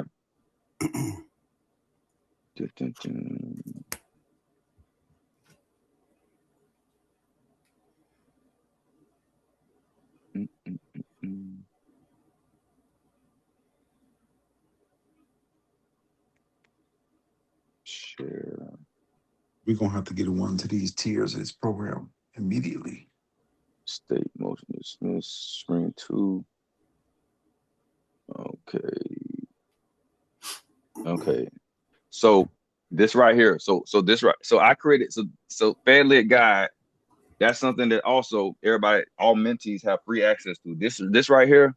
This is a federal litigation. This is a pro se litigation hub. This website cost me thousands to make. Like I built this myself using AI. But Wow. what I did was I took everything. So everything I know about law, all the rules, everything like the way that I litigate this. So my brain, I converted it into this site. So that's what it is. This site is a representation of what I know. Like I know, like so you got the federal civil rules, federal criminal, state civil. So you click on this, you got all that, right? And then you got bankruptcy law. So right here, the Bankruptcy Filing Center. You open this up, and then you got Chapter 7, Chapter 13. You click on this, and then next thing you know, you select your state, Alaska. Boom, you click that, and then you click on this. Now start it, and so like all this, how you fill this out, and then next thing you know, you download the official form, and this is ain't nothing to fill out, but this is the official form. Like I went and extracted all of the data from the federal court website. I extracted the data and I uploaded it onto my mainframe because I'm this is like everything is like official. See, and then and so I got case analyzer where you come in here, your federal, criminal, state, civil appeals, bankruptcy, states, and I'm still built on the website, but it's like, like where it is now, it's still top tier and it's still a little fine. I'm fine tuning things, so you can still say it's in beta mode, but this website is so powerful that like you can select whatever it is you're going through, and Alabama, you can upload your files, and then you can describe your situation. You say, hey, I hit a pothole. I hit a pothole in Tallahassee, and I believe they are negligent. I hurt myself and damaged the car. I need a pro se road map. Just something like that, right? Click that right there. It's going to analyze. It take about 30 seconds. I got to optimize it, see if it can go faster. But what it's going to do now, it's something it's going to always say, because so they can stay in compliance. The AI technology is going to always recommend an attorney. That's not me telling you. That's just the technology, because it's in the algorithm, because that's how that's what it does. But right. But outside of that, what's going to do, you're going to see I just typed this little sentence right here. Just with this right here, let me tell you what's about to happen. what's about to happen is you are about to get because I put it in the code for it to give you all of the rules, the local rules, like wherever you at. So for Alabama, it's going to give you all of the rules concerning your state, and like right here, see, you've experienced personal injury and property damage due to a pothole. You believe that the entity responsible for maintaining the road was negligent. This is a civil tort claim based on negligence. However, critical jurisdiction issue arises because the incident occurred. Oh no, I put Tallahassee, Florida, but I specify. See how it caught. I meant to select Florida, but I selected Alabama. But you see how it caught my own mistake. But the point is, it's going to give you this extensive. It's going to tell you your key statutes that's governing Alabama rules of civil procedure, potential legal claims. It's going to tell you the strategic roadmap, identify responsibilities. It's going to short-term actions, 1 to 2 weeks, filings, litigations. It's like, the idea is if you have this right here and you have the rule book next to you, you cannot lose. It's impossible. With this and the rule book, because you're gonna be able to get this whole guide, and then you're gonna be able to verify everything in the rule book, and then you're gonna be able to put, and then even right now, you scroll all the way down, and then you can save to dashboard. Now I save the dashboard. Oh, litigate your case, and now I want to litigate my case. Boom, and then you put in your information, John Doe, all that kind of stuff, and then you go all the way down, all that whatever. You can go to generate documents. You can say state complaint. You can just say you can say generate me a state complaint. You press AI enhance, and what is it going to do? It's going to generate you I'm gonna show you the copy complaint. And I haven't done anything. I didn't put anything. I just put in a little bit of nothing. But I'm just going to show you what it does by itself with very, very, very little information. I'm gonna just show you how powerful this website is, just with very minimal information.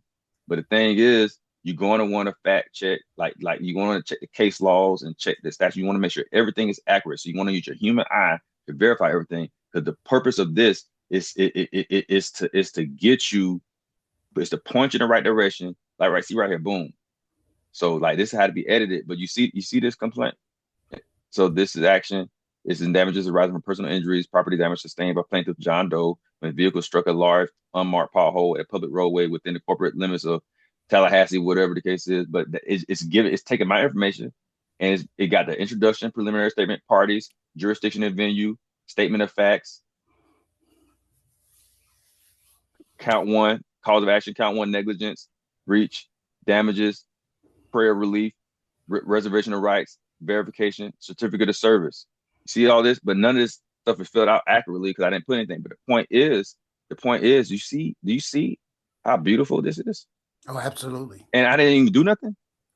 I ain't put no effort into no thought. Now you could take this, you can export this into Microsoft Office, and then you can pull out your rule book. You can and then you can edit, and then but now you have a strong template, not no bullshit template, a strong template where you can have a strong lawsuit, and all you gotta do is just from there do your little homework. But I'm saying this is just and then I have a mortgage audit tool. Building this, I spent about $1,500 building just this tool, just this part right here. I spent about $1,500 building it myself. What I did was, it's about 30 pages of coding went into building this shit.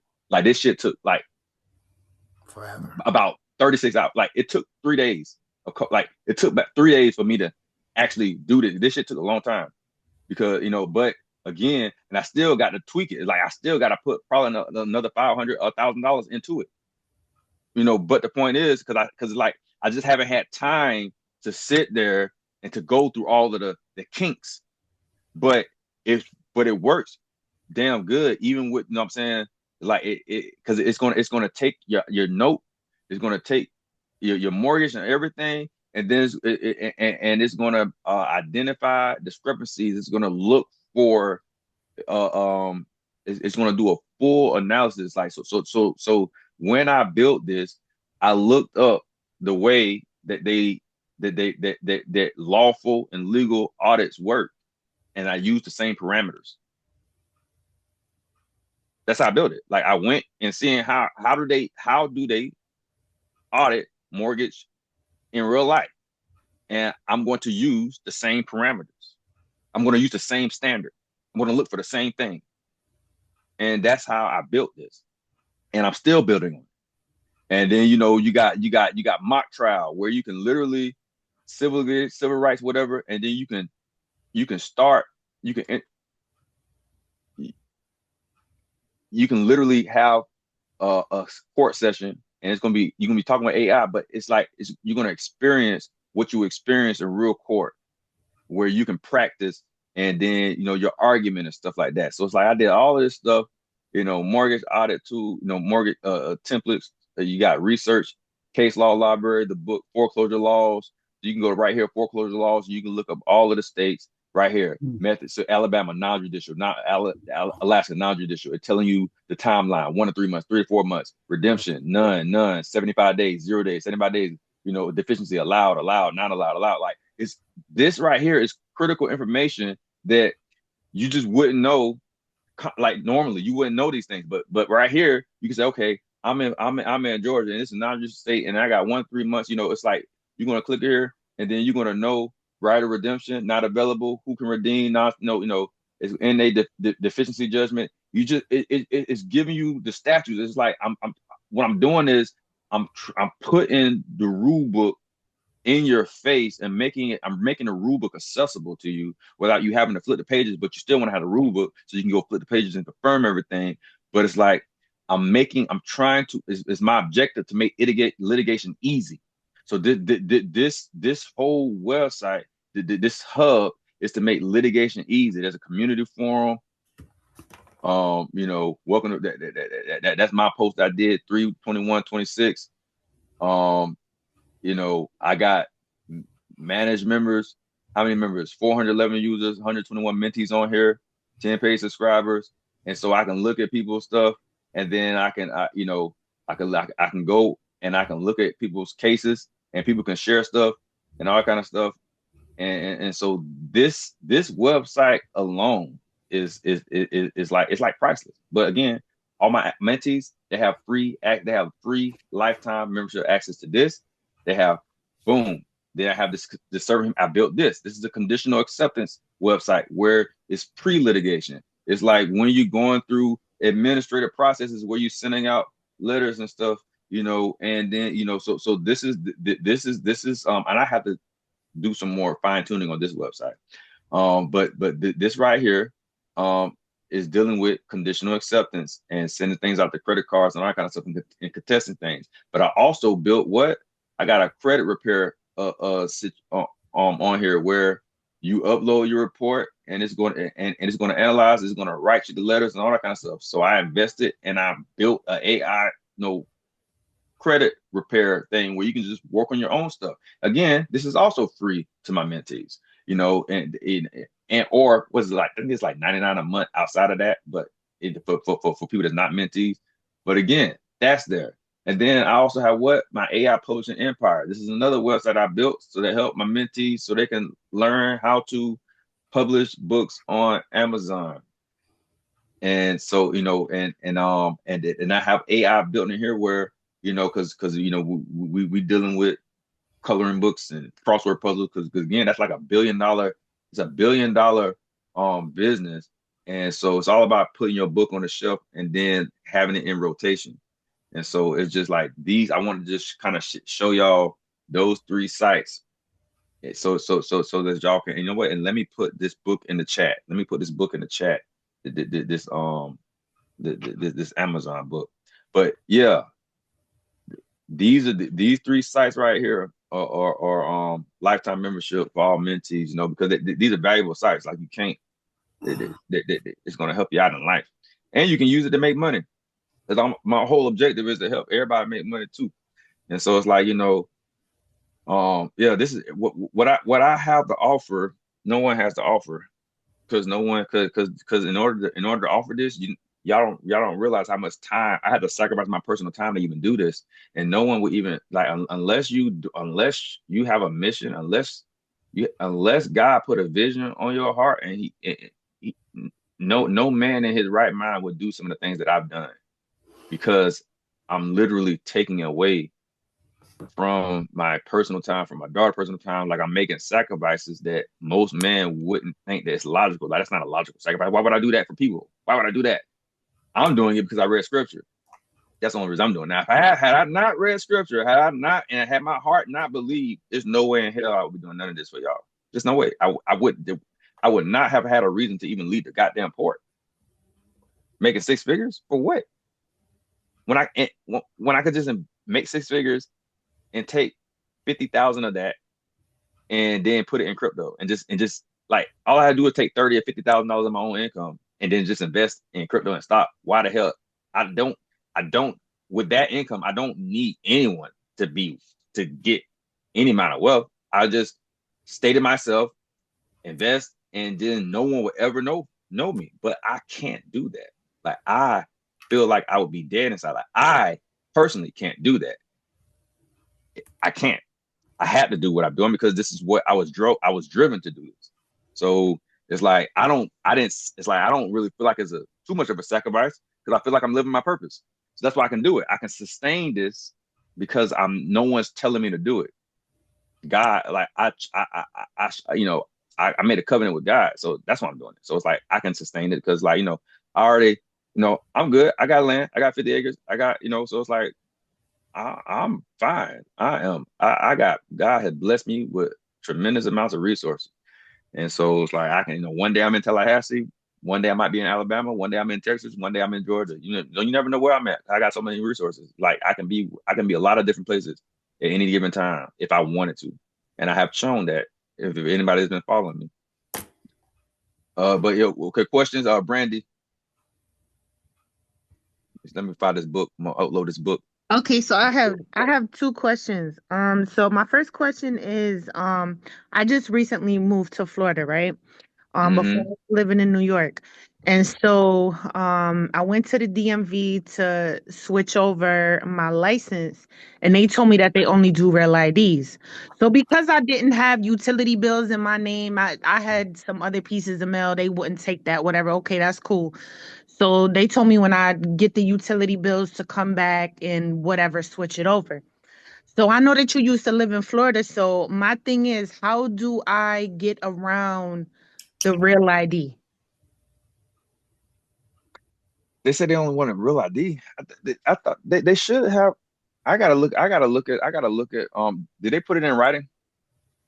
No, she just told me behind the desk because I told her, I was like, no, I'm good. I don't want a real ID. I just want a regular license. And she was like, we don't do regular license. That's all we have is real IDs. So I'm I like, thought there was what? a I thought there was a I thought there was a document that you can bypass that. I gotta see. I gotta read on something because it's like I have to. It's I can't. I don't have it. I haven't committed it to memory. But Okay, no, that's fine. yeah, yeah, yeah. That's fine. Okay, so my second question is, um, whenever you're not busy sometime this week, can I connect with you? Because I just have some questions since the first like obviously I was in the first mentee class, and so everything that you went over tonight was kind of like new information. So for all the templates that I have, I just need to know if anything was like updated, because from the first class until now, life has been life, and so I haven't been able to keep up and update things and do stuff, and I didn't want to file anything until I moved to Florida because New York wasn't going to be my permanent residence no more, so I didn't see no need to do that over there, you know? Yeah, yeah. It's been a lot that done changed. So yeah, us call schedule. Okay, you got you got my number still? Yeah, I still got your number. I got both numbers. Okay, well text me. I'm gonna have Latanya, my paralegal. I'm gonna have her put you on schedule a call because I have her scheduling all my calls. But write it down 904 904 Uh-huh. 451 0460. That's the bit that's her bit. That's the business line that she have. So call that, text that number, text that number. Tell her you want to schedule a call. She'll put you on the schedule. Okay, you said 904-451-0460. Correct. Okay, bet I got you. Thank you so much. I appreciate you. Can I schedule a call as well? Yeah. Well, that's the mentee line now. Because who that's trying to schedule.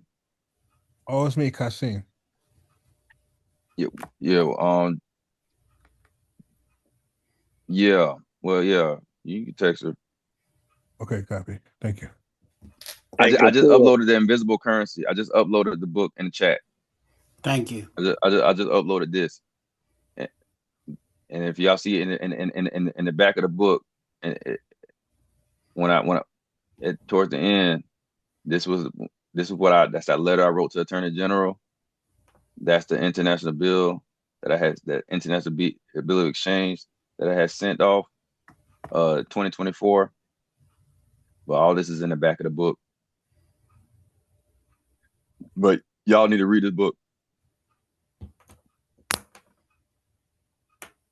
Hey, Kafil, this is Mustafa. Assalamu alaikum. Salam. And the young lady that was asked, does she have another option for the driver's license? She could use a passport. Yeah, no. So what I'm No, trying to do is I'm trying to exchange my New York license into my Florida driver's license. yeah. She trying to But get a license. you can't use the passport for a driver's license. Yeah. Okay, I see what you're saying. Okay. Mm-hmm. I wanted to ask my question if I can. Yeah. Robert, you can go ahead. You next. Yeah. Have you ever heard of Winston Shrout? I don't think so. I'm not sure. Okay, If I so did, he was a white guy out of Iowa, and he was similar to the guy that you was talking about earlier that you Gene said, Keaton. yeah. Mm-hmm. So he was a little bit older than he was. But here's the issue that I wanted to ask you, because I'm doing further research on it in terms of the IBOE or the BOE, based on the information that you have studied at and you've already been in the court system and so forth and so on, and what you can and cannot do. Have you ever heard of Yusef Hill? Yeah, I know about Yusuf Bell. Okay. All right. Because I was Mm-hmm. studying with him back in 2010. And there was some things that didn't happen. So I had to learn a certain kind of way in terms of, like you said, the kind of time that certain people are on, even though, Mm-hmm. he is sharp on certain things. But this is what I want to ask you, right? Because I was actually about the Winston Shrout, because you can look this up the same way how I looked up your name once you told me, how to look you up. Winston Mm-hmm. Shrout was supposed to have done an IBOE for $1 billion. Yeah. So Supposedly, so allegedly. right. However, it does show the court case and so forth and so on. The reason why I was asking you that is that, okay, we understand that everything is backed by structure and everything is about structure. Opposed to just like everyone else, I've been researching the birth certificate bond and going to my birth state, Richmond, Virginia, and the State Department in Washington D.C. To get my birth certificate. What is that? Apostille, I think it was, authenticated, right? Mm-hmm. With the full faith and credit, full faith and credit on it, with the grommets on it and so forth and so on, with the big gold seals. But this is what I want to ask you, right? What part in the system is similar to the banks, if you know of, where you can actually do a successful IBOE? Or Yeah, become a bank. Like I'm about to become a bank. okay, Become a real bank. so that has some validity to it. No, I'm saying because like meeting the statutory requirements of actually being a bank, and then having funds that can clear in their clearinghouse. Like, because I'm saying IBOE Yeah. is nothing but an instrument used to because you have to have funds in an account Okay. to use so in my book, when you read my book, you're gonna I talk about the history, because first, to understand an international bill of exchange, you have to know why was the IBOE born? What caused them in the origin of it, at the inception of this document, what caused them to create it? Because again, they're getting robbed. Like, okay, because they don't have the international bill of exchange, well, then they have to carry gold. They have to actually carry their money with them, and now they have to risk getting robbed because they're traveling thousands of miles. They going through harsh conditions where you got pirates and this and that and the third, and so international bill of exchange, what it did was it was like you know you're saying that where it's drawn on that they're going to settle, so when it's time for them to settle that transaction, you're saying the funds are there, that they're allocated, that you're saying the funds are there and the bank will honor and settle it. They're in your account. And so you have to have an account that you have the funds there to settle with. And I know everybody say, well, that's why that's why everybody drawn on the Treasury, because they're saying it's took the money and this is that, and now that's public debt and all that kind of stuff. But there's no contract. They don't have no account. So you draw it's like writing a fake. It's like writing a bad check on an account that don't exist. Okay. That's what I'm gonna keep on doing research, but I did want to share with you a brother by the name of Charles Dominic. He's a coder. I call him the Black Zuckerberg. I'm going to tell him about you. Okay. He has an OS operating system, and he's something similar, has a similar background like you, but he's like a master carpenter, buying land, etc.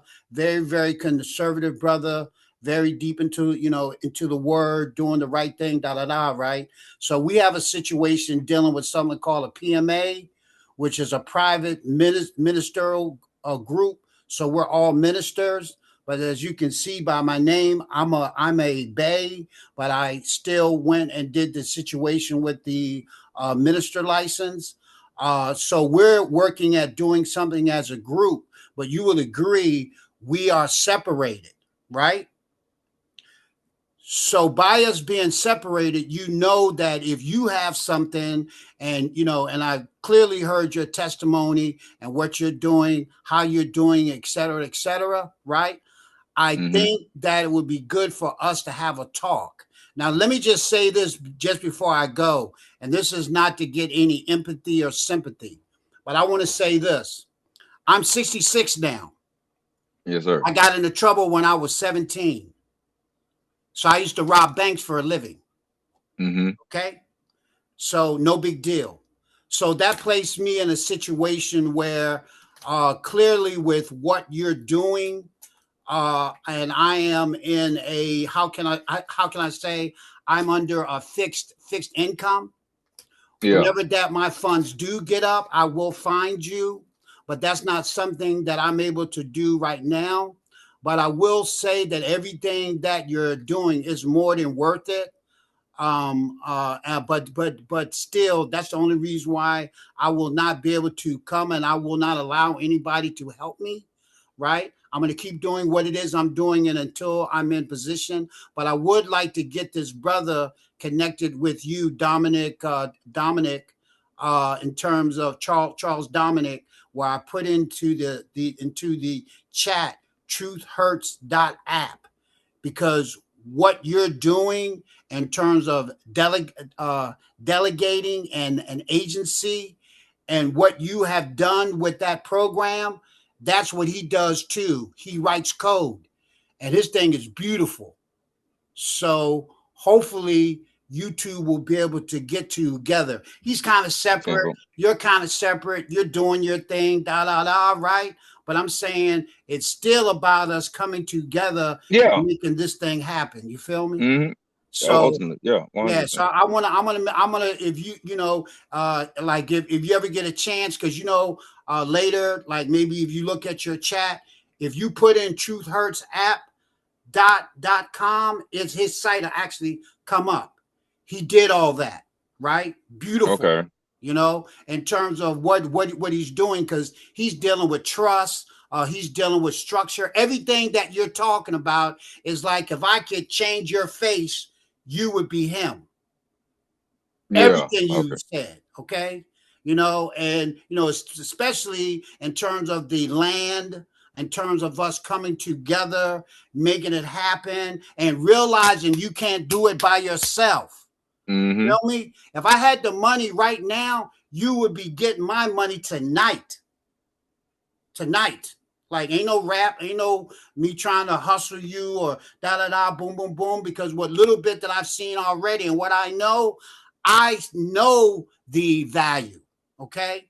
So I got to keep on doing what it is I'm doing. I will say tonight, and I know you're trying to get off the line or whatever, that you have given great, great, great, great value, much more than I ever thought that you would actually share.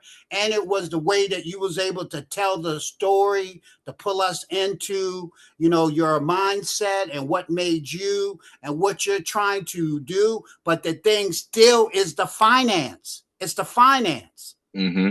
Right? It's just like if I was in a position and I had access to 100K or 200K, wouldn't that be beautiful if you knew that you could put your hands on it and it wouldn't hurt me at all?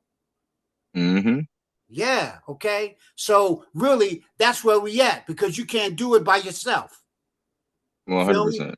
So hopefully, I got the book. I'm gonna keep on studying. You got my name. No way I can forget your name. Again, I'm very thankful, and I really appreciate you sharing with me tonight. Hey man, I appreciate you. Thank you for your comments. Thank you for your support. Hey, and by the way, it's still 40 people here. Hey, so did I um exceed did I exceed everybody's expectation? Did y'all really think I was gonna go this hard on a free webinar? No, not for Who free. thought? No, Y'all didn't think I would do this for free. no. Y'all like this, yeah, I didn't know what to expect, but I was like, I think this is like a regular class. This is like a high value class. What I just gave for free. Absolutely, with all the structure and details on it. Mm-hmm. It's like, and in truth, I'm gonna get it, and I'm gonna make sure everybody get the replay too. What is this gonna be free? I'm actually gonna post this on YouTube. I'm gonna put this class on YouTube. So it's Yeah, like I'm that. not even, because it's free. So it's like I'm not, my whole thing is, it's like, because I know that a person can go through this class and really you could take all the information and then you can kind of build everything yourself from scratch, because I'm telling you what to build. Technically, Truthfully. technically, I'm just saying, but that's the whole point.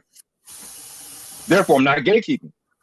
So I don't really care who decide to build whatever they want to build, but it don't matter, because like that's less stress on me, because you don't realize how much stress it takes to teach people.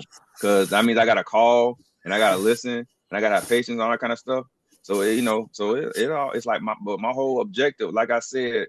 So my objective was, when I said on social media earlier today, I say I'm gonna I'm gonna either people gonna decide whether or not they're gonna need this program, and some people I may be able to give them guidance for free. I said I'm gonna be able to give guidance for free, and Yeah, I believe I fulfilled that word. I Oh, believe without a I doubt. fulfilled that word you today. definitely did for sure. Yep. So like, I'm not here to get nobody, and I'm not here to get myself. I'm not here to get myself. Not here to get you. I'm gonna just let y'all know what I have here, but I'm also not gonna gatekeep. I'm not gonna like gatekeep what I'm doing. Wait, see, if you really want to know what I'm doing, go ahead and give me some money first. That's what everybody say. Hey, you want to know what I'm Brother doing? preacher right there. Click here right here. You know what I'm saying? Click here right here. I'll tell you what I'm doing, but listen, it's some real good stuff. If y'all really want in, you're gonna go ahead and click that button right there. Right there. I got he be like, I see a two, let me see the three, the four, you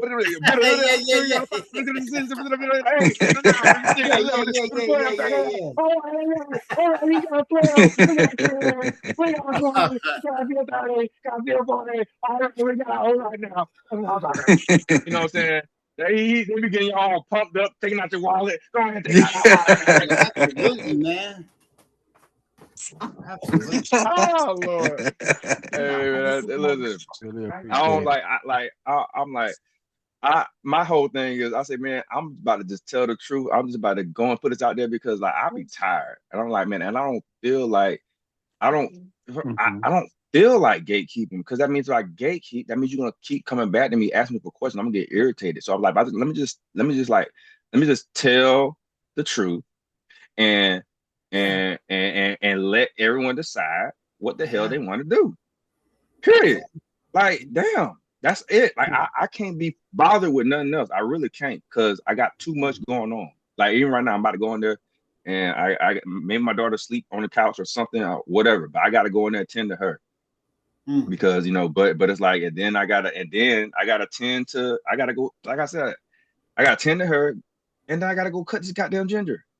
I gotta juice. I gotta go work, guys. I'm about to leave here and I'm about to go work, physical labor. Okay. Cause I'm, you know, that's me. I'm like a workhorse too. Cause like I'm willing to do, like I'm gonna do what I've said I do. I didn't leave everything I had to be nothing. I left to multiply. Right. So that's what I'm gonna do. Period. Yeah. So Hey, listen, real quick. Can you keep me in mind just in case if I come up with that 500 to give me another 30 days? Yeah, I keep you in mind. Okay, appreciate that. Who that, Robert? Yeah, it's Robert. Yeah. Okay. Yeah, I do you a favor. Okay. Because I'm not money hungry. It ain't really about that. It's like, you know, it's like I just have to have a buffer up for people that the ungrateful people, Right. Yeah. and the selfish people that I don't like. I don't like for people to devalue me. Like I know that y'all now. I know you're not. So it's like I work with people, but it's just like I have to, you know, I used to have to use my discernment. So because it be the people, it be like I don't experience people that it be the ones that not, you know, because see you, I could tell, like, you know, you coming with the value, you coming, you know, you're coming in with what I'm asking. But it be some people that they don't want to come in with nothing, and then they be the ones that be wanted the most. They don't want to come in with nothing, and then they want the most of my time. And now I want to fight. No, I'm saying this real quick, right? In reference to what I've seen, access, just to have access to your system, I could do 98% of it myself. Yeah, you see what I'm saying? You see what I'm saying? That's why I built it. I built it for that reason because it's like it was just too much on me. I'm like, I need to find a way to leverage because I'm helping way too many people, and then I'm being negligent. Because when you start helping, it get to a point where you're helping too many people, then I'm negligent to somebody. I'm being negligent towards because I'm all over the place. Yep. Yeah. So and then like my fault, my bad. Sue me. Oops, wait. I already separated liability. Just make sure just make sure that you tell your little girl that we said thank you for allowing us to, you know what I mean, take advantage of your time. Just tell her thank you very much. We definitely appreciate it, and I'm sure I'm speaking for everybody else as well. You most certainly is. You most certainly is, brother. Exactly. Hey man, I appreciate y'all. And man, y'all make sure to show my Instagram page some love when I do some no posts, doubt man. about Like let everybody know. Like I'm gonna do a post. I'm on it. And just let everybody know how like comment. Like I'm gonna do a post saying, you know, if y'all was on that webinar or whatever, you know, just comment. I'm gonna do a post and y'all gonna see the post because it's gonna say if you was on the webinar, comment what you thought about it or whatever. Something. I'm gonna do something. But y'all just like let people know how valuable, like what kind of value I gave. Cause I ain't on no bullshit. That's all. Man, I'm not on no bullshit and I'm just telling the truth. Listen, I'm gonna say Absolutely. this. I'm gonna say this real quick, right? I just test drove this 2025 S580 AMG Mercedes. It's 197. No, I ain't playing. I ain't lying. I ain't lying. I ain't got to pop the piss in the bucket, right? And I went Yeah. right up on there with my little suit on and my shiny shoes, acting like I was going on up in there and submitting. I'm serious. So when I run up in that federal courthouse and da da da, bro, you gave me that extra. You said get up in there, regardless what happened. Come with practice and procedure.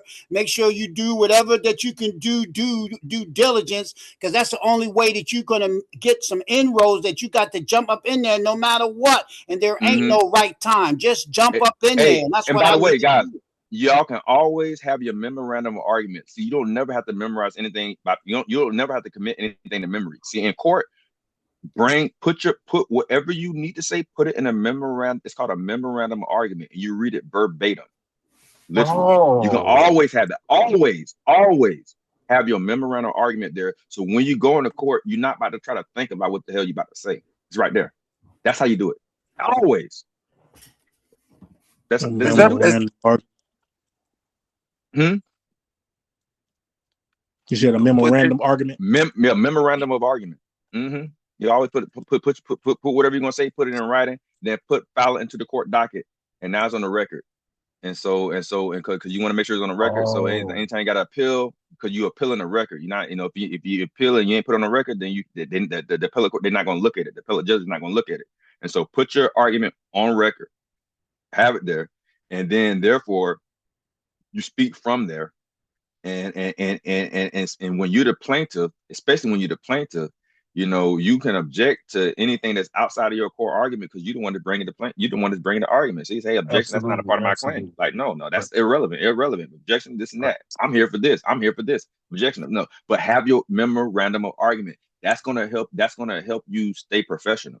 But if you go Right, there and you out of order, you're not you if you don't have a memorandum of argument, you're going to freeze up. You're going to right, stumble. right. Have your memorandum argument.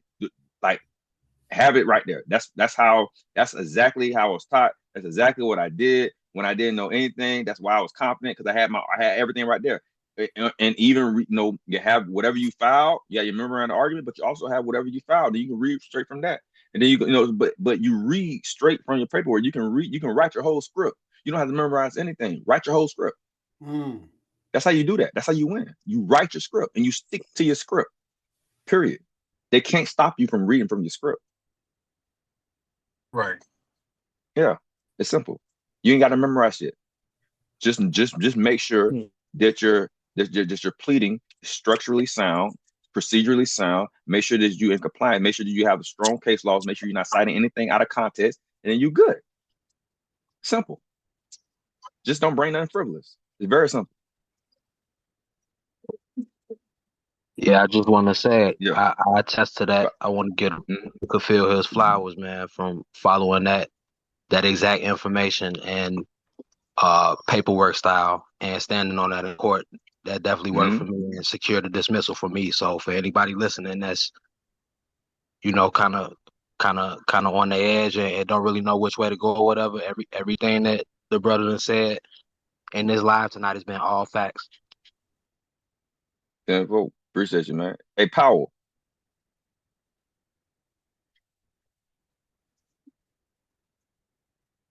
Hmm. Oh, they all silent. Javar, Hmm. Javar, Javar Powell. Last question, because then I'm about to get to my daughter.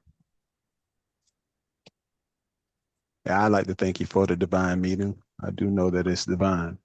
I So appreciate everybody you. that's here, they were supposed to be here. It just make me have in mind the scriptures where the master, the eternal father, he chose a certain amount of number of the ones that I think took one knee to drink water instead of everyone else got on their knee, both knees, and lapping up water like a dog, basically. He only needed those 200 or 300 Mm-hmm. to make things happen. So Yes, whoever sir. is here was supposed to be here. And 100%. yeah, we should make the make the good report to your Instagram page. And But as far as those who did not come, I don't think they were supposed to be here. Yeah, wait, that's exactly what it is because they weren't. Right? You got the wheat right here, and the tares should not be here. Yes, sir. Yeah. People out here got all kind of shit. Let's see. Okay, Sam. Hey, Kafil, how are you? Good. Great presentation again, as usual. Well, like Thank all the you. time. All the time. Since 2 years, you've been killing it. Yes, Keep sir. up the Instagram. That's good. I mean, more people need to know about you. That's for sure. Yes, sir. Yeah. One last question about, and I know you mentioned that, but you said it multiple times, but it's always good to hone the skills on the signature portion when you already have the trust and stuff, and you're Mm-hmm. dealing, let's say, with legal documents. For Mm-hmm. example, a so on a mortgage, like if you go through any kind of repurposing of that initial agreement or whatnot, usually they put it on the actual person's name or whatnot, the original note, then they generate the money from the debt. And then when you sign, even though you have a trust, it comes after the fact. And even though you didn't transfer the property in the trust, would you sign as an agent of the trust, meaning TTEE, like trustee, Well, or would you? anything dealing with the mortgage, if you're talking about dealing with the note or the mortgage, the mortgage Yes, aspect of it, like a loan well, modification, yeah, even they try to modify it. and so if you try to modify it, I'm saying, well, see, the thing is, the original transaction was done in your personal name, right? Correct. So you And have to so sign it as a personal name, otherwise they well, wouldn't I'm let just you saying, transfer it. I mean, yeah, I mean, because it's in your personal name, so unless you illegally like actually refi it through a business or through another entity, Correct, yeah. and Which makes sense, so obviously. Like you yeah, say, a lot of people speak, but they don't follow procedure. And mm-hmm, procedure at the end of the day, like you say, when you stand in front of a judge, that's all they respect. yeah, You can know what you want to know. Oh no, it's my trust, it's this, it's that, it's the other. He'll tell you. mm-hmm, This is what the title is yeah, on, like your personal name. So you exactly, sign the document, so he's gonna treat you as such, like you said. The only mm-hmm, assumptions that people make are the assumptions they make on their own. That they're yeah. assuming that the courts are assuming. That's Exactly. really And I don't basically want to it. do that because it's like because whoever assumes first he's the one that gotta prove it. And Correct. so that means Yes. so The I'm not burden like of I don't proof. want to assume nothing because it's like now all the burden's on me and I don't have the proof that I need to validate the claim. Absolutely right. So why? So therefore that means I gotta shut up. That's what that's Correct. what that's what it means. And most people don't realize that. I'm just Silence like, is really, really, really a power in court, yeah. especially. Mm-hmm. Mr. Like, Kafil, I got one question for you here, though, please, bro. what's up? Thank you, Kafil. I'll call you. You're What's up? welcome. All right. All right, so my question was similar, well, pretty much like this. So I signed under my driver license with the UCC 1308, Mm-hmm. and I had a court case from last year. Then I just got it just disappeared for some reason. Either way, I was curious about when you sign your name and without using the words, all rights reserved. Does that make a difference? And if you do sign your names, are you reserving it for litigation purposes? Like, what is that? What did that truly define when you say your name? You talking about what on your driver's license? Yeah, that's what I did. I just usually sign under that anyway before I got into any of this. So signing 1308. I mean, really, it's like because the whole idea behind that is not trying to enter into is reserving your rights for the contract that you enter into when you sign the driver's license stuff. And so, you know, that's our way of our exit strategy out of the contract. Technically, that's the Yeah, whole purpose behind it. But it's like the way that I see everything now. Um, it's like but the that court case that driver's license ain't nothing. It's like because the whole thing was about you signed it to you in their jurisdiction, and that shit ain't working. It ain't working the way that everybody say that it work. It ain't absolutely. that ain't what this is. Because at the end of the day, you have to look at this. It's like the way I look at this is my country. This is my country. These are my laws. Now, if I want to change my laws, you know what I have to do? I have to get in a position to legislate and to repeal and legislate new laws. Like, we collectively as a whole have to do that. And if multiple if multiple people in each state, if we became successful business owners and we started providing goods and services to the people, and then next thing, and we also well versed in law and procedure, and then we better the people's life that's in that state, and then next thing you know, they say, oh, they're running for office. Hell yeah, I'm voting for them. And next thing you know, we done took over we done took over all of the states, because on the state level, we could take over the governor, this and that. We done now each one of us is running our state. And then from there, we start legislating new laws. That's really how it, like, we could really change this country in 10 years. It's like we need a few of us need to be billionaires. We need to have a few billionaires in each state, and we can do that. It's easy because we shifting it. So that's why I'm doing certain things I'm doing. But like, all it takes is for us to have a few of us in each state, and then to do good in that state, to do so much good that everybody love you. And then say, all right, guys, we're about to replace these people and these people. We're gonna run against these people and these people and run against them, because we're not gonna promise you what we're gonna do. We done already did it. We just gotta do it first. We don't make no promises later. Fulfill the promise on the front end, and then say, this is what I'm doing. And next, I'm going to continue to do this regardless. But say, next, what I'm going to do, y'all gonna put me in office, and we're gonna get rid of this and get rid of this and get rid of that and get rid of this and do this, because we already doing this, and you already know we're gonna do it. But we can't have them in there because they done sold their soul, so they're not gonna do right. But I wouldn't worry too much about that signature on that driver's license. But yeah, Powell, you there? Because other than that, I'm about to go check on my daughter. Yeah, but you said you was gonna post it, so I'm just gonna look for the link. What's that? Powell? No. You said post what? Oh, the webinar, because I missed it because I had to take care of my son, so I missed it. I'm upset I missed it, but I do want to tap in with you guys, and I was do 101. Yeah. I'm gonna post it. It's gonna be in my link tree. It's gonna be in my link tree, on Instagram. So soon as it finishes processing, I'm gonna upload and all that kind of stuff. It'll be there. And then you do 101s. Mm-hmm. Okay. Okay. I'm gonna reach out to you. Thank you. Tenfold. You're welcome. All right. Peace. All right. Peace. All right, guys. I thank you all for coming. Okay. I have said these things and they're recorded. May God forgive me. May He forgive you all. May He continue to guide us all to the straight path. May He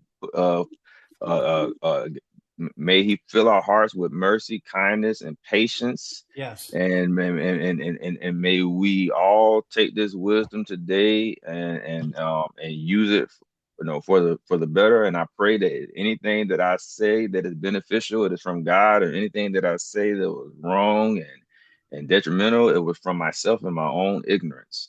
And so, but I pray that everything I say was beneficial, and I pray that I delivered the message the way that He intended me to deliver the message, and I pray that all you all use this to your own benefit. And for the ones that lock arms, we lock arms, and whatever but in any case, I pray that this has helped better your life, and I pray that everything I said today, like it gave you clarity, so that you won't go down the wrong paths and waste your time, because time is valuable and you can never get it back. So with all that being said, may God bless you all. May all y'all be surrounded by abundance and protect, and may you be protected. And y'all have a great night. I mean, thank you. Peace. Peace. Peace and love, brother. Peace and love. That's right. Bye, everyone. Yeah, Thanks, Kafil.